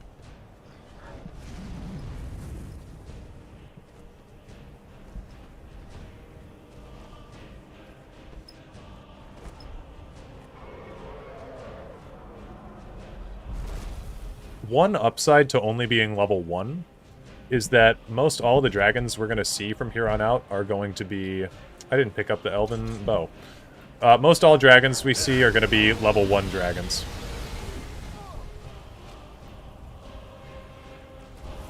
They also have to forgive the lack of a strong cavalry force. True. Dawnguard armor, I'm pretty sure is a form of Brigadine, or at least it sure looks like it. I think it's based off of Brigadine armor, yeah.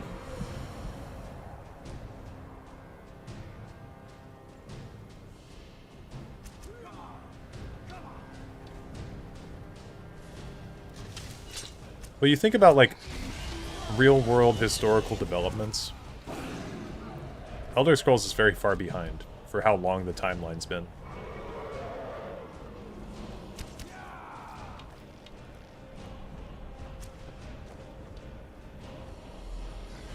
Dude, why are you aiming at me? I'm not even hitting you.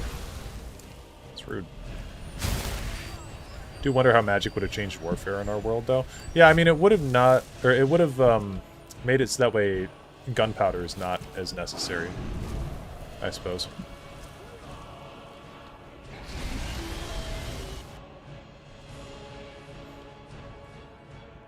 Oh, we can just chill in here. We'll wait an hour.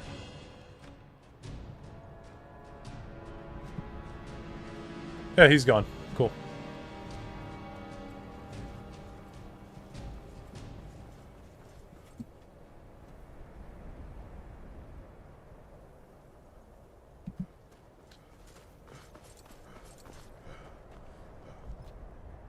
They have battle mages too, so yeah. True.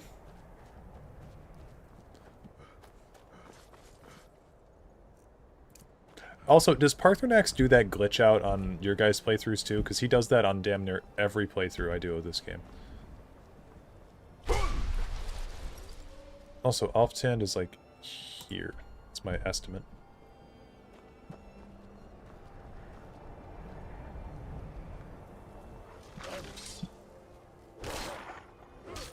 He never does that on yours? He does it on like literally every playthrough. We're talking like from console on. Just flies up into the sky. Seen it a couple of times. It's weird. I don't know why he does it.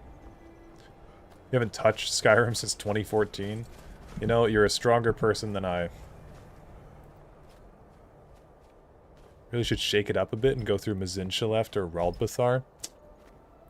Mazinchaleft is in the Rift, and Raldbathar is the one... Raldbathar is the one you go to for Dark Brotherhood, right? Alftand is so 2011. Yeah, but you can skip Alftand so easy. Didn't do it last time, but that happened a couple of times. Dude, this Azora statue is so cool.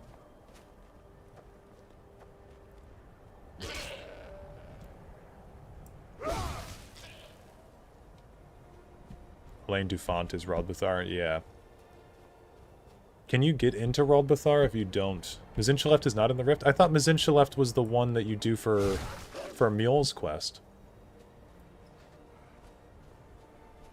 Maybe I'm just associating, because Mule is in the Rift, maybe I'm associating Mazinchaleft in the Rift. Is it in Eastmarch at least? Around that area? Mazinchaleft is in the Pale, I believe? Oh, am I just... do I have the wrong thing? Or have I just not done that quest in a long time?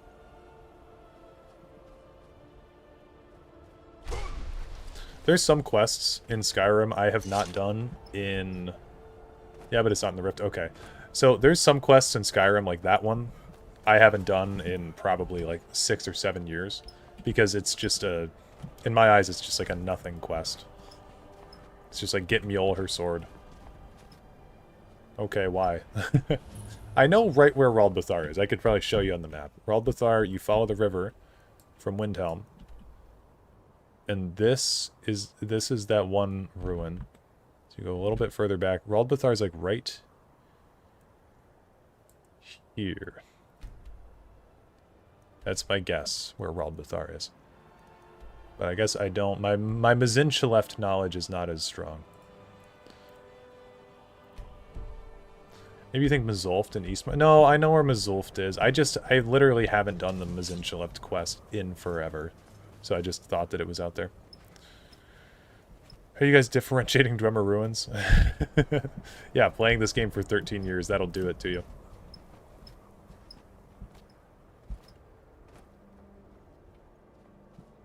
I mean, genuinely, like, the level design of the Dwemer Ruins is quite different in all of them, I think.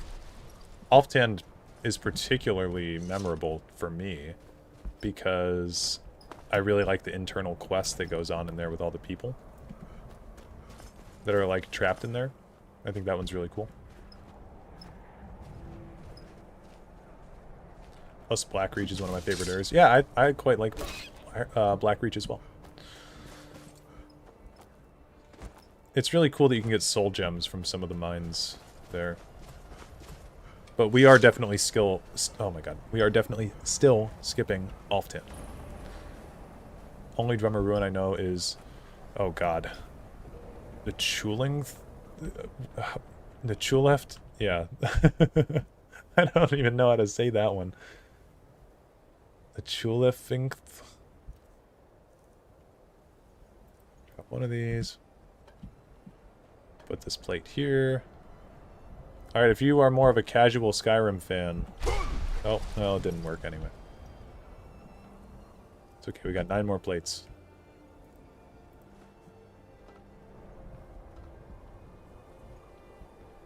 Maybe we just put it, like, right here. I'm actually a bit excited to get back into ESO so I can check out what they do with Blackreach. Blackreach is fairly well done in ESO.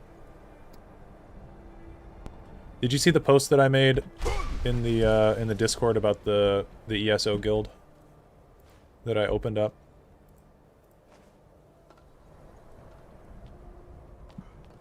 Maybe we sprint first and then we go in.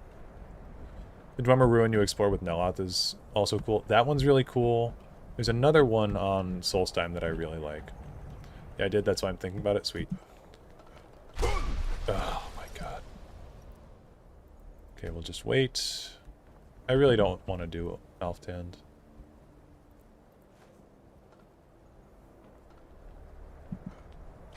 Ugh.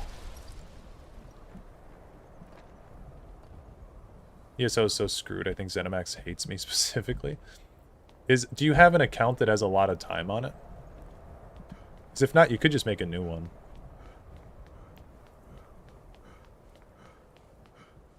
That's my recommendation. Making a distance between the plate makes it easier? Okay. Set it like that. Ooh, that did look better. That looked more promising. Is it that we go back and then we out into it? This is messed up. Pretty sure you can third-person interact with the lever. It's been a while since... Oh, really? Really?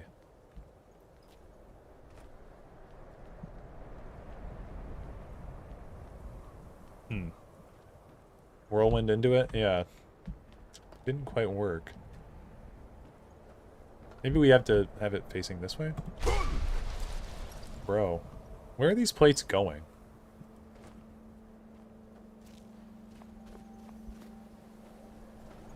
It's just like all fucking over the place. Never would have thought that wooden plate's the key to achieving Chim. Oh yeah. This is what Vivek isn't telling you. Sprint then Whirlwind. I was trying that as well. Ugh. Let me in.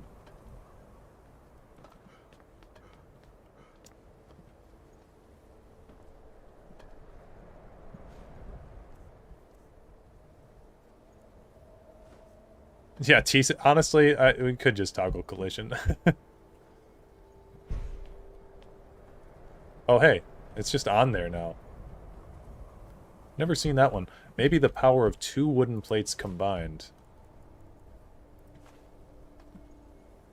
will be enough to get us... God damn it. Thing flew out of my hand. Okay. Ah, there we go. Look at that. First try. First try. Got magnetized? Yeah. The new Westfield Legion motif in ESO looks so damn good. Yeah, their motifs are really nice. Nailed it, yep.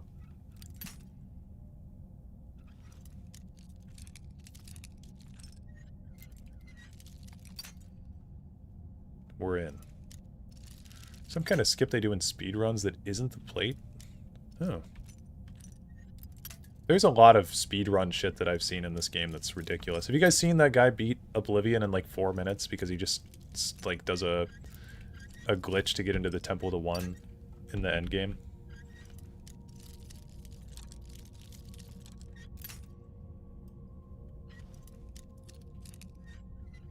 There we go. Oh wait, I forgot to talk to what's his name. Need something? Get away from me.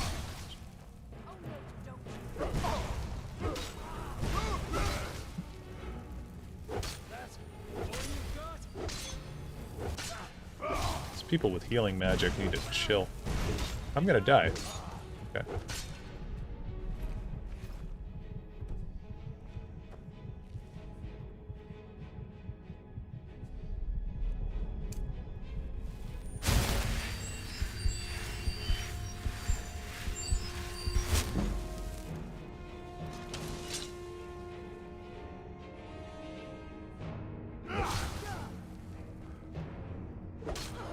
Okay, she's just accepting her fate.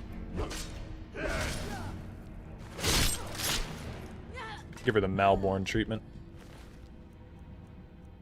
Ooh, the steel plate gauntlets are actually better than the blades gauntlets. By 1 armor rating. Dropped that and that. Okay, we need to go talk to Septimus. So the current world record speedrun just runs so fast, the door collision doesn't load in. That's really funny. Umana, more like Umalborn. Couldn't have said it better myself.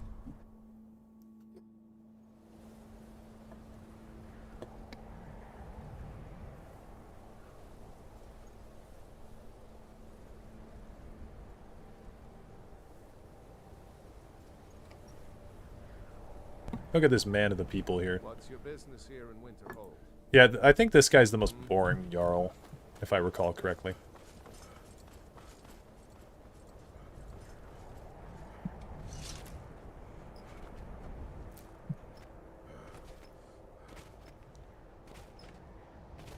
Only I can do such terrible puns. Exactly.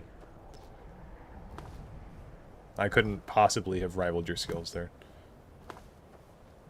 I am curious what level we're going to be when we reach the end of this playthrough and we use all of our points to level up. Like, how many actual levels have we stored up?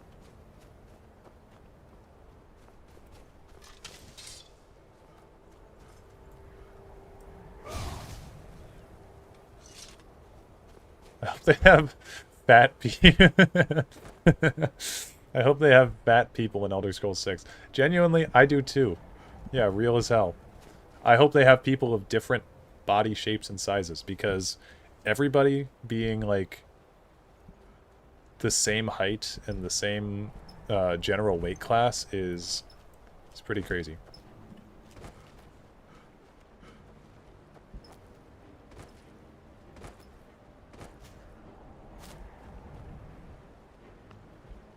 Going the wrong way. Or slows to compensate, true. They have a, like, honestly, I think the ESO character designer is pretty good. They could stick with that and, you know, modify it, obviously, for graphics updates, but people who are missing limbs too, yes, that's true. And, you know, Bethesda could totally do that if they wanted to. They're just a little bit lazy.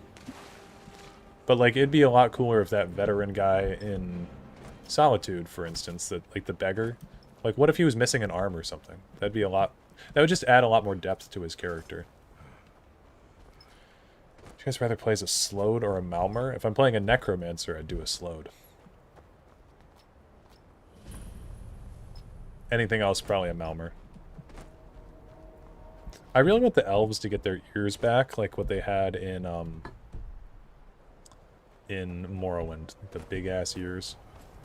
I think those were cool. I don't like their little small... wimpy ears they've had since Oblivion. Actually, in Oblivion, the elves just have people ears, I think. They don't even have, like, legit elf ears that are pointed at all, do they? They're just, like, human ears. Veteran guy in the Ratway is missing his bone structure. That was actually revoked. I took that from him. It was requisitioned, I think is the right word.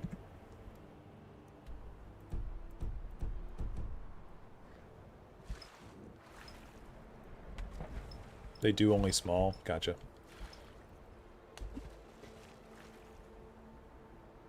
Apparently you can use the dual-wield power attack and then eat Netch Jelly to give yourself paralysis to clip into the wall.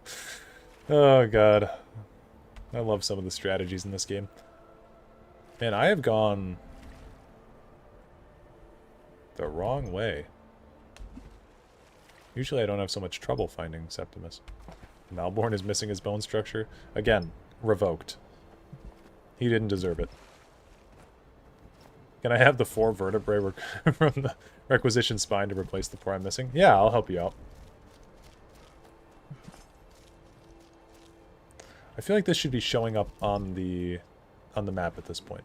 Like, is this Septimus? Usually I just put a quest marker out here. Oh, hey, okay. I see what I did wrong. You're supposed to be more this way. Yep. Yep, more east. I just saw your message.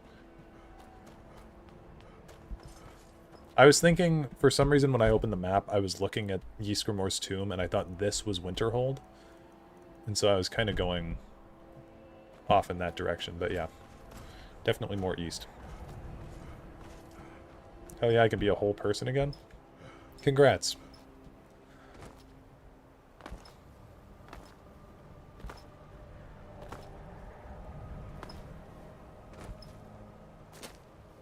Since Septimus Outpost is very close to Winterhold Jail, you can just get arrested and break free to go to him. That's also a pretty smart strat.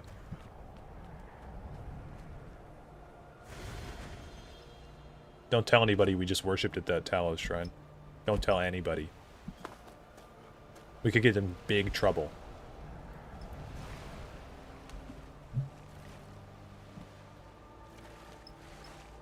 Thalmor— no, dude! Stop! I'm gonna get in trouble.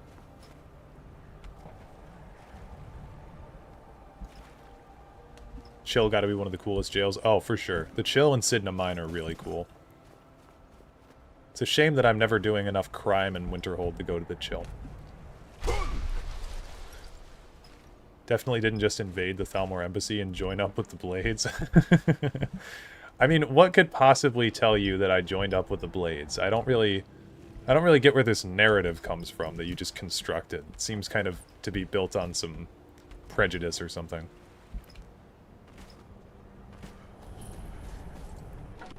Yeah, who the fuck is Thethlos? No narcs in chat. You break out of Winterhold Jail, you also get a fuckload of ice Atronachs. Yeah, not fun to deal with. The slow new deity. That's some homebrew stuff. Septimus, also a great NPC. I don't really... When I think of my favorite NPCs in all of the Elder Scrolls, I don't really think of a whole lot of Elder Scrolls 5 ones. But Septimus is up there. Septimus, Urag Groshrub, Isran, Serana, and what's his name? Neloth. Neloth is also sick.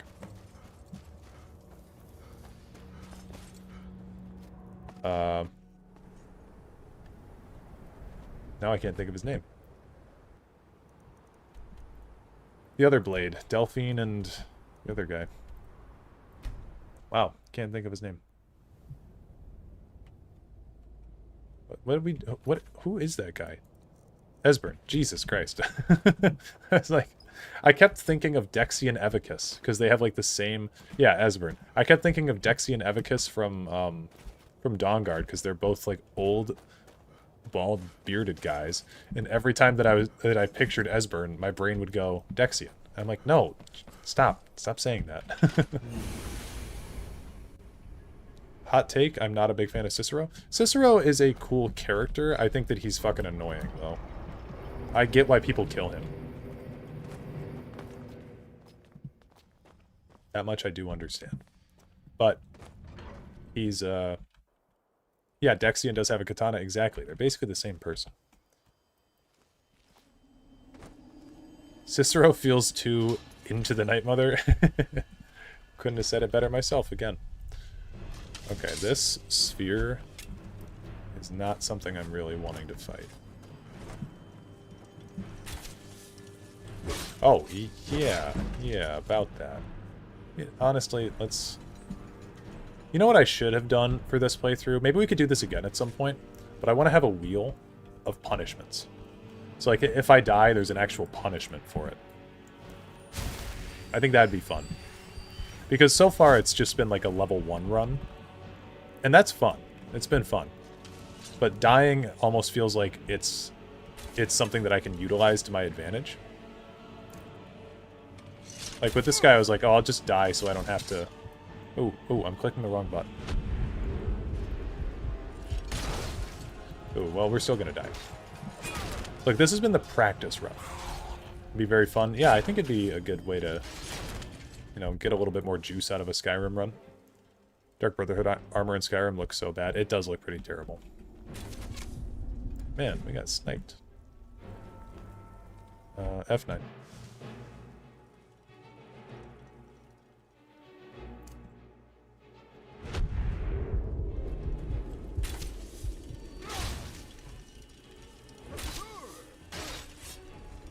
Yes, the Dark Brotherhood robes are super cool. I agree. It's a shame that they have no armor class to them. Or no armor rating. We'll wait. I think we can just run to the room.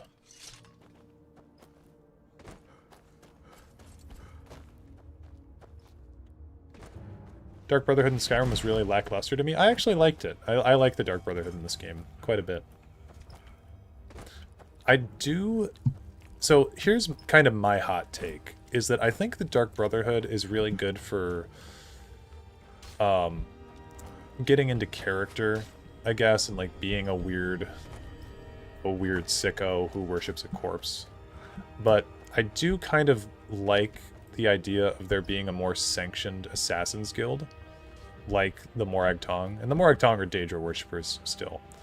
But I think that like Astrid's idea of just being an Assassin's Guild that, you know, she's the head matron and they don't take orders from the Night Mother anymore, I actually think that's quite compelling. And if I were like a real world person, I think I'd be more inclined to join that order than to join this weird Night Mother cult that they've got going on. You know? Just feels a little bit more like grounded and less cultish. But they do still call themselves a family, and like Astrid's supposed to be the head matron and they follow her orders, so it's culty. Yeah, it would have been a cool option to side with Astrid. I agree. I think it would have been cool for like broader roleplay aspects too. The Night Mother cult can teach me magic. I'm signing up.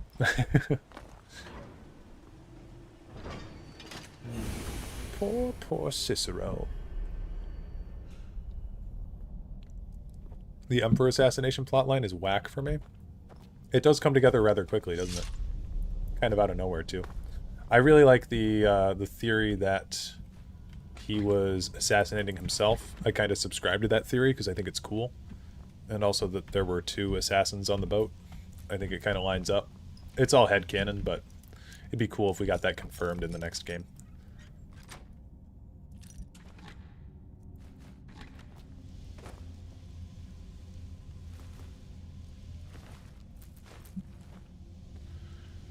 You know, if human flesh is an ingredient in this game, shouldn't we be able to just...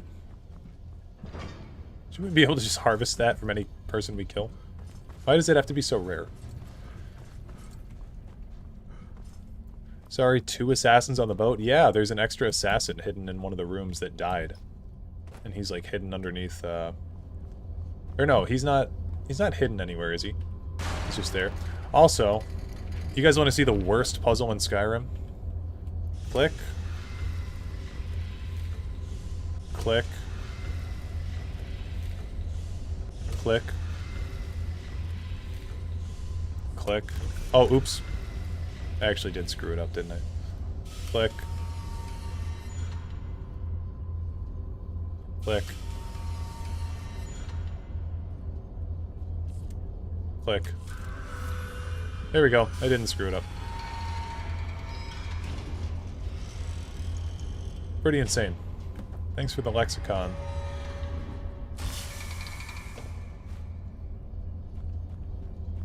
Like, let's be honest. Let's be honest. Let's be really real. This guy, this character, Let me just get a real good zoom in on him. This character cannot read. Okay? This character doesn't know how to read. But he could figure that puzzle out. You just click a button. Yeah, click until the win, just like the combat. Played Dark Brotherhood Skyrim a lot, never noticed a second assassin. Yeah, you gotta just explore the boat a little bit and you'll find him. It's pretty neat. Wow, okay, Orc Prejudice? No, no, no, no, no, no, no, not Orc Prejudice. This is my character. This is my OC. I'm telling you, I created this guy. He can't read. Look at him. It's not that he's an orc. He was raised in a low-income stronghold. Okay? Don't be degenerate. Don't make this about race. This is about class. Social struggle, man.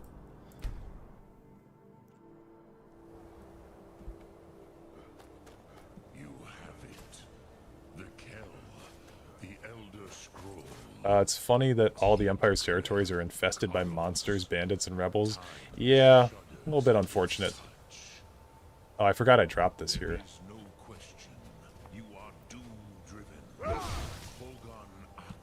Let me get this. Damn.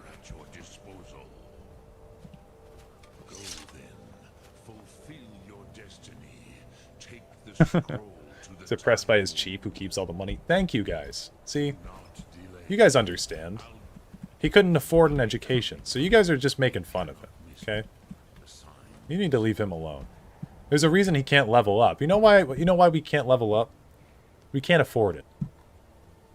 It's too far out of our tax bracket.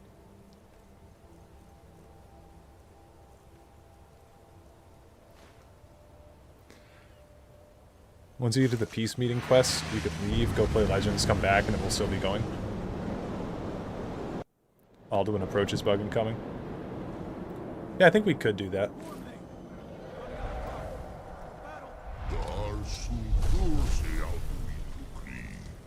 Today, Alduin's lordship will be Orc chiefs have monopolized the means of education. But I honor your courage. Bring the books back into the hands of the people. The orc children yearn to be educated.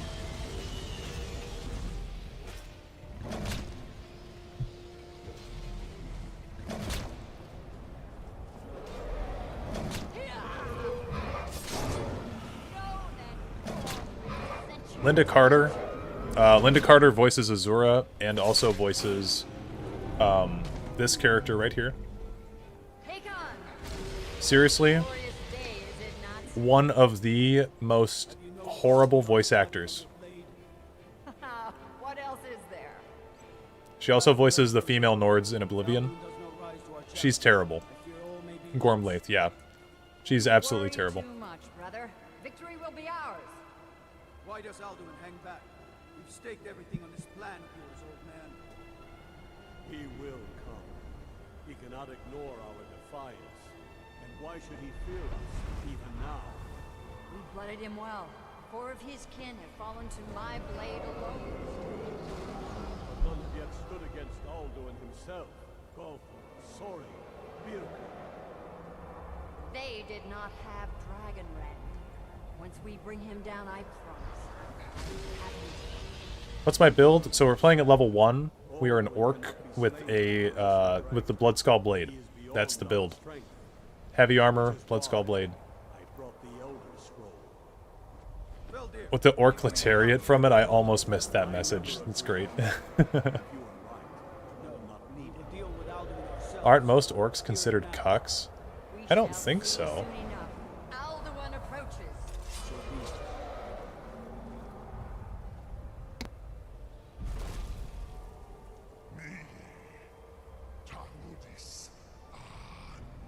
Gotta love the idea that this word wall has been in a...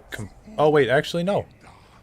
This word wall is repaired. I was about to make a joke about how Bethesda didn't repair the word wall over time, but they actually did. Kudos.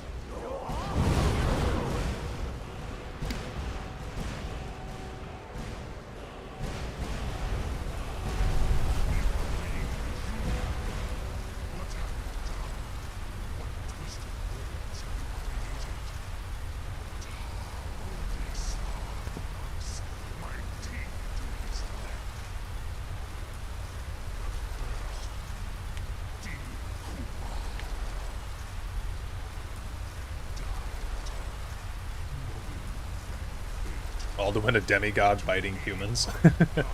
Thank you, Toby. Thank you for pointing that out. Because, yeah, we were just talking the other day. It does not feel like Alduin is an actual deity of any sort. Feels like he is a reskinned dragon.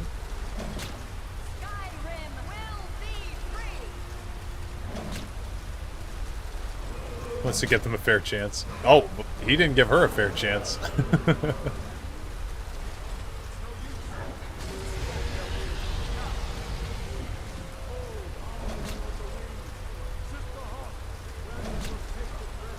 Why are there only 3 of them here? Telling me he isn't a reskin dragon?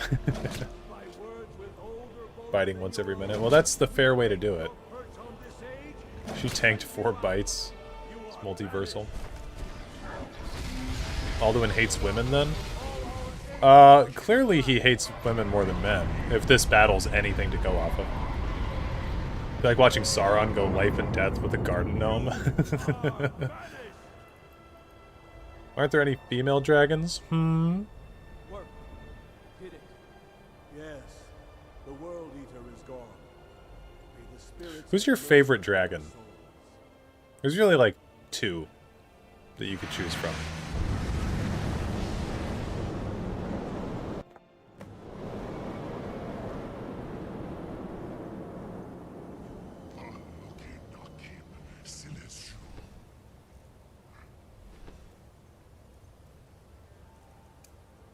Also, gotta love, like, Dragon Rend is just given to you once you learn it. They don't require you to have any Dragon Souls.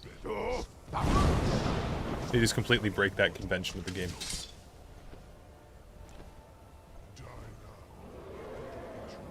Dragon you fight at Whiterun? It's your favorite dragon?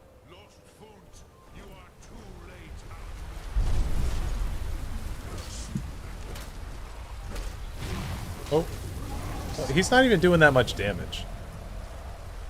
Genuinely, compared to some of the stuff that we've fought thus far. Oh, what's up, Arthur Max?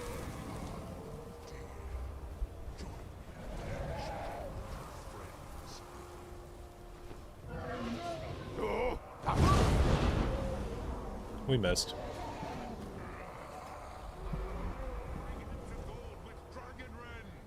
My favorite dragon is Durnerbeard. I think he's sick.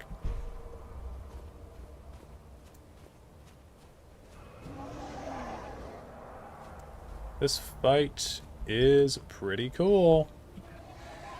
Durnerbeer's a bro, yeah. The fact that we never got a Durnerbeer card, that's my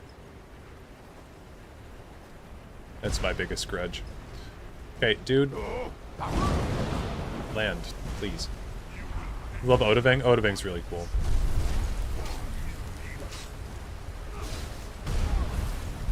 Soul Cairn's best place in the game. I wouldn't agree with that.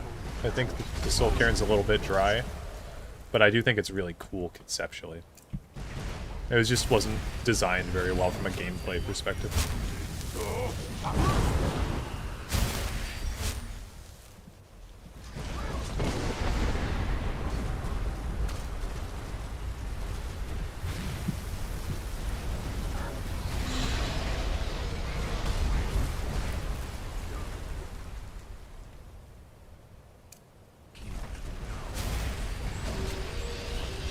A little empty, yeah. That's my real only complaint with it. Flashbacks to tracking down all of Juve's pages, exactly. We missed that? That's crazy. Durnerbeer loses to the Dragonborn, then politely asks for playtime every now and again. Yeah, he's cool. Wanari. Juve's quest is so fucking glitched, is it? Never had problems with it. Oh, I missed that one too. Bethesda stopped designing quests that make us get 50 of an ingredient challenge. Impossible. Their idea of Radiant quests literally is just like fetch quests. Okay. Oh, god damn it. Arthur Next just ate that one. By the creators of tracking down 2/3 of Red Nirnroots. Honestly, I don't think the Nirnroots one is that bad. Because The Red Nirnroots one, because they're all at least in one location, and Blackreach is kind of fun to explore, I think. Red Nirnroots I've never really had a problem with. Plus you get a really cool buff from it, so it's actually kind of worth it. Fucking thank you? Yeah. I'll validate your Blackreach love any day.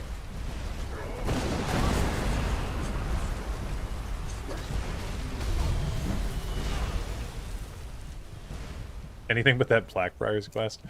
Yeah, it's what, the 20 Nirnroots, 20 Deathbell, 20 Nightshade? The Deathbell, you just go into the Mournhold Swamp. You get that right out of the way real easy.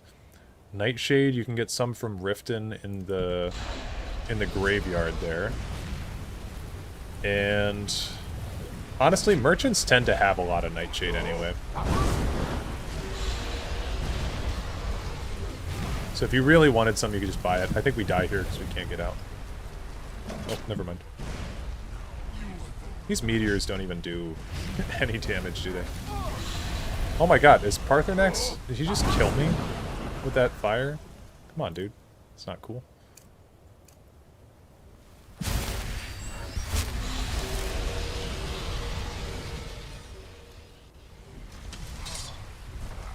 I can't remember, is the Dwemer Crown quest an anniversary thing? Because I hated that shit so much. Oh, the Ethereum Crown? Yeah. That is a side quest. I like the Ethereum Crown. I don't know.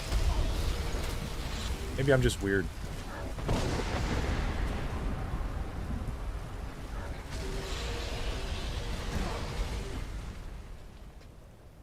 It's a quest where you go through a dungeon with 4 dungeons for each season in it and stuff. I'm pretty sure that is the Ethereum Forge that you're thinking of, because there's 4 pieces of the Ethereum shards you need to get. Fight a big spider robot at the end? Oh, never mind. I don't know. It's an ESO dungeon.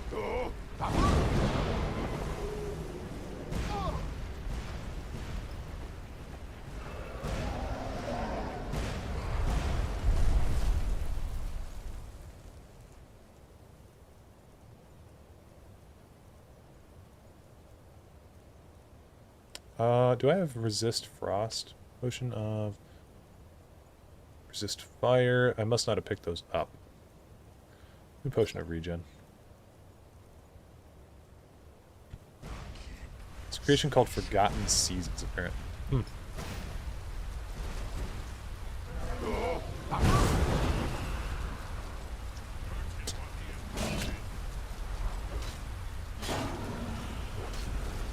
Yeah, I just bashed this dude with a basic-ass greatsword. Realistically, when you think about him. Oh.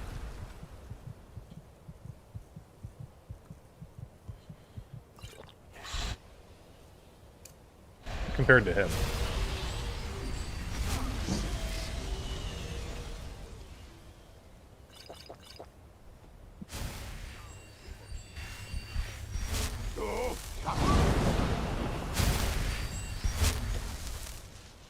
Add some honestly atrocious looking heavy armor masks / helmets in a few Dwemer dungeons. Yeah, I don't think anyone's clamoring to get into more Dwemer dungeons. That is the, honestly, like, I know I've been a big proponent for Hammerfell being the next location over High Rock. I think that's one of the biggest things that's going to upset people if it is Hammerfell, is that we'd have more Dwemer ruins to go through.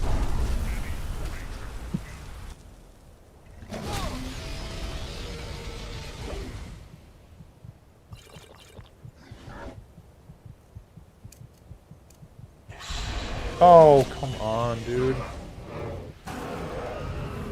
I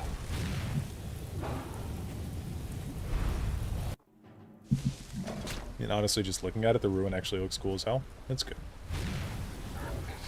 No doubt about it, Bethesda got better at designing dungeons by the time that Skyrim was through. Because all the dungeons on... Oh, this is all. Oops. All the dungeons on Solstheim are 10 times better than all the dungeons in the base game. They're actually, like, fun to explore. They've got some interesting gameplay things. Oh, hey, Staff of the Familiar. We'll go send a... Oh. I don't have any charge. I was gonna say we'll go send a dog against him. Oh, Dragonbane. I forgot I had this. Let's see. What is it? 20 extra points of damage to dragons. Yeah, that'd be better.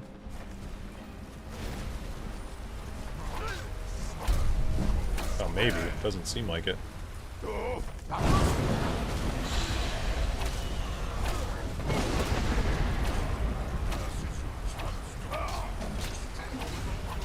There we go.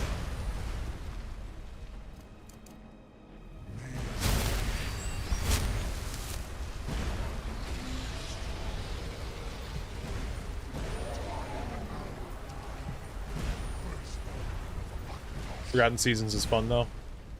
It's good.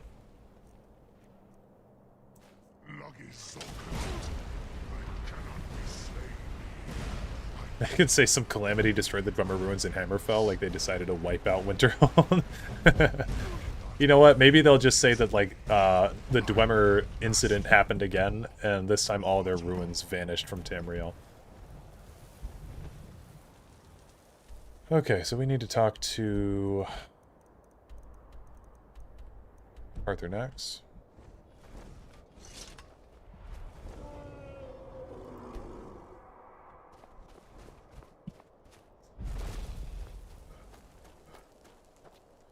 It's long without being repetitive, has unique environments, quest structure that feels rewarding and productive, and you get a dope-ass reward at the end. Forgotten Seasons coded. Nice. I'll do. This should shake the. Yes, perhaps a fine place to trap one of. Yes, yeah. The Hofkossayun has. But I meditate on the. No, contemplate. Will I teach you, Dova? It is. Think that is Fus. Okay, so we have to go convince Balgruuf first. Yeah, Dova, yeah. Basically the conversations throughout this entire playthrough. One where you have to collect wheat, and one where you have to lead a spider made me dizzy. Is that still for Forgotten Seasons? Also, I don't know who Trainwiz is. Is that a prominent modder? May the gods watch over your battles, friend. Oh, wait. Hey, wait. No. God damn it. Men who understand. Another need not trade words. Hey, Balgruuf, I got Lydia killed, by the way, in Morrowind. Sorry. I must have misheard you. I thought you asked me to Dude, help okay, you trap does anyone else, and I'm not one to talk, okay? I don't have, like, a great build or anything myself, but does anyone else think that Balgruuf's arms look fucking weird? I've always thought that he has the weirdest arms in the game. Oh, you can see the texture, like... What? I've never noticed that. You guys see how weird the textures are on his hands? Yeah? Dude, I'm not asking you. You don't need to keep interjecting, Balgruuf. He's weirdly thin? Yeah. Like, very thin. But also, like, super buff. He looks like he's got, like, frog arms or something. How did he get to that table so fast? His methods are beyond us. You know the turning dragons into trains mod? Oh, Trainwiz. Okay, gotcha. What you're at? You want me to let the dragon Look like they have an extra joint in their forearm. Yeah. I'm sorry, but I can't do it. What you want me to let the dragon? There must be another way. Alduin, the World Eater himself. But now what's this nonsense? I want to. Oh, do you think? No, I can't. But get it. If the Greybeards were willing to host a peace council, Dragonborn. Okay, this quest is a lot of going around and talking to people. Need supplies? See Bellathor at his store. Okay, back to the Greybeards. Here we go.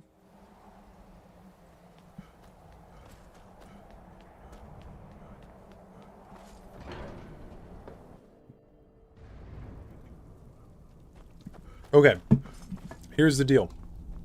We are going to pause here on Skyrim. I'm going to make a hard save.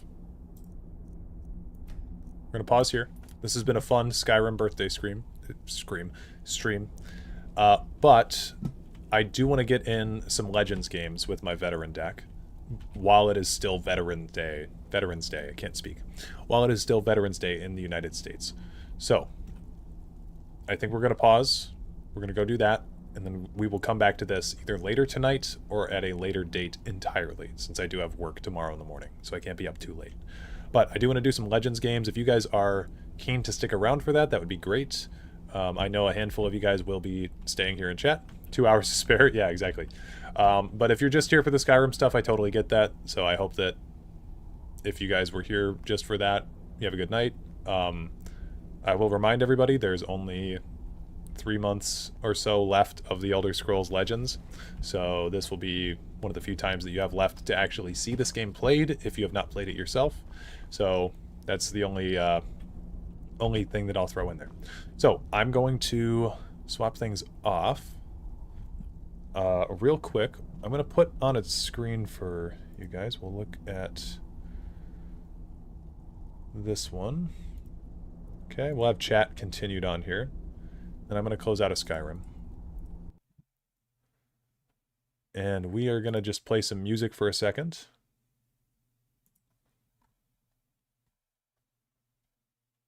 And you know we're going to do some Old Gods of Asgard right now.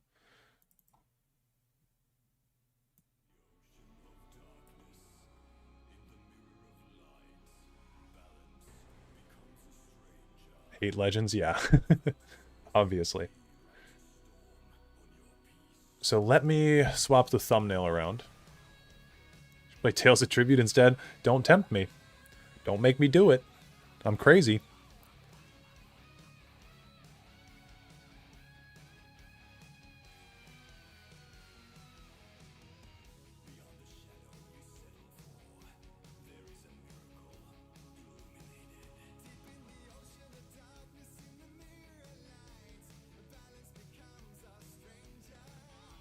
I'll turn the stream around, yeah.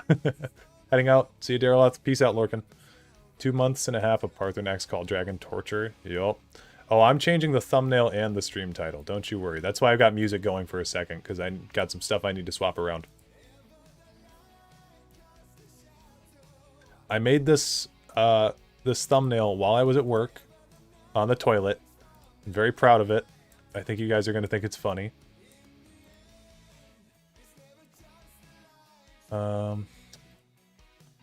Download it this way. It's been telling me that these thumbnails I've made recently are too big.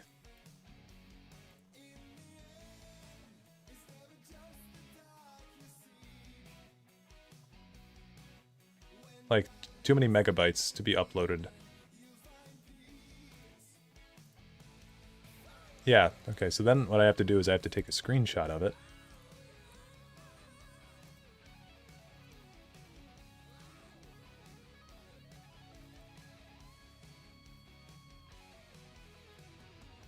This one.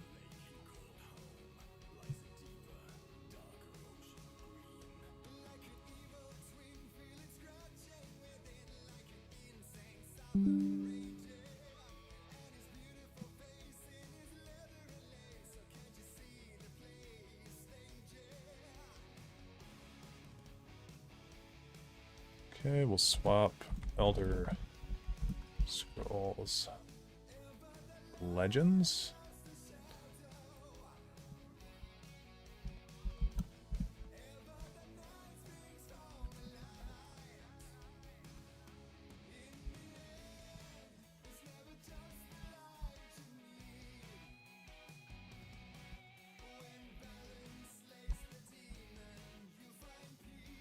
Okay.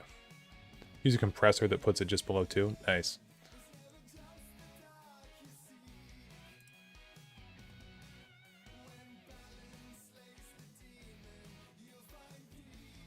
Okay.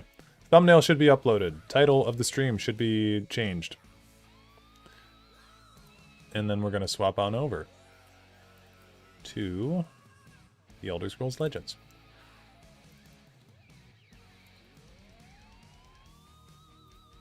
I'm going to turn this music down now.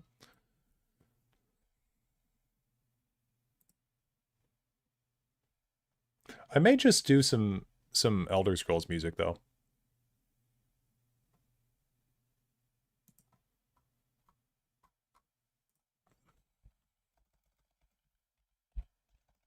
Do we have Oblivion soundtrack? We do.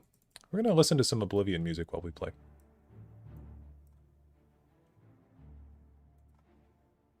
Yeah, America! Thank you, thank you. Yeah, I was pretty happy with this one. Okay. And then we'll swap over. Game capture. Here to Legends.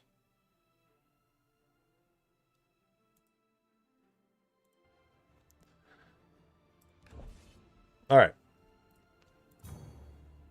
So I'm going to show off the deck just to everybody on stream who may be unfamiliar with how this mechanic works. So this deck I built around the veteran mechanic. You're going to need to head out soon, so preemptively have a nice stream, everyone. Sounds good. Thank you, Ilya. So, the way that this deck works, it revolves around a mechanic in Legends called Veteran. Veteran is an effect that provides a bonus effect after the creature's first attack. So, what these creatures have to do, simply, it's very simple. You put them down, they complete one attack, and then they get their effect. So we are running the Dunmer Tyro, which has the Veteran effect of gaining +2 attack power. This creature has charge, meaning that it can be played instantly. So if you play a 3-cost Dunmer Tyro, you have it attack, it survives its first attack with charge, you can instantly get this thing to become a 3/4 attacker, which is really cool. We are also running Forerunner of the Pact. This is a 4/3 for 3. The Veteran effect is that you draw a Forerunner of the Pact from your deck. This is a really cool combo, and it can actually work really well with Galen the Shelterer when you Galen more Forerunners of the Pact into your deck, and then you can pull more of them out with Galen, so that's kind of fun. The art looks cool. The art is very, very cool for this game, yes. Okay, what else do we have that's Veteran? We have Mournhold Taskmaster. Friendly creatures with Veteran have charge, so this can be really, really cool. With, yeah, just like what Alexis said, you can OTK with it. If you have a Mournhold Taskmaster to give your veteran creatures charge, then you can have some Galen Forerunners in, and you can just continue pulling those and get an OTK with it. It's pretty cool. Yorn's Vanguard. Veteran +2/+2, and give the top creature of your deck +2/+2.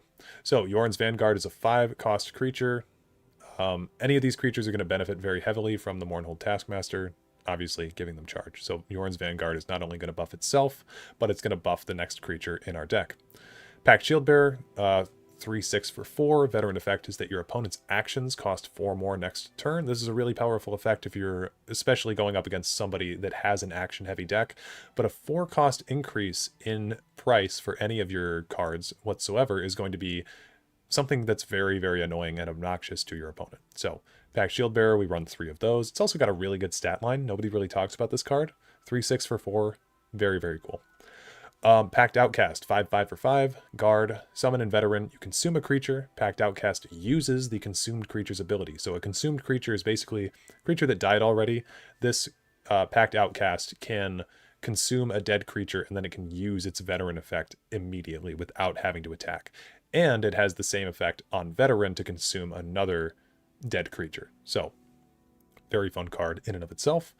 And then we're running Blackmarsh Centurion, which has veteran, just grants itself guard. It's a 4/8 for 6, another kind of insane stat line, but it doesn't really get that good until you get the veteran buff off of it.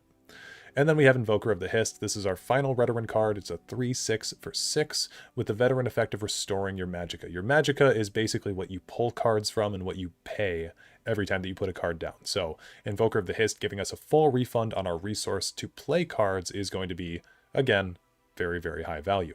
We're also running a bunch of stuff in this list that just sort of synergizes with the whole Ebonheart Pact theme. We have stuff like Pact Oathman. So these things will proc off pretty consistently because we have a good mix of all of our attributes. We have a good mix of strength, agility, and endurance. And then we are running High Hrothgar. So High Hrothgar is a support. It's 4 cost, and when you summon a creature, its power becomes equal to its health while you have this support out. So if you notice, we have a lot of really high health creatures. We have Black Marsh Centurion for 8. You have Gortwag Gronagorm for 6. Invoker of the Hist, 3/6. Who else am I looking for? Pact Shieldbearer, 3/6. East Empire Crafter, 2/4. So this is a really fun synergy. This is your first time seeing this game. How confused am I about to be? I don't think you'll be too confused. And I'll go over the rules because I'm sure that there's some people in the chat that are in the same position where they don't know anything about this. So we will go into it. We'll explain what's going on. So yeah, I know Pact Outcast really isn't a consume card, but I do want to try like a veteran consume thing. This deck is a fun way to do it. I would recommend it. I think this deck's pretty fun. Outside of that, with High Hrothgar, it's going to be buffing up all of our creatures to have the same attack power as their defense. So I think there's only one card in this list that has a lopsided stat line, and that is, I guess there's 2. Forerunner of the Pact is 4/3, Mournhold Taskmaster is 5/4. Trying to see anything else that will get negatively impacted by High Hrothgar, but I don't think anything will. So we have a decent prophecy count with 9. It's not that many, but it's some. And then we have good Ebonheart things like Scout's Report and Ungolem and Green Pact Ambusher, because I really like this card as a prophecy. Histgrove and Treeminder for ramp. That way we can get more Magicka to play. And Martin Septum is going to be our really high ticket item. So this is a 4-cost 3/7. Again, it has a huge defense stat line, not so much attack power. At the start of your turn, you gain all unspent Magicka from your last turn. And when you have 30 or more Magicka, Martin Septum changes into a 30/30 Avatar of Akatosh. So if we can keep Martin out, it's kind of a good reference to the lore and what happens to him. If we can keep him out and we can get 30 Magicka saved up, which is a lot, you cap out at 12 regularly. So Martin Septum, if he can buff us up to 30 Magicka, he will become a 30/30 creature. And for those of you watching that are not typically Legends fans, 30 health is the base that you start at. So if he becomes the Avatar of Akatosh, he can insta-kill our opponent, provided they have not gotten more health gain. With that out of the way, I think we're going to jump right into things. And we're going to try to find somebody to play against. So this is, of course, a Veterans Day deck because it's Veterans Day and the effect is veteran. So happy Veterans Day, everyone. If you have family members who served in the military at all, thank you very much for your service, genuinely. Or if you guys have also served. I just say family members because I haven't served. So Martin Septum is a veteran of the Oblivion Crisis. True. Oh my god, we're up against... Okay, we're up against Alexis, who is in chat right now. So we're going to see what they're up against, or what they're on about. They are the Artist tag. And let's see. I'm going to message Alexis right now. Say hi.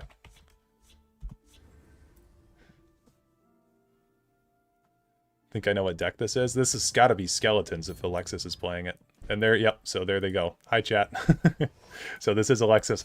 There's, Alexis and I are similarly ranked in Legends, which is why we're able to match with each other so easily. But there are actually quite a few people that still play this game. Okay, I'm going to type a message to them to make you act up.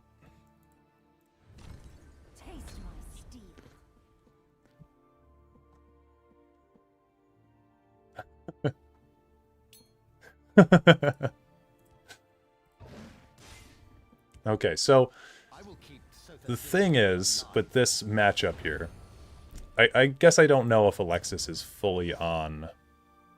I don't know if Alexis is fully on Skeletons or not, but they're definitely on some kind of consume-based deck. So Crocodile Brute here is a card that when it's consumed, so we went over the consume mechanic already. When Crocodile Brute is consumed, like this right here, that's the consume effect, our opponent will draw a card from that. So, pretty powerful effect. If we can get Bruma Armorer down and Thieves Guild Recruit, that would be really cool. I think we're just going to have to settle with a Thorn Histmage here. So this guard here This is called a guard because it has this gold border around it. And a guard, you can see right here, it says enemies must attack this. So before Alexis can hit me in the face here, they're going to have to get through this guard. The goal of Legends is to get your opponent here down to 0 health. That's the end game. You play creatures down on the board to support your guy in the back. You can sort of think of the guy back here as your general, and then everybody else on the board as your army. Okay, so Bruma Armorer is going to give our creatures +2. I think we could do kind of a cool move here. We could do Bruma Armorer, and then we could either do we could either do Dishnik Yal or Pact Shield Bearer. And I think a Pact Shield Bearer is going to be way cooler here. So this is the synergy there. I'm going to get that buff off. I think we're also going to hit this guy. And then we're going to hit Alexis in the face. Alexis also emoted on me.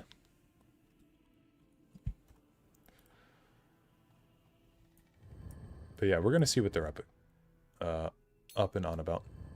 Chonky 4-drop, yep. So because we have the Bruma Armorer out, when you summon another creature, you give it +0/+2. And the East Empire Crafter, when you summon another creature with 5 health or more, you give it +1/+1 in guard. These guys are going to be buffing up our creatures like crazy, and we were able to get that card out of their hand, which is nice. Black Marsh Centurion could go down.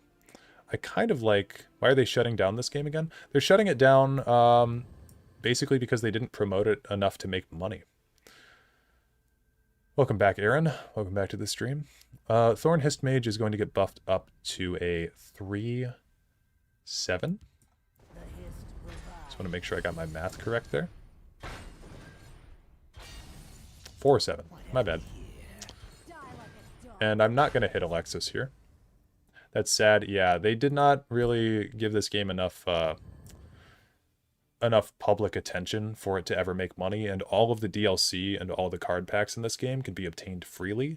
So this game was not able to sustain itself, and then Bethesda just gave up on it about 2 years into its life cycle. And so it's been hanging on by a thread for about 7 years. And then they just finally pulled the plug. But it's crazy. They could have... Too free to play, tragically. Yeah. What they could have done, genuinely, is they could have paid a price. Like, they could have had all of us pay like $5 or $10 a month just to keep this game going. And I think a lot of us would have. Okay, we need to keep the East Empire mommy alive here. And how do we do that? How do we want to do that? I think we go like this. And then I'll put up another guard in this lane. Maybe just a Blackwood Distiller, actually. I don't know. We'll put up a guard. They should put this card game in ESO. Well, they already have a card game in ESO, actually. And it's nothing like this game. It's pretty terrible. It's called Tales of Tribute. I may make a video on it one day on the channel. But we played it on stream a few weeks ago. And, yeah, it's pretty horrible.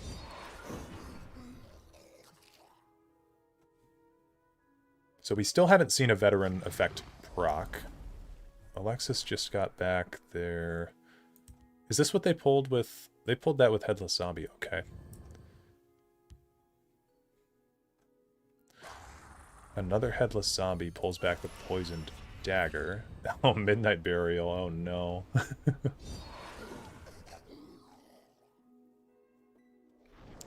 Okay. Imbued Argonian. Interesting. Alright, well, let's hit that effect.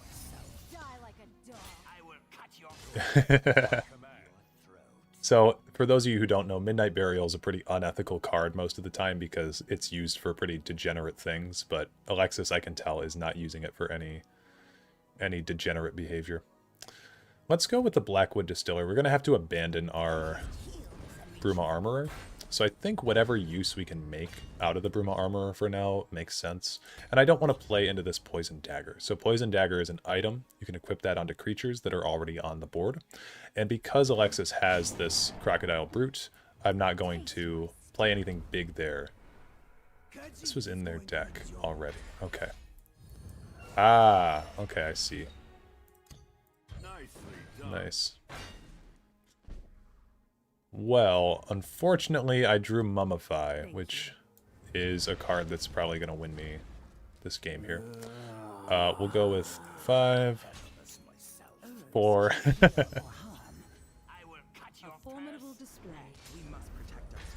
Poop. Good game.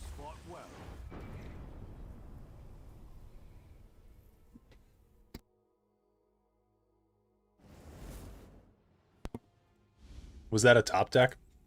It was a top deck, but also I had another one in my hand. So we had 2. Yeah, sorry. Good game, though.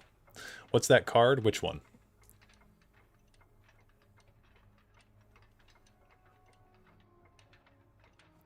Feel fine about that then? Yeah, so we had 2.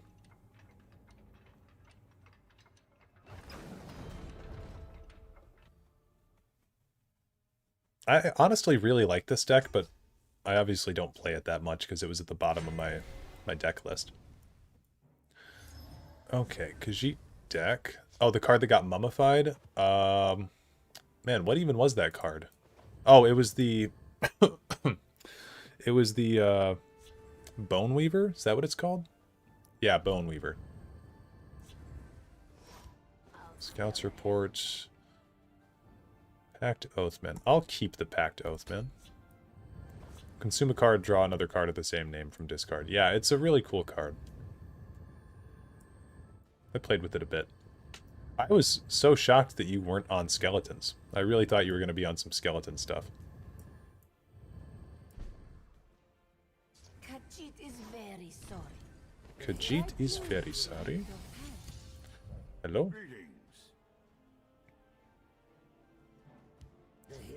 Show off your consuming. Nice. Okay, so here we're actually going to get to see a veteran effect proc. So this guy, he's got... For anyone who doesn't know card anatomy, the cost is in the upper left, the attack power is on the middle left, the defense is on the middle right, and then the card effect is at the bottom.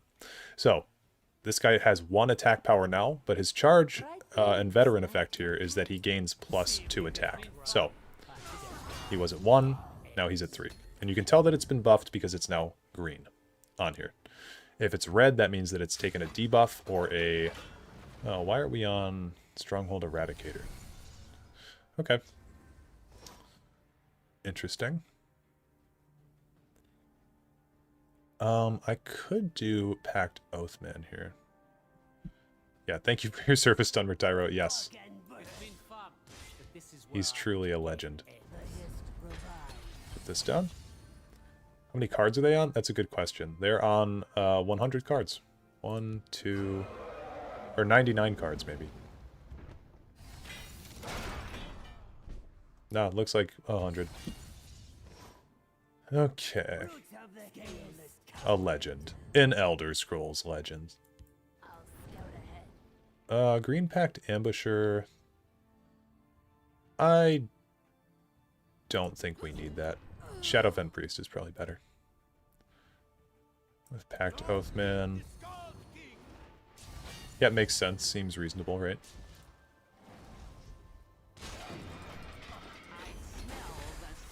Nicely done.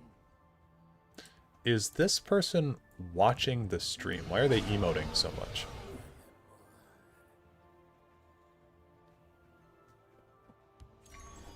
Black Soul Gem. Okay, my new guess is no, they're not watching the stream because then they would have known that we had 2 support removals. We'll get a Forerunner of the Pact over here.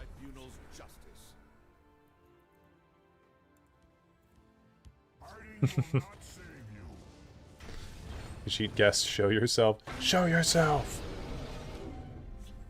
We can do a Shadowfen Priest. Unfortunately, Bit of an unethical card, but we do what we must to survive. We draw another Forerunner of the Pact. We'll put him over here.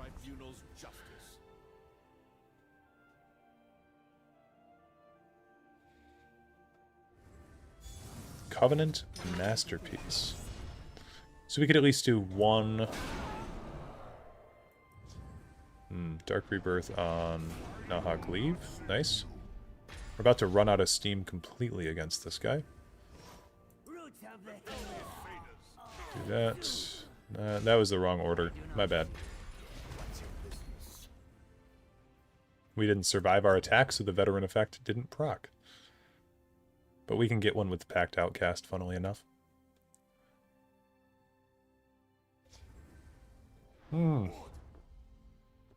Call Dragon. And he got the guard.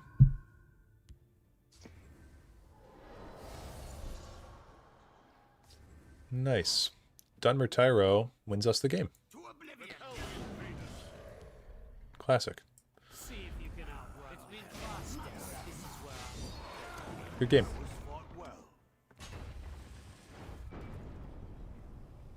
GG.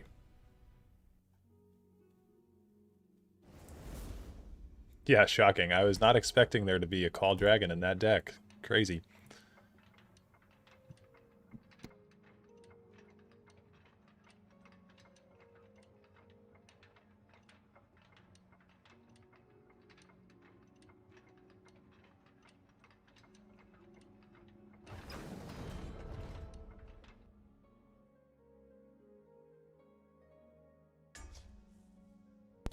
Oh god, we're up against Geopatch.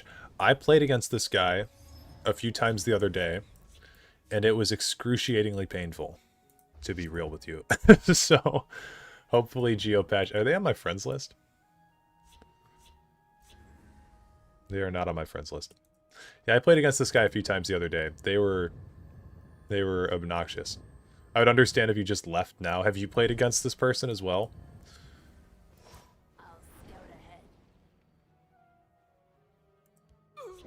×2. Oh, God. Yeah, this was just terrible. I don't even remember. It was a long string of horrible games, but I remember this guy, I played against him twice, I think, and it was just terrible. It was like all removal or something like that.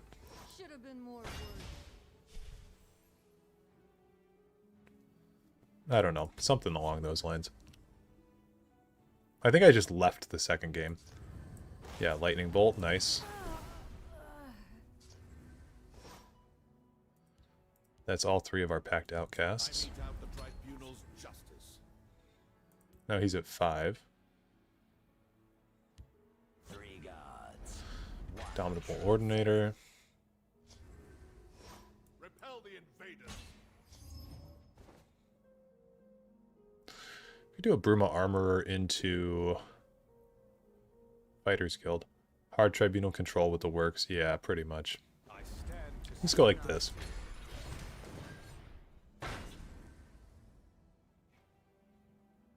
It was just a miserable experience.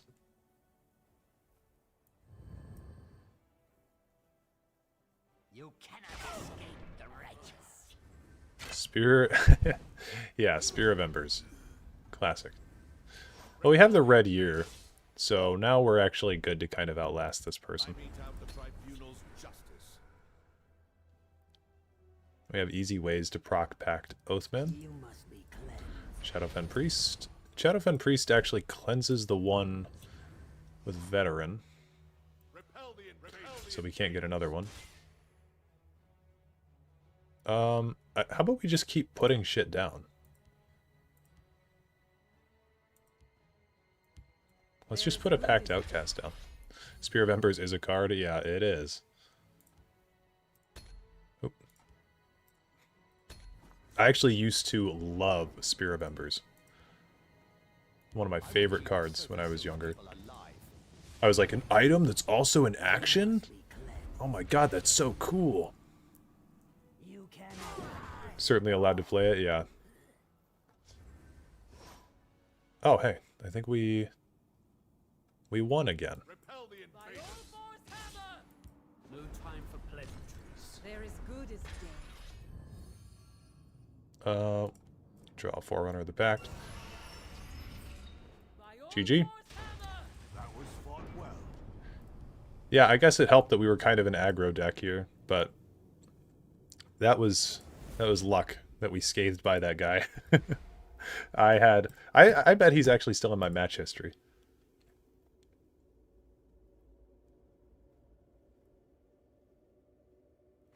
Let's see.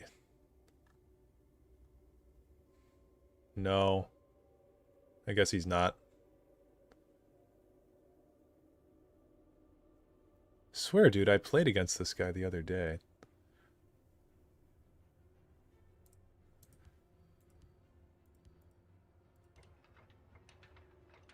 I hope you guys that are channel members have been enjoying the videos that have been coming out. The 2 Legends videos. I thought those combos were really fun.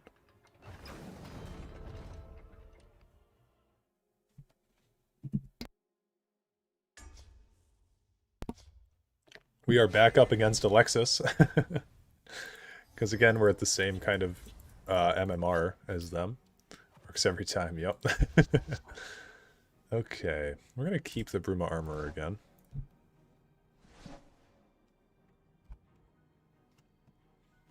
How can I make a funny face here?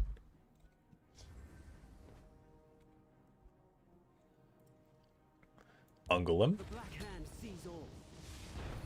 Ungolem turn 1. That means we win, by the way. And we have East Empire Crafter Bruma Armorer in hand. A Profiteer is rough, though, if we can't get anything to deal with that. I got destroyed the other day by a Bruma Profiteer. Oh god, not this. Anything but this. Scouts report.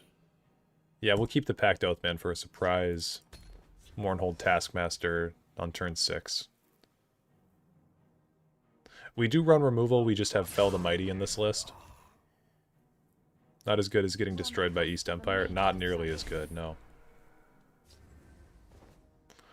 We'll play a Bruma Armorer. Just to play something. Probably scare Alexis into maybe removing this. I don't know. We'll make an attempt. Oh my god, two Ruin Archaeologists. You know what's pretty funny, though? Is we can do double Bruma Armorer. Or we could do East Empire first. I don't... Okay, does this... No, it's summon another creature. So, if I summon an East Empire Crafter first... No, it wouldn't do anything.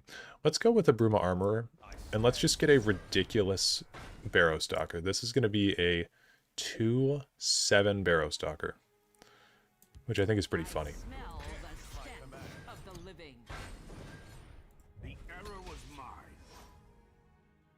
Now, one of our armors is going to go, and that's okay. I know just what to do with this.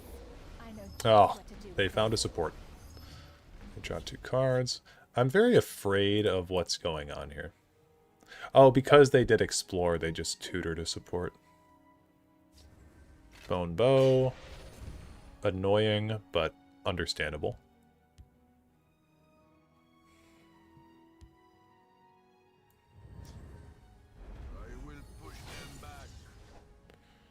Rift Thane and Ravaging Elixir. So that's not part of their game plan, thankfully.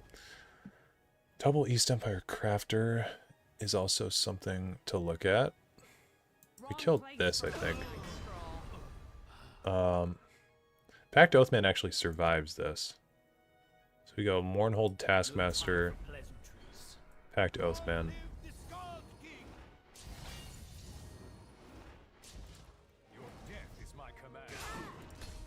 A little bit of damage. We want to be making sure that we can get damage in because Guildsworn Revitalizer is one of the most annoying cards in the whole game. In my opinion, personally. A 1/5 stat line for 2 is crazy. Also, I'm going to share this stream. I'm going to share this stream on the Legends Discord so people can join if they'd like to.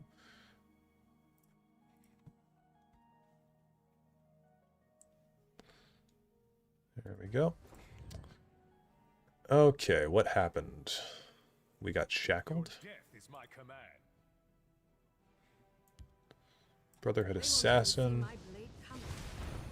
Ald Veloth the Assassin. I'm just going to hold on to these cards, because I don't think Alexis's game plan here is to kill me. In the traditional sense. I think they're playing support Guildsworn. And they're just trying to terrorize me. So, we're going to deal with that. Yeah. This is just going to be... Now we can do this. This is going to be an exercise in patience. We have enough support removal in this list, I think, to deal with this. We've not used any of our support removal. So this Adishnik Y'all. Praetorian Commander. Okay. And Cauterize. Alright, so Alexis is at 2. Blackwood Distiller could get a free kill here. I'm just going to play 1. Cauldron Keeper incoming? Oh, almost certainly. But if they have a Cauldron Keeper, now their Cauldron Keepers have been buffed up to 4/6, so we can use Fell the Mighty on them. Same thing with the Golden Initiate here. Stendar's Hammer. So we can now use Fell the Mighty on this. Do a Histgrove. Let's go here. Fell the Mighty. Let's do that. They're going to have tons of health. We're just going to have to draw a creature that can synergize with East Empire. Lightning Bolts on the Distiller makes sense. It actually did hit me. So they're looking to be a little bit more damage focused. Pact Oathman again works pretty well here. I'll go with this. A lot of these scout cards synergize super well with Pact Oathman, because they just instantly proc this buff, and we have not only Blackwood Distiller, we also have Red Brahmin in the list, and technically, I guess for scout cards we have Scout's Report, but that's not really that good. Do this. We're actually about to proc... So what turn is it? Oh, it's turn 12. We're so close to proccing Histgrove. And if Alexis does have...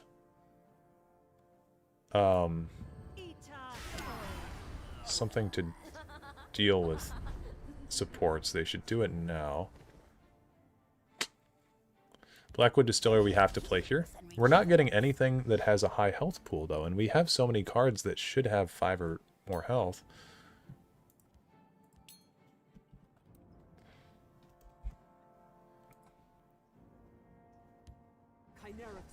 Divine Fervor. Gets them some more health. We get High Hrothgar. Huge. Fighters Guild Recruit we play without doing anything.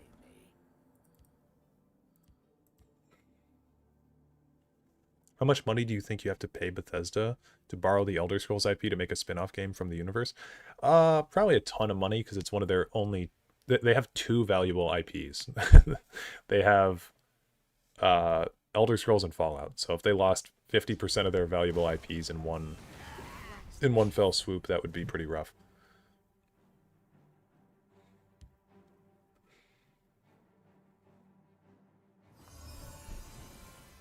Okay, we are getting kind of walloped here. 4, 4, 3, that's 11, so we can do this first. Shadowfen's good. Shadowfen's very good. We'll do Hrothgar first. Crafter, Shieldbearer. 7/7 guard. Probably gets piercing javelin.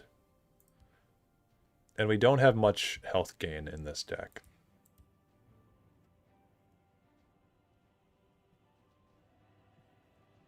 I think they'd have to buy the IP from Microsoft. At this point, yes. Odaving. Okay. Okay, that was a good combo. 1,000 pardons.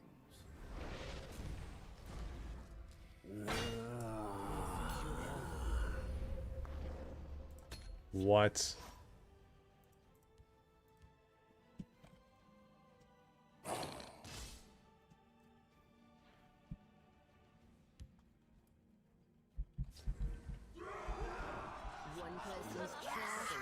Ah, conscription.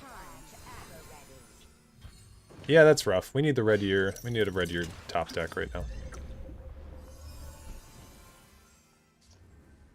And we didn't get it. But we do have East Empire Crafter, Black Marsh Centurion, which is a very good combo. 2, 4, 2, 3. That's 8, 11. 2, 2, 2, 3. That's less. So we do it like this. Crafter, Centurion. And then we hope that Alexis doesn't kill us, but it seems like they will.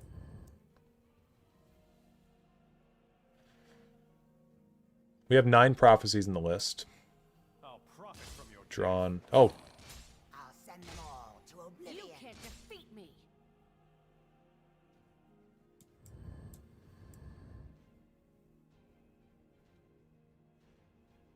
So for those who don't know and might just be watching with no context, the red year is a 10-cost action that deals 10 damage to each creature. Oh my god. No! A find like this belongs in a museum.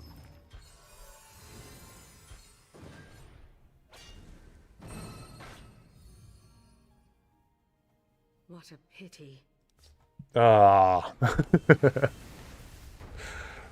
Unfortunate. That's the second time in the past 2 days I've pulled the red year 1 turn after I needed it. Crazy. Yeah, GG. That was very good. Keep on keeping on. Games Workshop IP seems to be dirt cheap. Every man and his dog are making games from that universe. What universe is Games Workshop? Like, what are some games that I would know from them? Alexis Guildsworn BM, yeah. I was trying to grab Altar of Spellmaking for a top deck, but I literally dropped Treasure Map on the wrong creature like an idiot. When I saw that Forked Bolt coming out, I was just like, God damn it. Also, Alexis, I top decked the red year. And so I was about to nuke your board state, and then that Forked Bolt came out. Just a sad, sad time. Ah, Warhammer, okay. There are tons of Warhammer games. You would have deserved it. Yeah, it was a little bit rough to play against. Well, and I couldn't find anything. I had 2 East Empire Crafters in my hand that whole time, but I couldn't find anything to combo with them. They were all like Tree Minder or Thieves Guild Recruit. It wasn't any of my beefy creatures. Okay, this is a good start. This could be... Well, they are the Thief of Dreams, so maybe this is just someone who enjoys RNG. Oh, Little Girl. I actually like this card. Don't tell Chris Hansen I said that, though. Why don't you take a seat right there? We've got his chat logs. But this could just be an RNG steal kind of enjoyer. But yeah. Bruh. I know I edited that into one of my old videos. Chris Hansen, like, why don't you take a seat right there?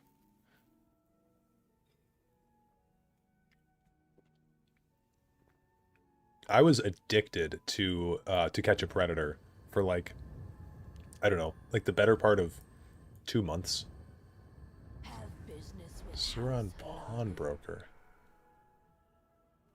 Interesting.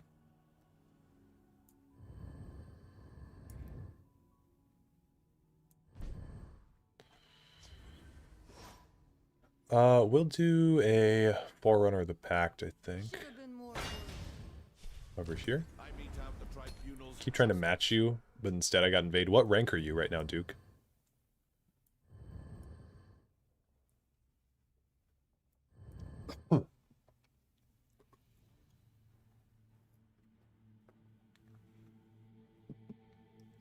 Five. That might be tough. Rank 5 from Legend last month. Nice. Possible but unlikely. Yeah. It is possible. If I rank up to rank 8, then we can definitely play together.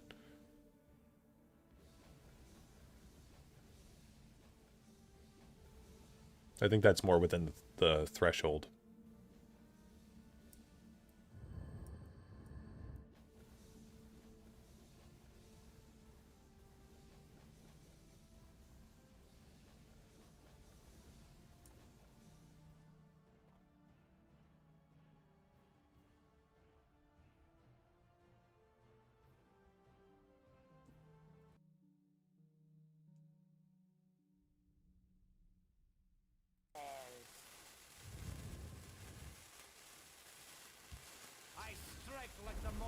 Spymaster. We want to kill Spymaster now, I think. We'll do this first.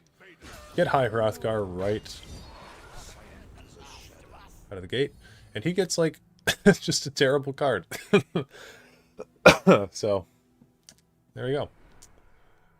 We'll play down our Forerunner over here as well, because we can survive an attack over here.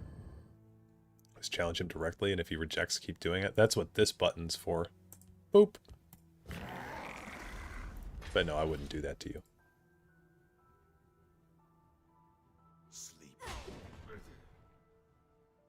Okay, gonna allow me to get the Forerunner off. Good idea. I'm sure that won't annoy him at all.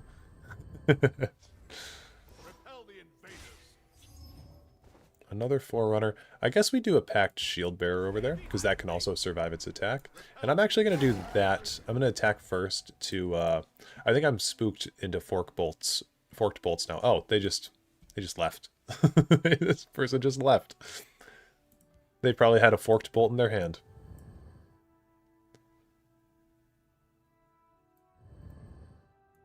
Well, alright. And people wonder why the player base is the way that it is. Hopefully they're actually getting DC'd and they're gonna come back, but it's a pretty insane... I don't know. It was a pretty insane thing. 4-cost forked bolt value. Yeah. Well, there was someone who could, or who you could play against who wouldn't do that to you. There's someone. I'm thinking of them. Can't quite remember who it is.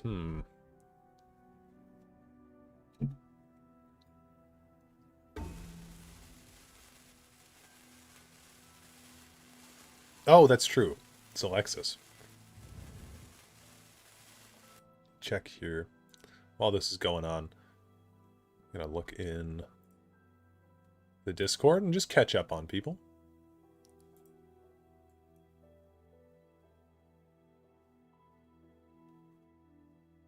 Nice.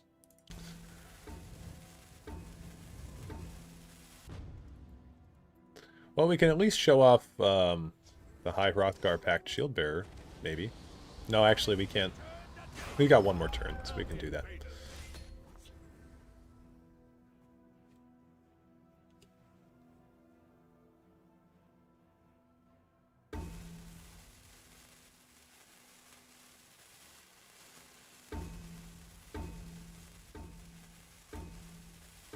Do you guys watch Tulok and Mango? They're Elden Ring people. Back Shield Bearer, 7/7.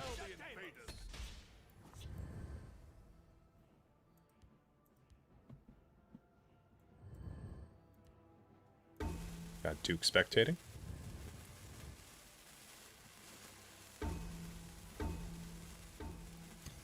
Good game.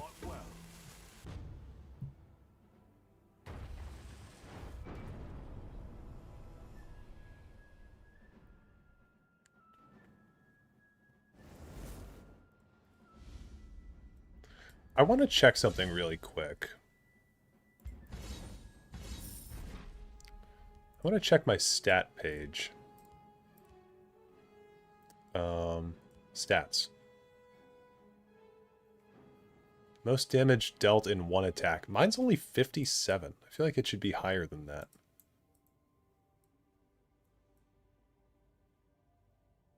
Creatures burned. Gold earned. Games won. 3,588 games. Crazy. Rookie numbers? Oh, in terms of, yeah, damage in one attack, for sure. Look at those Imperial Grunts summoned. Let me see, like... Can I check your profile, Alexis? Can't you do that? You could look at people's profiles. Oh, Duke, did you get off? How do you check profiles? Oh, okay. This, yeah, magnifying glass. Can't you check stats from other people or no?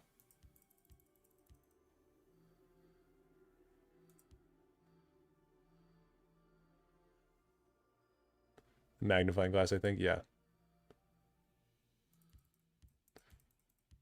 Well, how are you still... Oh, the Jaws, okay. I was like, how are you still missing cards? But Jaws of Oblivion, makes sense. Doesn't seem like it, yeah, I guess not. Alright, let's continue. 414 damage, that's crazy.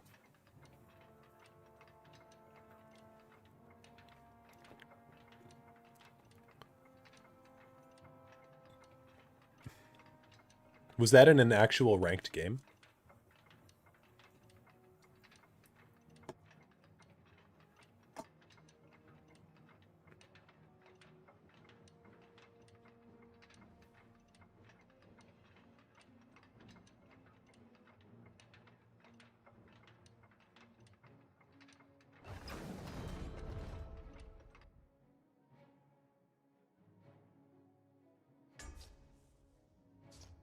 Okay, we're up against True Nord 1014.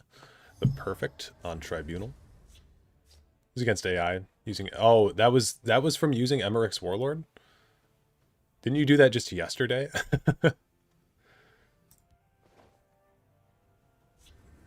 Like under 24 hours ago type of yesterday?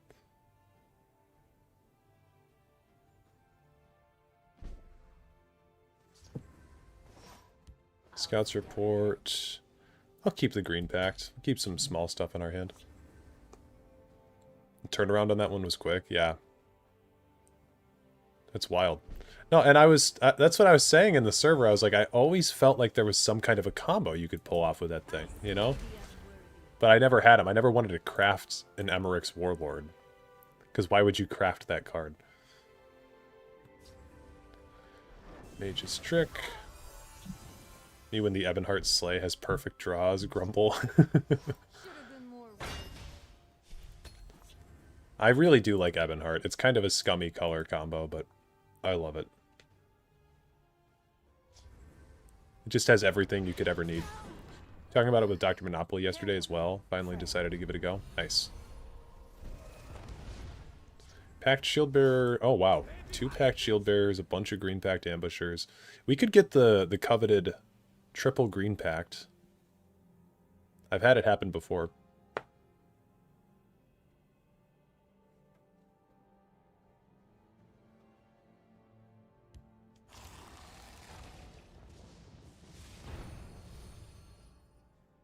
Your blood will spill.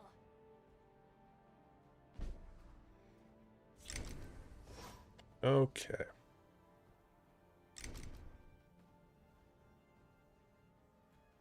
We don't have any purple creatures we could utilize. So we'll put this down. Yeah, Miskark and Lich. Woo!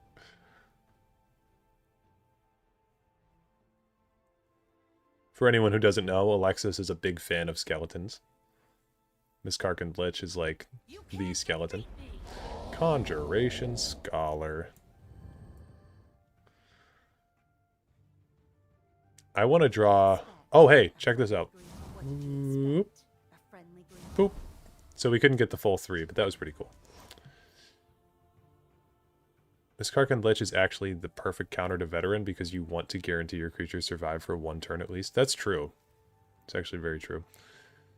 We can get down Histgrove, and then we can do Pact Oathman. So I think we want to save our lethal guy for Lich, if we can. Unfortunately, these guys are going to die to a 1/1 skeleton.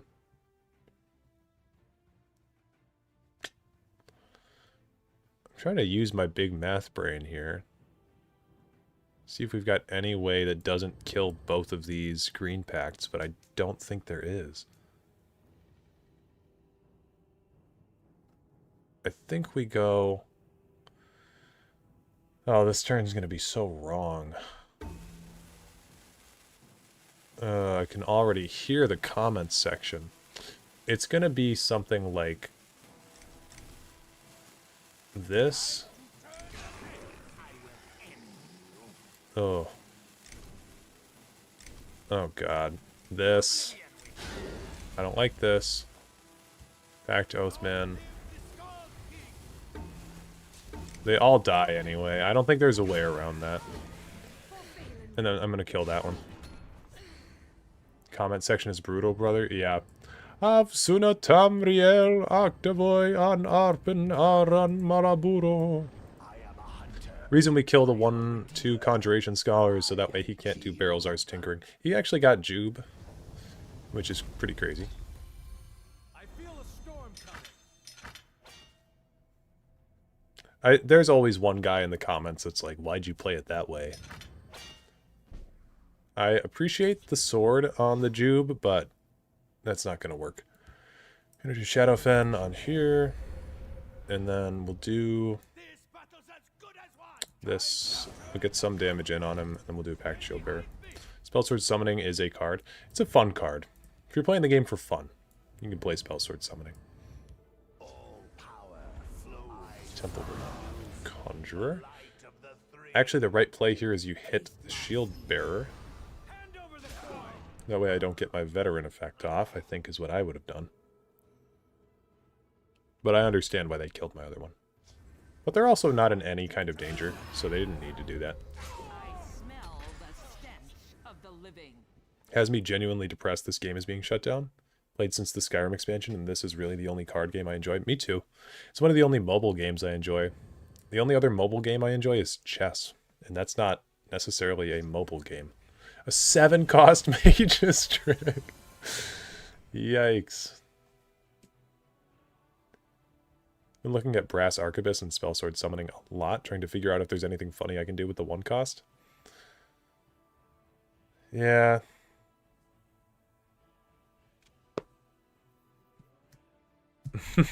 Castles wasn't the mobile game of choice. Castles, I see too many Elder Scrolls Castles defenders in my comment sections. Dunmer Tyro. Sure, that works. Why not? Why not Farin Defender?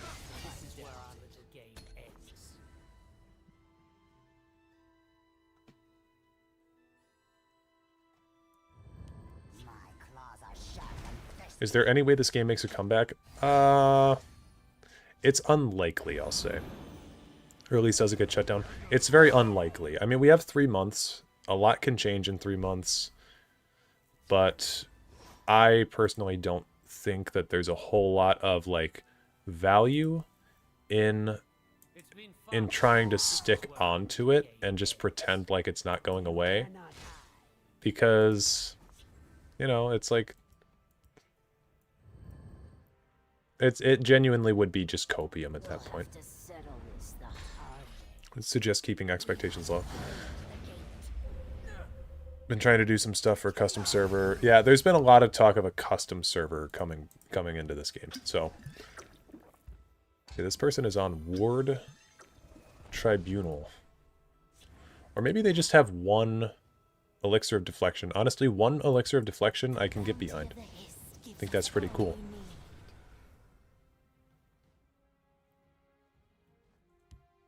put a stop to their tricks. What games am I going to switch to if it ends? Oh, I'm going to be playing a bunch of other stuff on the channel. I mean, mostly just fantasy stuff. So the next game that I want to get through is Morrowind. We have a playthrough of Morrowind going on the channel already. Also, I know I totally wasted the Invoker of the Hist, but like, we already only have 9 Magicka, so it doesn't matter. Yeah, so we want to get through Morrowind on the channel. I want to play Pillars of Eternity on the channel really soon, because I think that game does not get enough attention. Yeah, misplay alert unsubbed, yeah. Pillars of Eternity is a heavily slept on game and series overall. And because Avowed is coming out soon, I want to really show that game off to people because it's one of my favorite games of all time. And what else? Obviously Pillars 2 after that. We're going to be playing Avowed on the channel. Sorry, I just hit my mic with my hand. We are going to be playing Oblivion at some point as well. If I can be convinced enough, we'll play Daggerfall and Arena. I'd like to play the old Baldur's Gates, the original Baldur's Gates as well. So really, I have tons of fantasy stuff coming up that I would love to play on this channel, provided that people will want to watch it. And this is kind of a filthy, filthy deck, I'm not going to lie. Lots of plans, yes, lots of plans. Okay, we're going to do this, and then this, I think, just to put a bunch of stuff here. That way one ward can't possibly stop it all. Dragon Age Origins, I would be totally down to play some Dragon Age Origins. Daggerfall slept on, I've heard. I've played a little bit of Daggerfall, but I haven't played a lot. So I've played about an hour and 40 minutes of Daggerfall. Having fun with Daggerfall recently? Awesome. Yeah, I've got plans to dive deep into a lot of old fantasy games. I have Baldur's Gate 1 and 2, and I just did my Baldur's Gate 3 live stream on my old shitty computer. I would like to do, ideally, more Baldur's Gate in the future, with not a completely shit PC. And we're going to do 1 Pact Shield Bearer. I think we could fit in, I actually should have done it this way. Do Pact Outcast, then we do Invoker of the Hist. And then we do another, we do Thorn Hist Mage. Yeah, there's a better way that I could have played this. And then we do, actually we do a Pact Outcast over here. Again, to get the Pact Shield Bearer. So that way, they're paying 8 more cost for their actions. And then we're going to summon our dudes with the Hist Grove in a second here.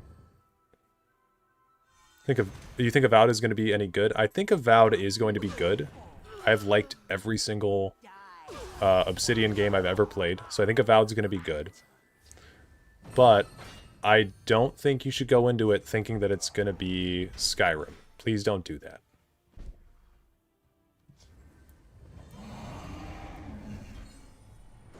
It's about the worst thing you can ever do in any kind of fantasy game. East Empire Crafter. Are the people who made Pillars 1 the same people who made Tyranny? I have never played Tyranny, so I don't know. Couldn't tell you.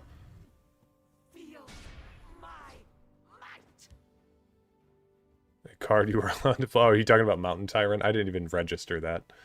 Yeah. People who made Avowed made Daggerfall, right? Or, oh, the people who made... I guess I don't know what you're referring to here. Go with the Mournhold Taskmaster into Centurion. Get the double buff there. 6, 15, 16, 17, 18, 19. We're very close. We'll hit him for a little bit here. Get his range down.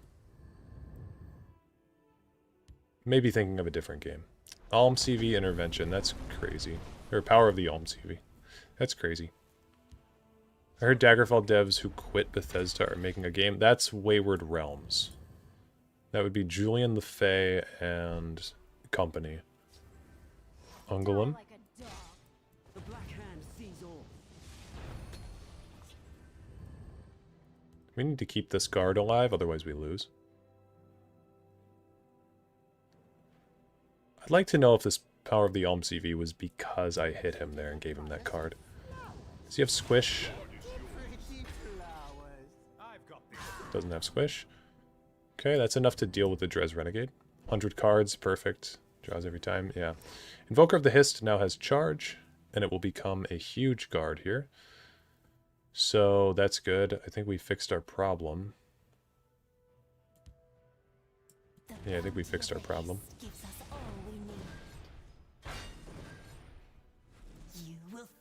Let me do this. He's only got 1 attack power over there, so we realistically just need a guard, or we need a veteran creature with charge. Little girl, Temple Patriarch. Okay, so now things are bad. Can we... No, we lost. GG, though. It was a good match. Never had a chance to really attack him in that last little bit there. But GG. Playing Power of the Elm CV is certainly a move that I was not expecting. Yeah, I've never played Dragon Age Origins, though. I would love to play some of the Dragon Age games, because recently, like within the past few weeks, I've been getting recommended them a ton by people. So, yeah.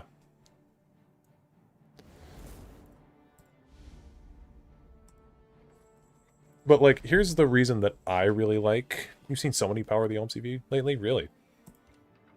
The reason that I really like Obsidian games is not only the amount of choice, but the amount of thought that goes into the plot lines is really, really cool. A lot of people shat on The Outer Worlds when that came out, and I really thought The Outer Worlds had not only like a fun environment to go through, but just like a very fun cast of characters, and I don't know. I enjoyed it a lot, so I think that game got shat on for no reason. What about Fable? That'd be interesting. I've never played any of the Fable games. I always thought those games looked fucking cool when I was a kid, though.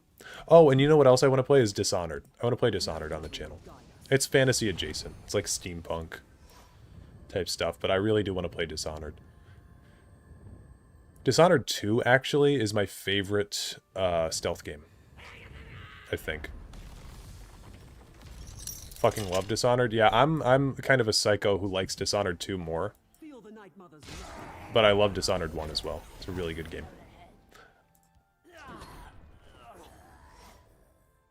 Redguard stream win. I actually do own Redguard. I have Redguard and Battlespire, so those will happen eventually. If I ever run out of shit to do. That is a psycho take, yeah. Here's what I don't like about Dishonored 1. Okay? And hear me out on this. I don't like that Corvo is supposed to be a person, yet he doesn't talk. I feel very hollow in that game when people are talking to me, and I like in Dishonored 2 that Emily has a personality and a reason to be doing the things that she's doing. I just never felt like a connection with Corvo. We'll do Dunmer Tyro. Actually,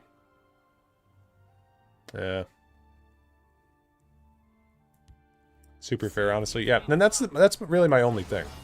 But I do really like Dishonored 1 still. I just think that I like the connection better that I have with the characters in Dishonored 2. Because I think Dishonored 1 would be a much better game if they just had the protagonist who's supposed to be a character. Like, it's fine in Skyrim, for instance, that the Dragonborn isn't talking, because he's the Dragonborn. He's just some guy. He's just like the player insert. But with Corvo being a person who's like supposed to be established in the lore, it felt weird that people were talking at me half the time and not ever... You know, I never had any input on the situation. Invade what? Yeah, I don't know. I don't know what's going on. And we don't have anything to take out this portal, really. It's been fun, So, but this is where our little game is. yep. And of course he rolls lethal and drain.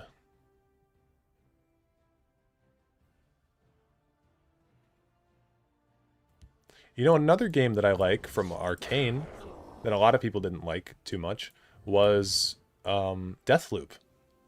I fucking love Deathloop. I think Deathloop is super cool.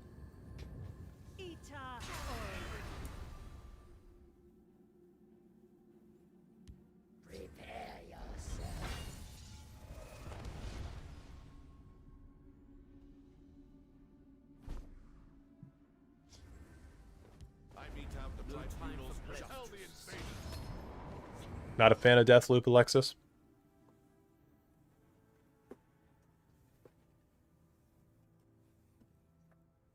Here's one thing I will say about Deathloop. I think that Deathloop is hard to replay again, I guess. You're disappointed? I really liked Deathloop when I played it. I think once you know the twist, it's a little bit hard to play again. Have I ever played Death Row on the original Xbox? Nope. Cracking open a cold one? Yep. Invade type of situation, you know? Now, we could have done Invoker of the Hist first. That may have been overall a smarter play. However, we did things smart all the time. Wouldn't possibly be that fun to watch.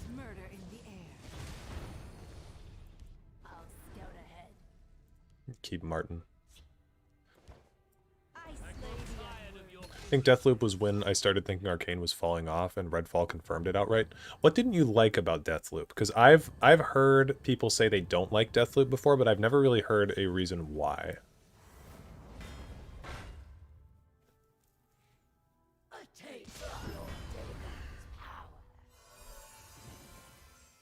I think we might be able to actually get this person.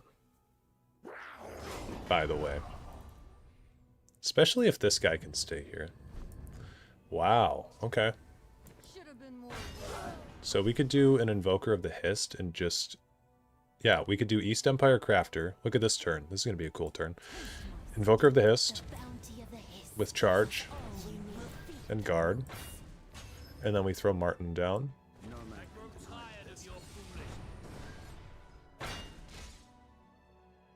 Here we go.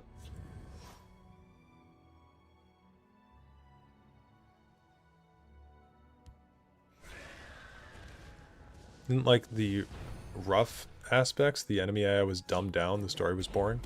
You thought the story of Deathloop was boring? I liked it. I don't know.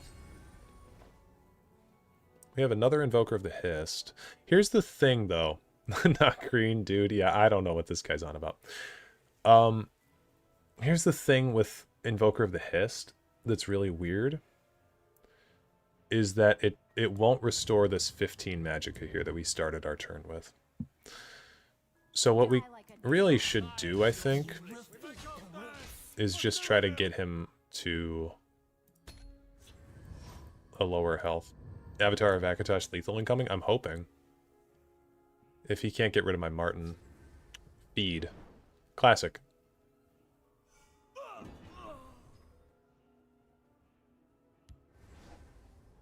I think it was alright, just mostly in comparison to Dishonored. The world didn't feel as good to me. The gameplay felt a bit lackluster and more dumbed down.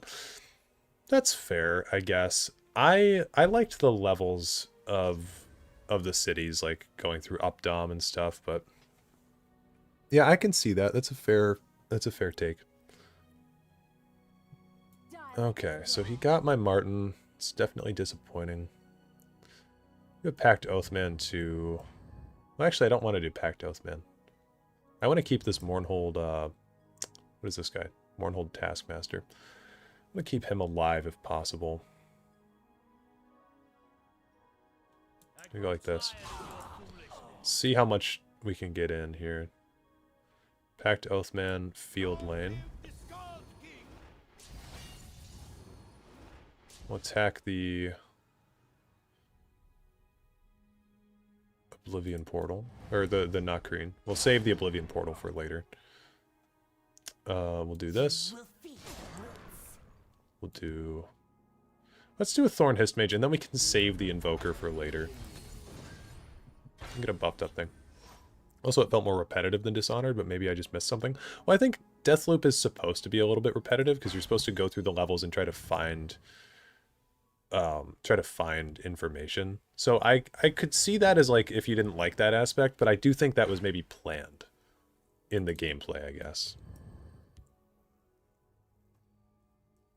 7 a.m. here, gonna head out for classes. Peace, friends. Adios. Good one, Bash. Love how they put Clan Fears on feed art because they knew exactly who would play it. Yeah, feed doesn't even say you have to use it on Daedra, but everybody in invade lists is gonna use it.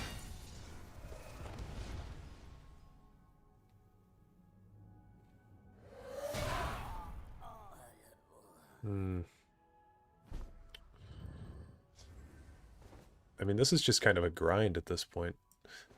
Invoker of the Hist is going to come down with 4 attack power, so we can do this. Could have done Shadowfen first, I believe, but then I wouldn't have been able to put the Bruma down. So we'll just go like this. Damage the portal, and now he's on 1 card a turn. Granted, they're going to be very beefy cards, but this should be doable. 81 cards.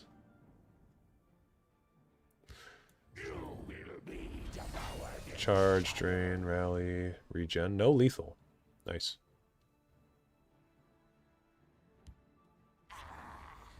Okay.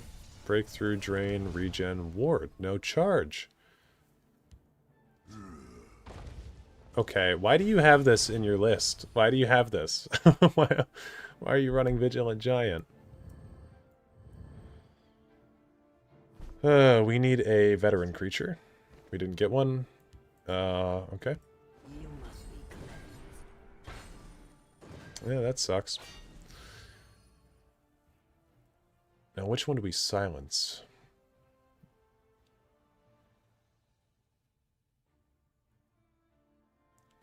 Valkyna's Mage, is this normally a 2? Yeah, this thing's it's normally a 1/1 with ward. So that would be the biggest damage reduction we could see. We're not going to be able to get rid of the portal unless we have Mummify. Here's what I think we'll do. Go like that. What did you expect, friendly I should have saved Green Pact for Shadow Lane. Daedric Incursion. Did not like the dialogue. You're not a fan of the writing. I guess that could be seen as an upside for Dishonored because there's no dialogue.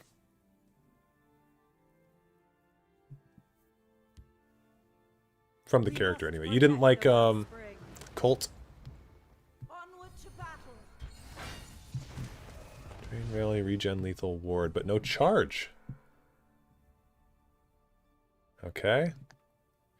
Even the red year can't save us, no? Even, yeah, nothing can really save us from this. I mean, we just got outpaced. So. Oh well. I'm gonna shoot myself. We get Mummify, wow. Portal or Brellock Commander? I think Portal. Portal at least stops other cards from coming down to be a problem. Then we can just deal with this. And if we can potentially get... we can potentially get the red year, then it actually does solve this problem. He'd need to hit me with Brellock Commander, get that breakthrough damage. Oh, he doesn't have breakthrough. So he'd need to still hit me with Brellock Commander anyway if he doesn't want to lose his other creatures. Or he could hit me with Widow Daedra. Are we really drawing Great Sigil Stone? At a time like this? Or Dawnfang. Great Sigil Stone. Okay. Getting pissed off on your behalf. Yeah, this is kind of dumb. Combination of deck building choices and draws. Lots of scummy stuff. At least his portal went over here because he's not intelligent enough. Sorry if you're a viewer of the channel. He's not intelligent enough to have killed one of his own creatures first.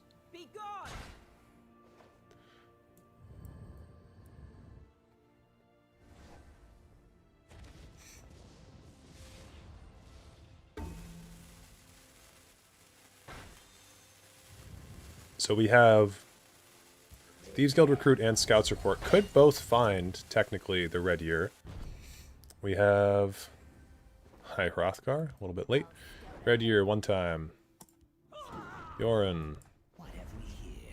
And that's all she wrote, folks. G. G.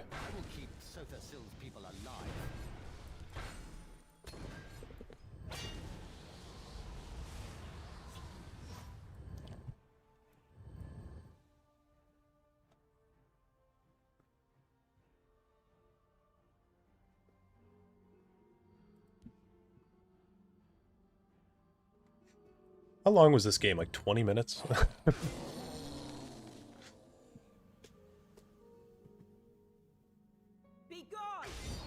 Nice, they figured it out. The flame lash. Too long, yeah. At least we're just shooting the shit here for a little bit, but...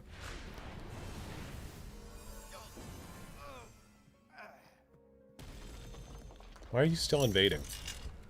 No, I'll stay. We could still get the Red Year.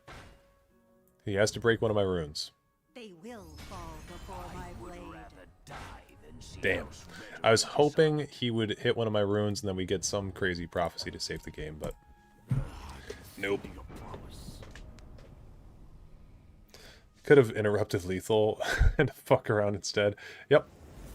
Yep, that's your classic invade player. Zero game sense. All pre-made deck from someone who decided to post that online.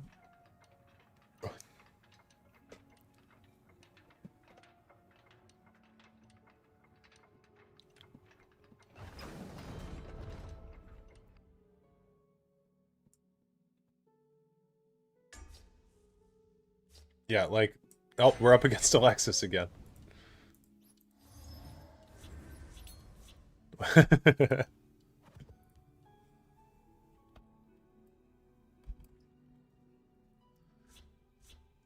Okay, I like this opening hand. I like this opening hand. I think this is the third time we've faced Alexis tonight.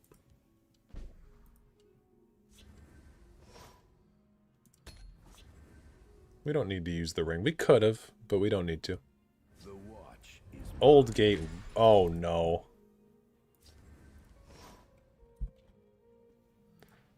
I know what this is.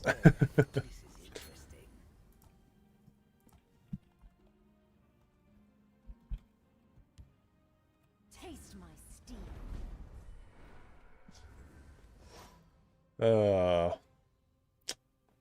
Okay, we're gonna go for...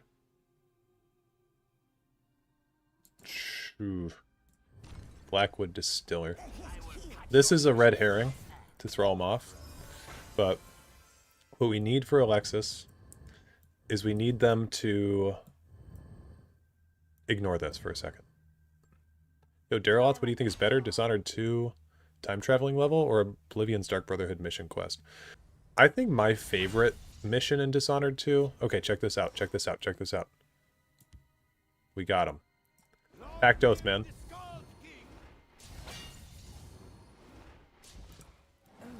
This was our red herring. Boom, we get our magicka boosted. Thank you. Oblivion's Dark Brotherhood mission quests are probably one of my favorite things that's ever been in a video game that I've played, so that's gotta take top priority for me. Okay, we have a Mummify, which we weren't able to draw against that person playing Invade, but somehow I've been able to draw against Alexis every time. We'll do an East Empire Crafter. No, we'll do Tree Minder. East Empire Crafter. Again, we're going to be hiding the fact that we have a Mummify from them, so if Alexis puts something in the field lane, we can Mummify their Old Gate Warden to get to it, should we need to. Or we can do Fell the Mighty. Yeah, Fell the Mighty. Also, by the way, I should have mentioned, Alexis is on a deck that I have been workshopping myself, so they have been workshopping a deck that I've been workshopping, which is a Regenerate-based Frost Giant deck. And it's very hard to get to go off. Pact Shieldbearer. Could have done Mournhold Taskmaster, of course, but we wouldn't have really gotten much value out of it. I think we're going to save Fel the Mighty for their Frost Giant eventually when that shows up. And it does help to know what they're playing.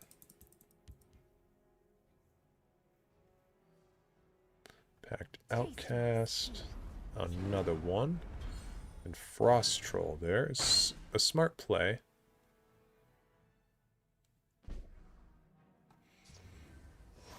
So we want to go...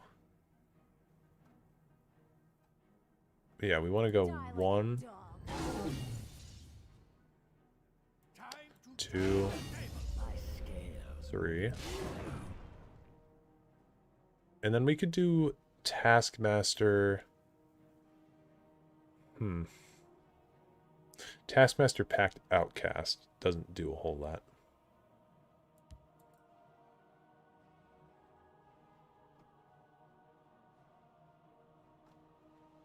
I think we'll end our turn.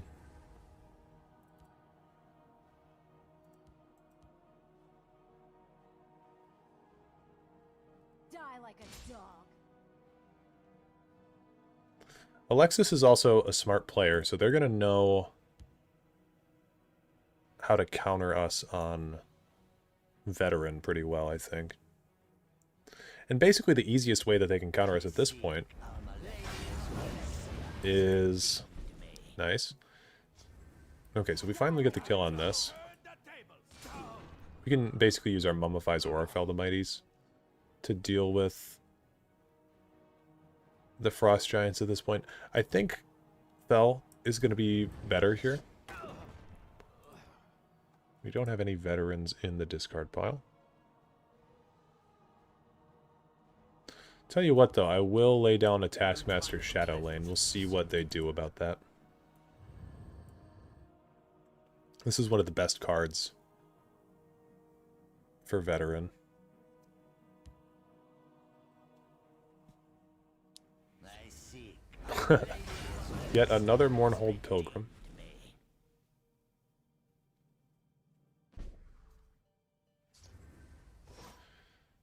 Okay. I grow tired of your foolishness.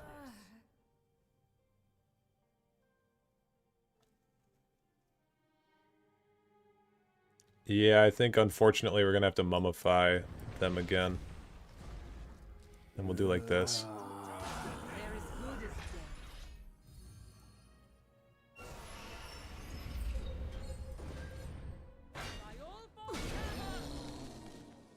We don't need to do anything there. Oops. Cancel. I will hit them.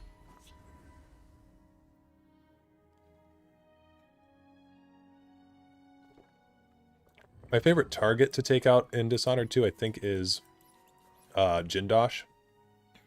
I also really like the whole level. I think it's mission 4 in Dishonored 2, where you go and you... it's called the Good Doctor. You go after Hypatia. What is it? Alexandra Hypatia or something like that.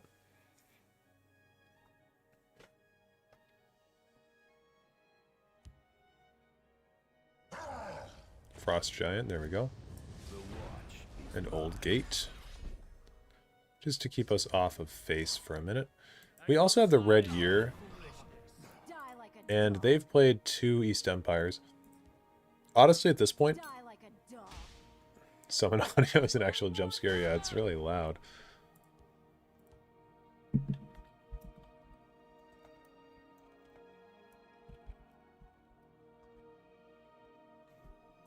So I think what I'm going to do here is I'm going to play into the Red Year. It's a very good level 2, yeah. Yeah, I really like that one. So I'm going to play into the Red Year, pretend like I don't have things. And then when... Yeah, there's the Blighted Werebat. I smell the stench of the living. We need 1 veteran creature. Okay. Honestly, this is totally Red Yearable. We could do...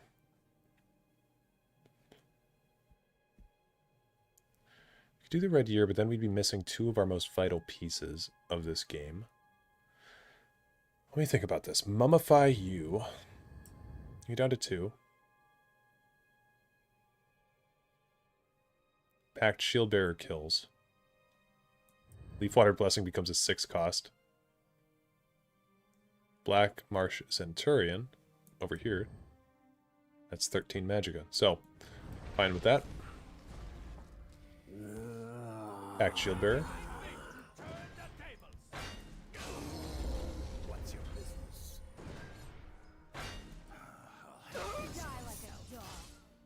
And I grow tired of your yeah, then we'll go like this.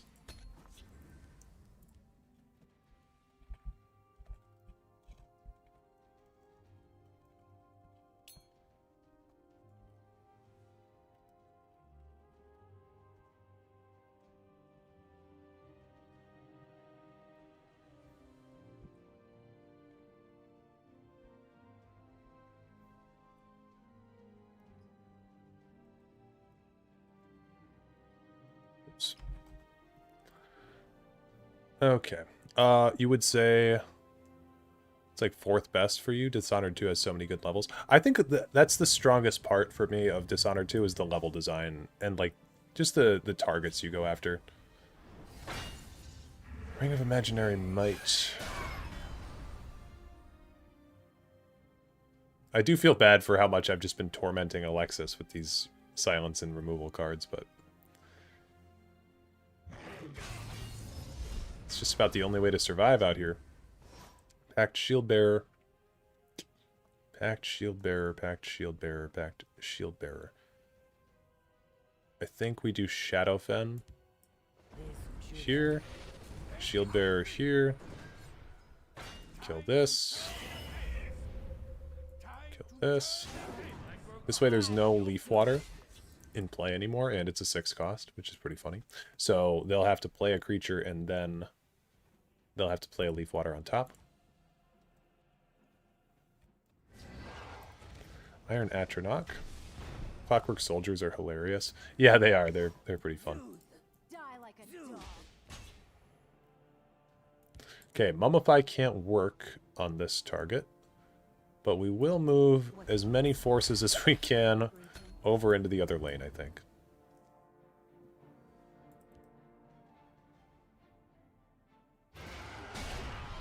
Ungolem.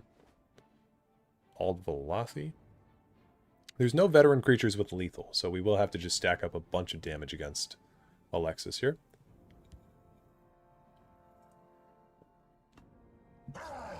Frost Giant.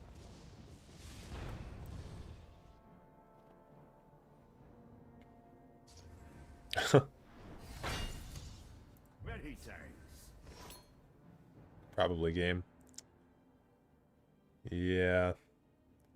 Let's see if there's anything funny that I can do to get lethal. You cannot hide. A formidable display. Yeah, no. Good game.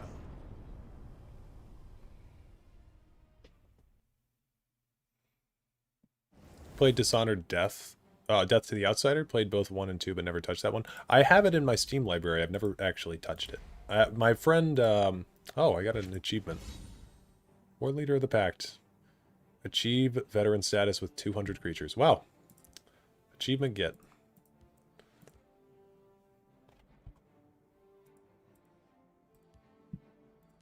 Yeah, I've never played Death of the Outsider, though, but needed another Iron Atronach top deck. Honestly, I felt bad at a certain point because, like, again, against my past, like, I don't know, 2 opponents before you, I couldn't draw Mummify or Silence effects to save my life. But then against you, I drew a bunch of just negation effects, so you couldn't do anything. But that's what it's been like with me playing that deck as well. Alexis is like, I just can't get anything done because everybody's running Silence or removal. So it's really tough to get to work. It's fun though. Luck of the draw. Yeah, basically luck of the draw.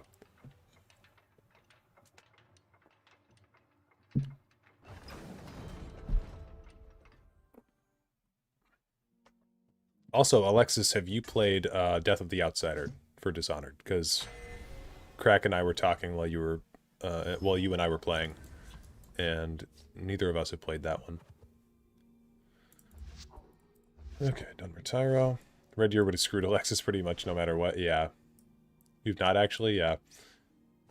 I have one friend that, oh shit. I need to respond to him.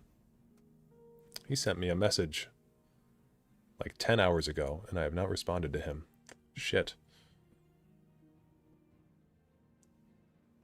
If I played Doom Eternal? Oh yeah, I've played Doom Eternal. I love Doom Eternal. This is something that, like, if you guys are interested, on the second channel, I'm going to start going live there more often, I think, because I do have games like Doom Eternal that are not fantasy, but they're games that I've been wanting to replay again. And if you guys would like to see stuff like that streamed and live and we can hang out and talk, that's where that would happen. So I know I, plug my own stuff on here occasionally, but if you guys are not subscribed to the second channel, that's what the second channel is for. Yes, I do have a second channel. It's for stuff that's strictly not fantasy related. So this channel is a lore channel, started as a Legends channel, and it's divulged mostly into like a hybrid of both. But that's more what the second channel is for, so that way I don't clog up stuff. I'll post a link to it. Actually, I think the description of this live stream has a link to it, but I will post a description to it, or a link to it as well. Let's see. And as of right now, on the channel, it's just a dumping ground for my VODs. So it's where I put all my VODs. Link in description right now. Yeah, so there's the link, though. I'll pin that. I should be doing that at the beginning of everyone. But as of right now, I haven't really done a whole lot on there. But I do want, I want to get kind of a bigger base of people before I start live streaming on there. And then I do plan to play, other games on there. And I think it'd be fun to just, hang out and chat.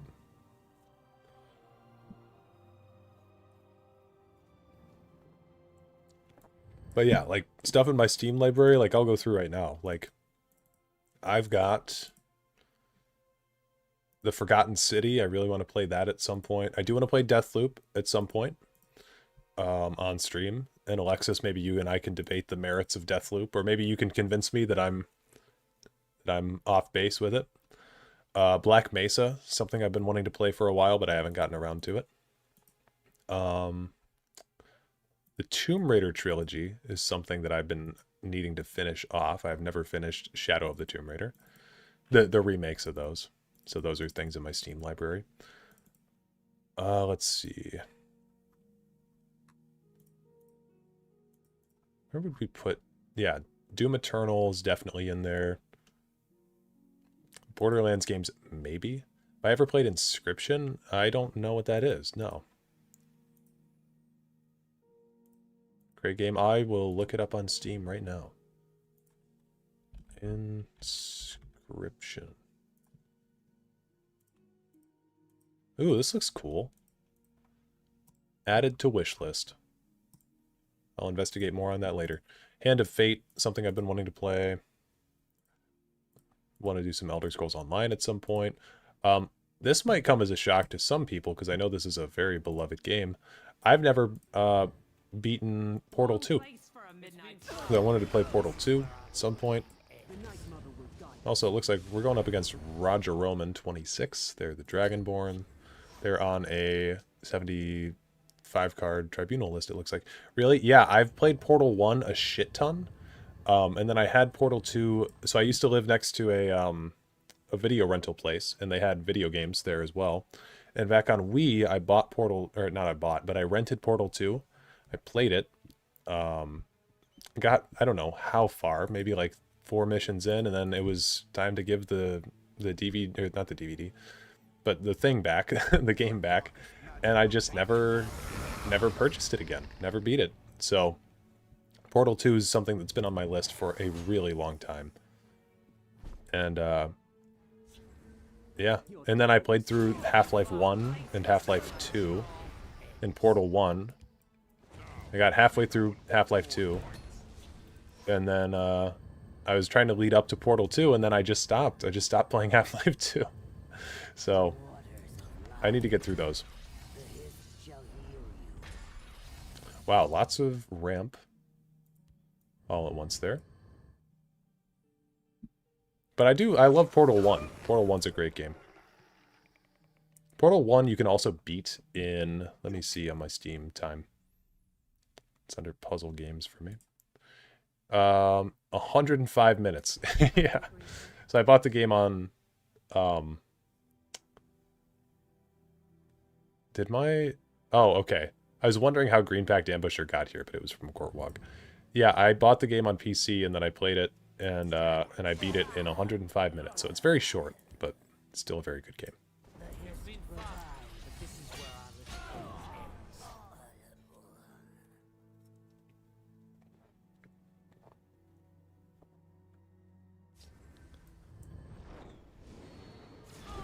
Piercing Javelin not on Gortwog.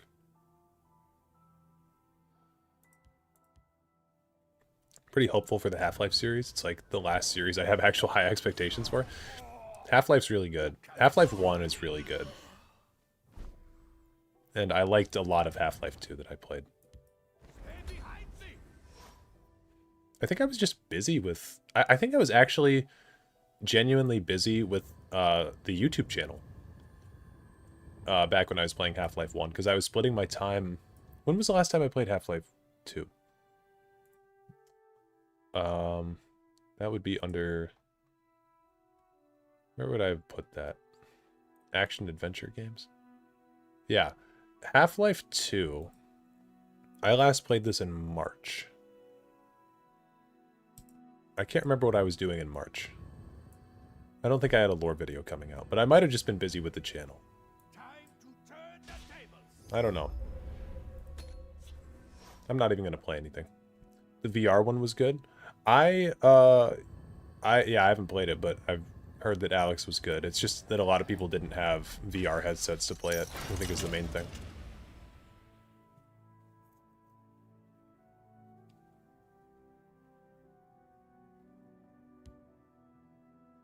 My blade is death to assassins.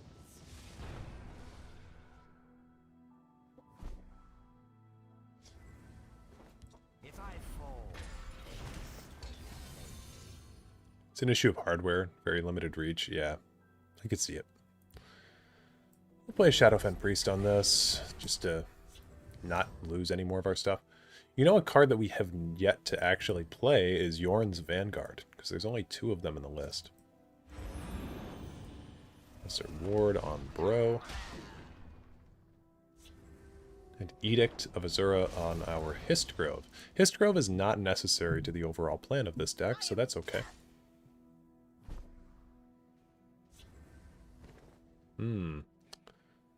Do Fell the Mighty on the Black Dragon here. Yeah, we'll do that.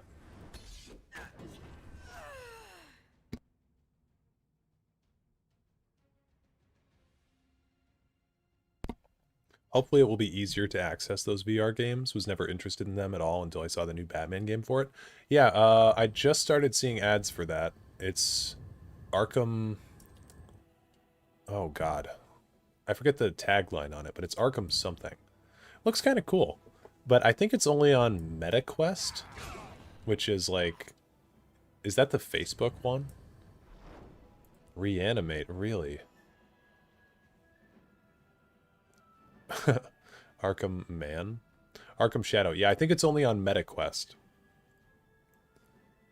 So you'd have to buy, like, the Facebook headset to get it. The Mark Zuckerberg headset. But it looks cool. It honestly kind of reminded me of, like... I think the Electrocutioner was in it, so I was getting big Arkham Origins vibes. That's hilarious. So, for those who don't know, you cannot reanimate or otherwise bring back a card from the graveyard that's Exalt. You shouldn't ever do that because you're not ever going to get the Exalt to proc. You know what? Never mind. Not interested in VR then. Yeah. Packed shield bearer. Let's go.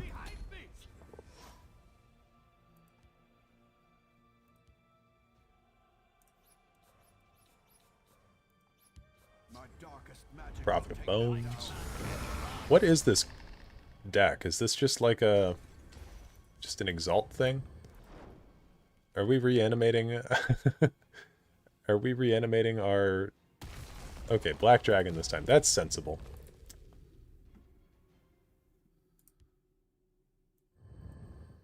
What did you expect? Oh, I don't want my green pack to be fighting Prophet of Bones.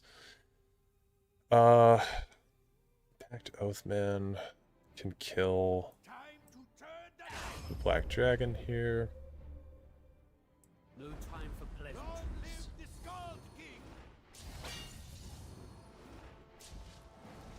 You cannot Two reanimates to bring back fairly shitty targets, honestly. New Prophet of Bones deck. Force out your opponent's hand. Force ambushers out of your opponent's hand. Yeah. It's about the only thing they could be used for. Hi, Hrothgar. Good pull. Trespasser's Bane. Epic. 6-cost Trespasser's Bane. Crazy. There's Yorn's Vanguard.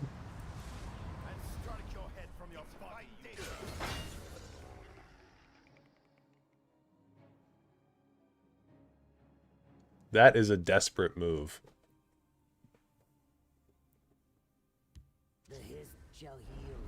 Treeminder, nice.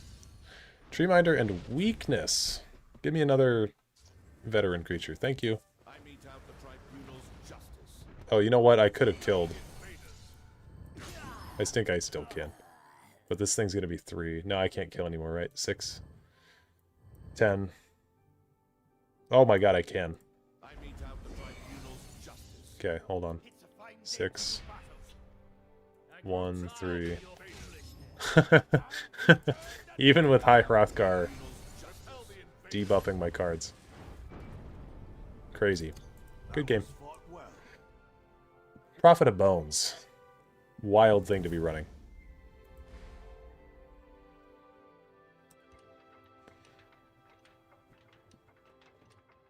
Veteran OP? Yeah. Veteran's actually the most unstable mechanic in this game. We need a nerf for Veteran. I think that's what this game's been missing. Okay, we're up against Poop Butt Turtle, the celebrity. It's a pretty sick name. I can see why they're famous. You know how long Forerunner OTK took me? That was just instant. Yeah, unfortunately, I don't even think we've seen Galen, have we? Could have gotten a bunch of Forerunners in with Galen.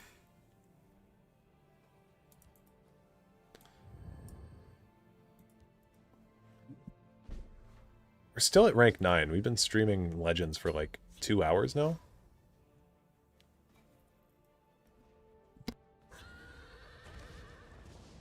Also, we've got exactly 1 minute left of Veterans Day here on the Eastern Standard Time in the United States, so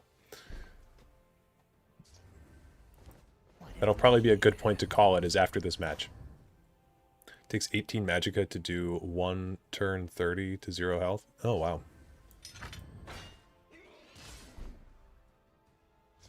This means we change decks after this, of course. I would love to. However, I think my work might be mad at me if I showed up late. Just slightly. If we can keep this guy down, then we can do a Packed Oathman on the Shadowmere. Then you do a match against Emmerich's Warlord. Yeah. I think I would... Honestly, on this deck, I have so little removal, I'd probably just die. Okay, we can't even do that anymore. Crazy. Unfair. Put an Aldbalathi down. If you haven't played Halo, you should give it a try. I love Halo. I actually didn't play Halo until about 2021, 22. When did, why didn't they break my rune? What was that about? You put down the Ulfric's house, Carl. You didn't break my rune.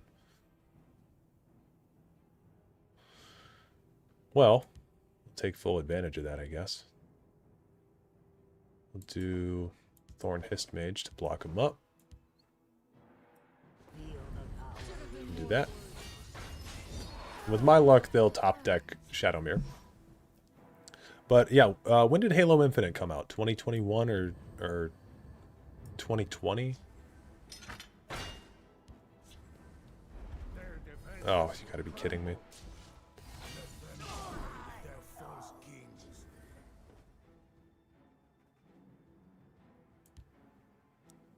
Forerunner of the Pact. Pact Oathman. I think we take out the House Carl.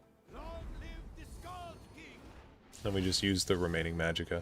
21. Yeah. So I hadn't played any of the Halo games except for Halo Reach and a little bit of Halo 3 on my friend's Xbox when I was a kid. Until 2021. So when Halo Infinite was coming out, I got the Master Chief Collection, and then I played every single Halo game in order from Halo 1 to, I guess we'll see.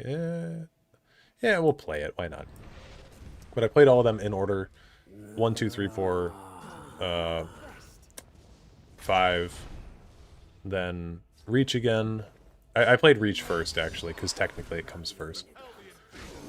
But yeah, it was a lot of fun. I think that series is really, really good.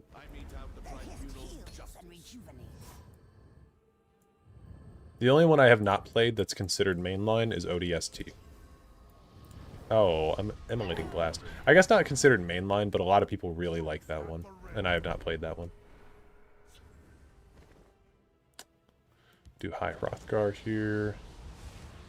Fighter's Guild.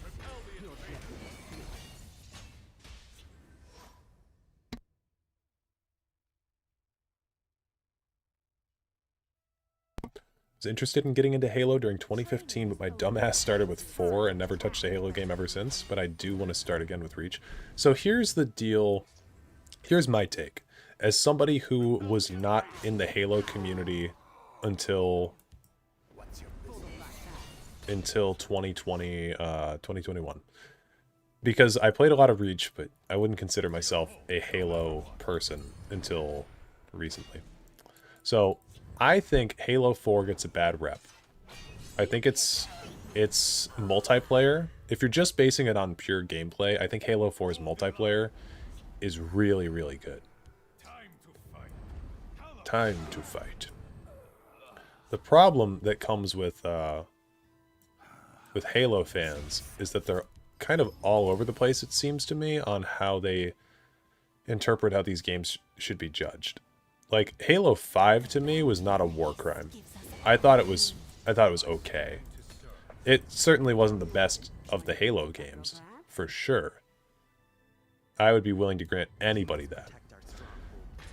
But it wasn't, like, the worst thing I'd ever played. Like, people need to play Starfield if they think that, like, Halo 5's terrible. So, I don't know. Halo 5 to me was okay as a video game. I think, like, another thing, too, I wasn't, again, a part of the community, really. So, Halo 5 is definitely a war crime. And maybe if you're, like, that big of a Halo fan, I really didn't think it was. I thought it was okay. Here's my hot take on Halo 5. A lot of you guys that are big Halo fans are like, you thought that the Arbiter was going to be a big part of that game because he was promoted to be, and then he wasn't. And I don't know why people don't like, what's the guy's name? The guy that's not Master Chief in that game. I think he's fine. He's just a guy. He's just like he's another protagonist for you to play as that's not Chief, and I think that's okay. I'm not like married to the idea of Master Chief being the protagonist in all these games. I thought the other guy was fine.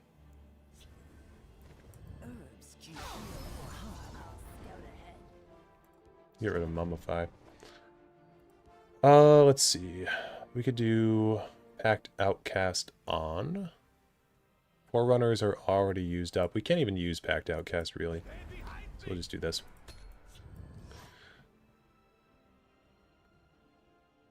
Get it, but man, 4 was one of the most boring games I've played. What was 4's plot? 4's plot, you're on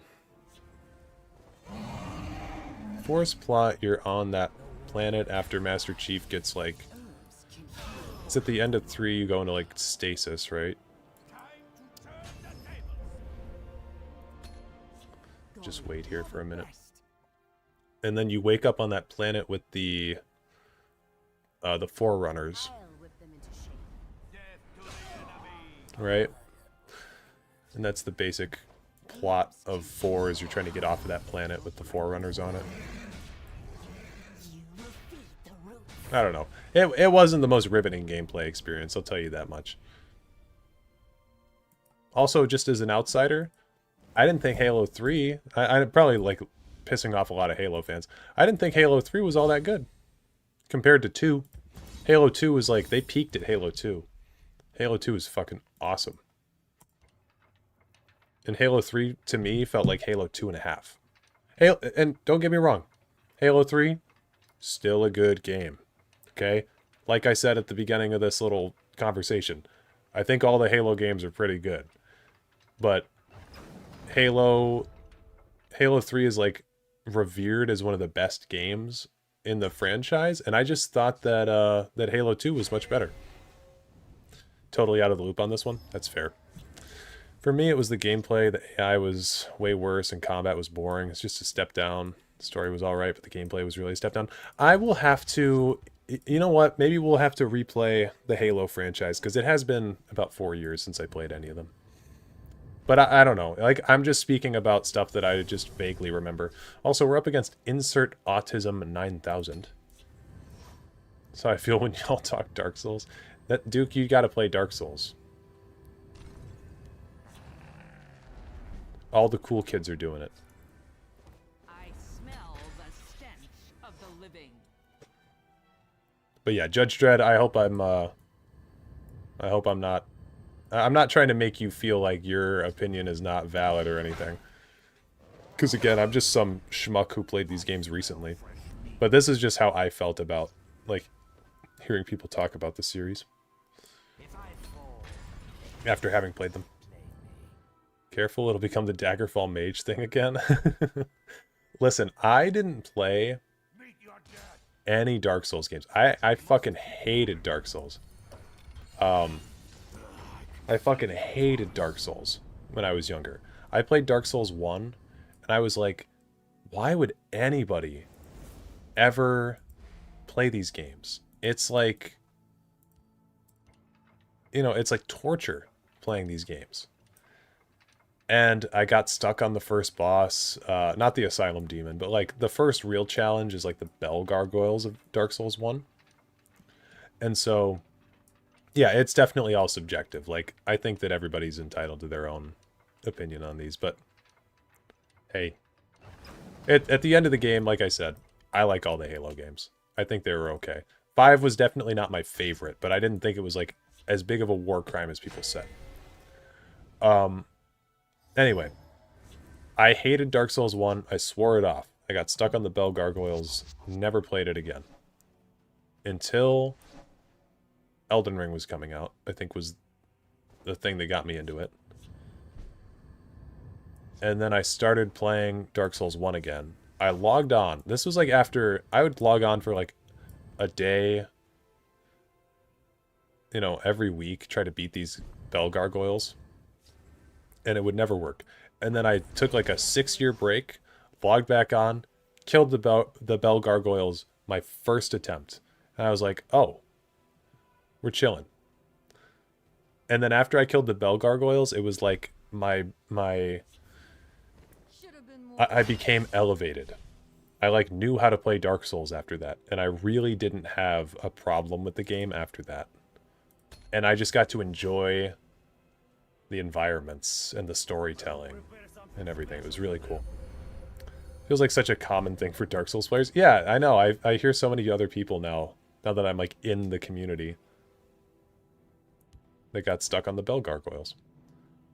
Stuck on a boss, left it for years, beat it first try. Yeah. I think it's just like you get stuck in a mental loop. It helps to go play something else. That's one thing I've noticed with Souls games. Like, I don't think any of you guys were there when I was playing through Elden Ring. But I crushed Elden Ring on stream. I was like, I think I made it to Morgott without dying. So I was doing pretty well on that front. And then I made it to... God, I don't have this stream saved, so I don't remember who was there. Duke, you may have been there. But I made it to Morgott without dying, and then I died to him. Killed Fire Giant first try. Like, for the most part, everything was fine. And then I got to Malekith on stream, and I died so much. And I just got so pissed. But I couldn't really stop playing. Might have been one of the ones where... No, I remember Noodle was there. Wet Noodle was there. But the thing was... Malekith fucking smoked me. Yeah. The thing was, though... I'm terrible at Malekith as well. The thing was with this stream in particular is that I couldn't stop playing. I could have.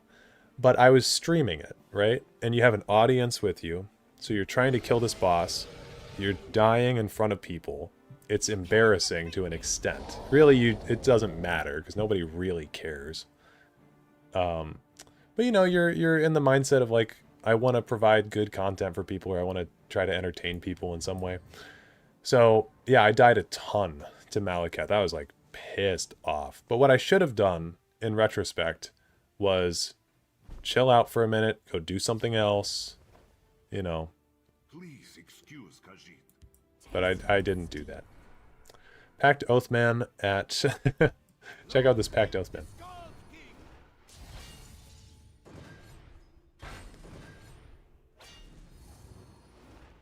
Crazy value. Oh, I could have done another one too.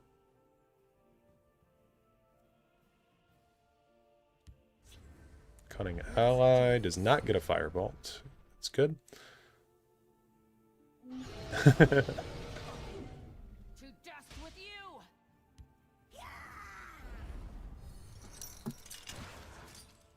But the whole point of that long, rambly story is just, if you're frustrated on a Dark Souls boss, go do something else for a little bit. Come back when you're more in the mood for it.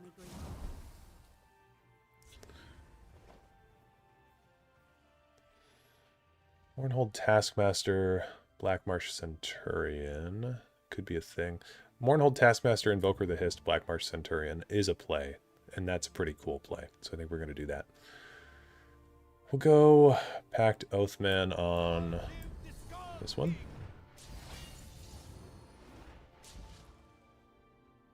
Yeah, that one. And then we'll go hide Martin's Septum over here. Oh, well, not hide, I suppose, because he's a guard now.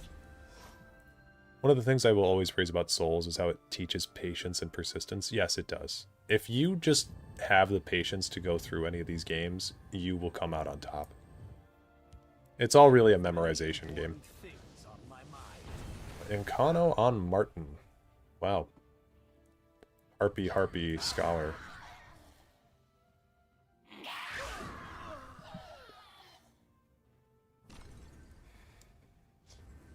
Using your firebolt to kill that with a ring charge, nonetheless. And they'll still probably win, to be real with you. We'll do this one. Then we'll wait.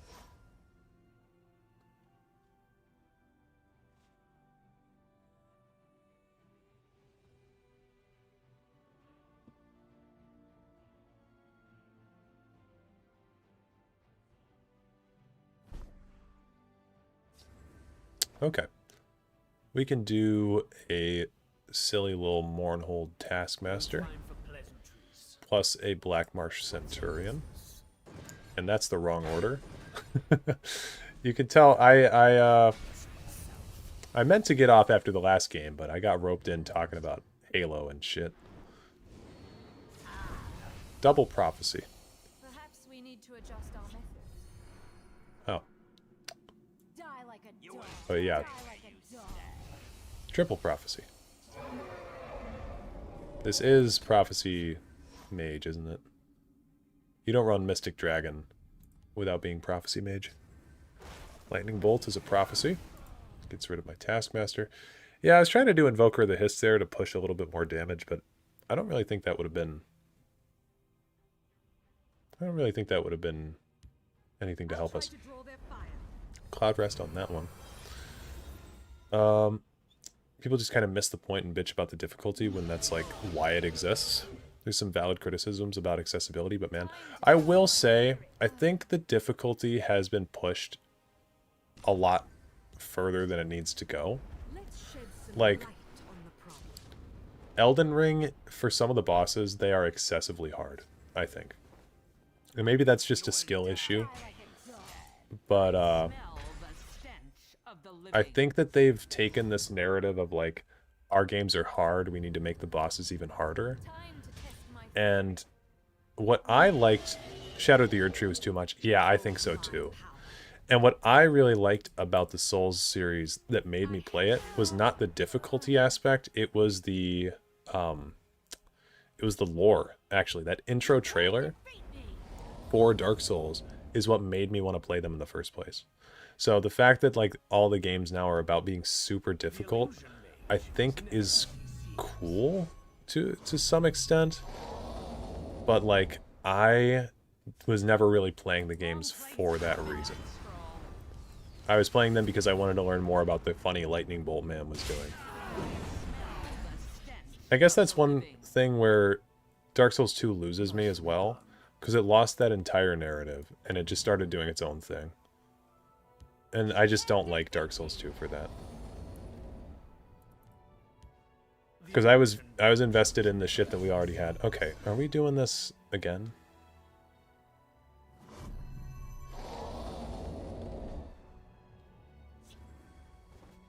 Dunmer, Tyro.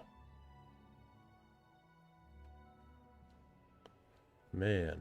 Wrong place for a midnight stroll.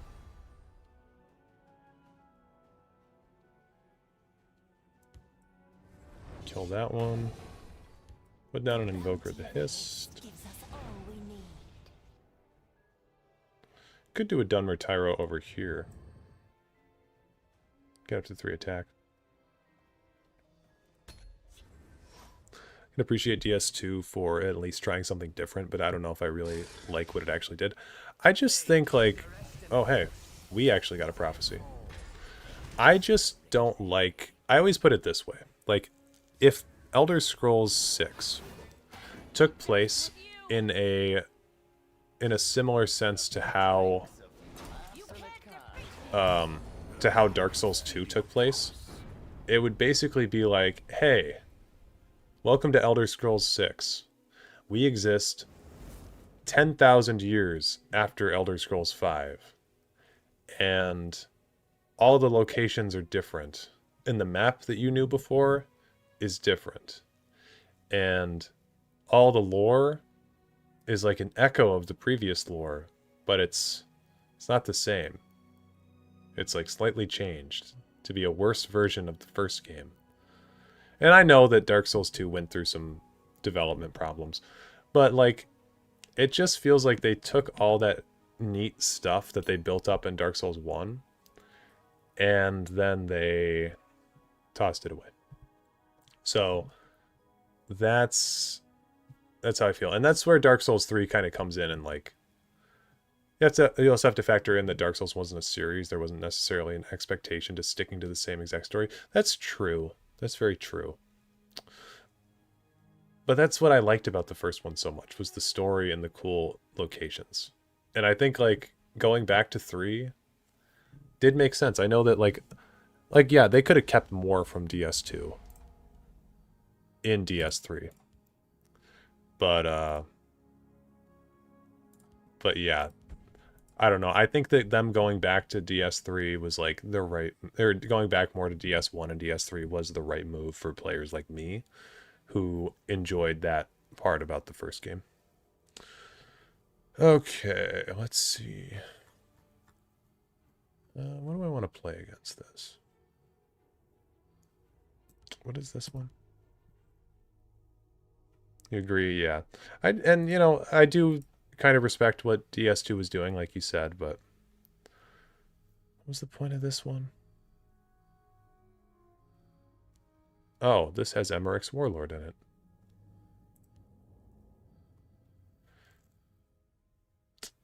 I'm going to play my Empire of Morrowind list against Duke. We'll see how this goes.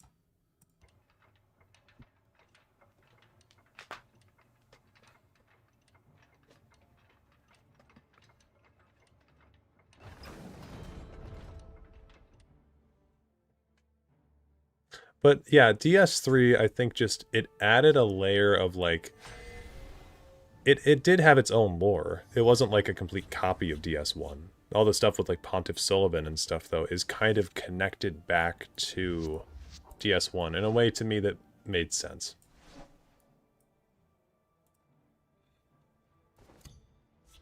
So I know that some DS2 fans say that DS3 is a bit too like referential to the first game.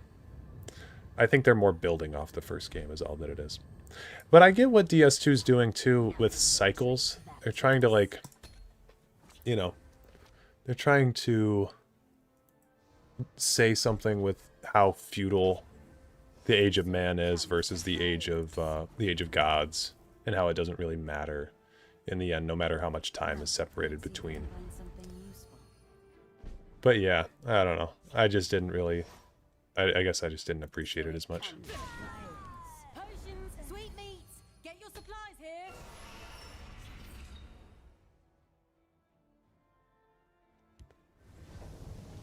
Already got Corsair ship down. I feel a storm coming. Let's put these to use. Hey, pulls off my goods. Hey, pulls off my goods. Yeah, Vibio game. You must be cleansed. Aw.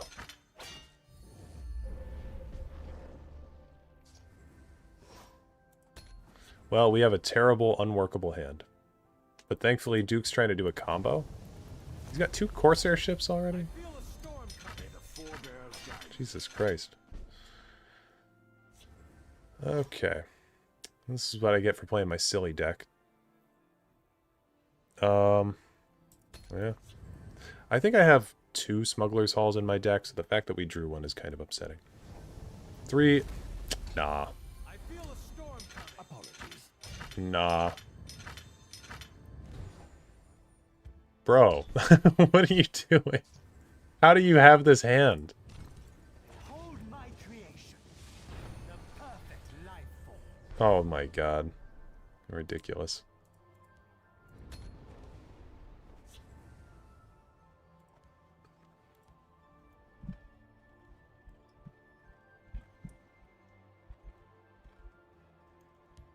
If I fall this day, may I eat sand.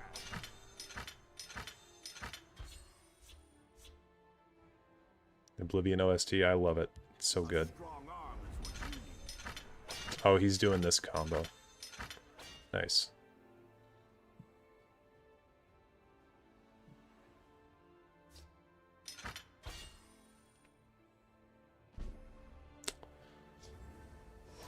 Okay. Witness my genius. The Black Hand sees all. Let's go with, I guess, Javelin on this guy.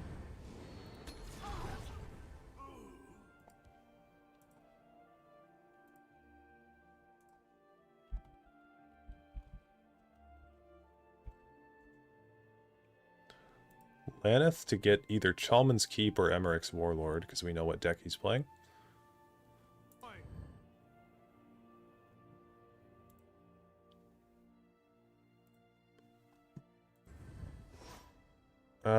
Barrow Stalker, I think is good. Shadow Shift. Your death will be swift. Do a Baroness. I can get down with that. Go then. My time is precious. So glad he overdrew that Dragonstar Rider. Corner Club. I will end you.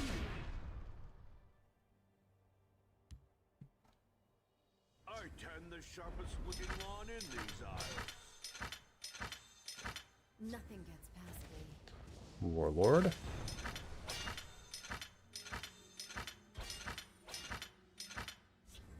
A few drinks of Need to remember on Laneth. what could be better? I feel like every time I face Duke, it's just like he does a combo and I'm stun locked. It's just, I can't get anything to happen, and then he's just got like crazy shit going on because I just have like the worst draw in the world. Like, what is this? He has all of his combo pieces. I think I played one.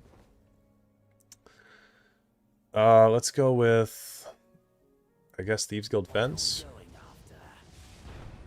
And then we'll go with spoils. Okay. This is at least a thing. They won't even see my blade coming. Edict. Night Mother. Shadow Shift. Silent Pilgrim. Okay. You have both streams in the game open, so it's just dagger noises. Nice. Standing by. Yup. Oh, is he gonna kill me already? I was waiting for Chalman Keep, dude. That's crazy.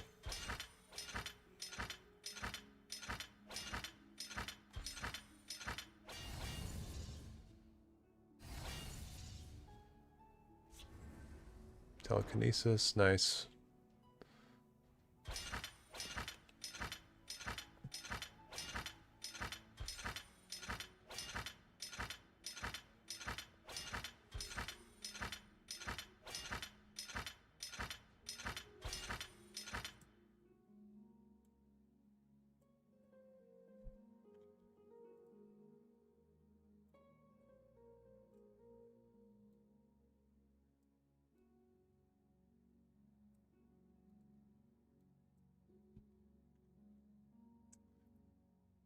Okay. Good night. Peace out. I'm completely bored. I couldn't do anything. I just got totally stun locked. I couldn't do anything.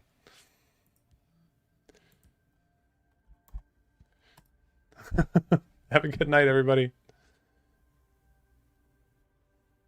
Good stream. Peace out.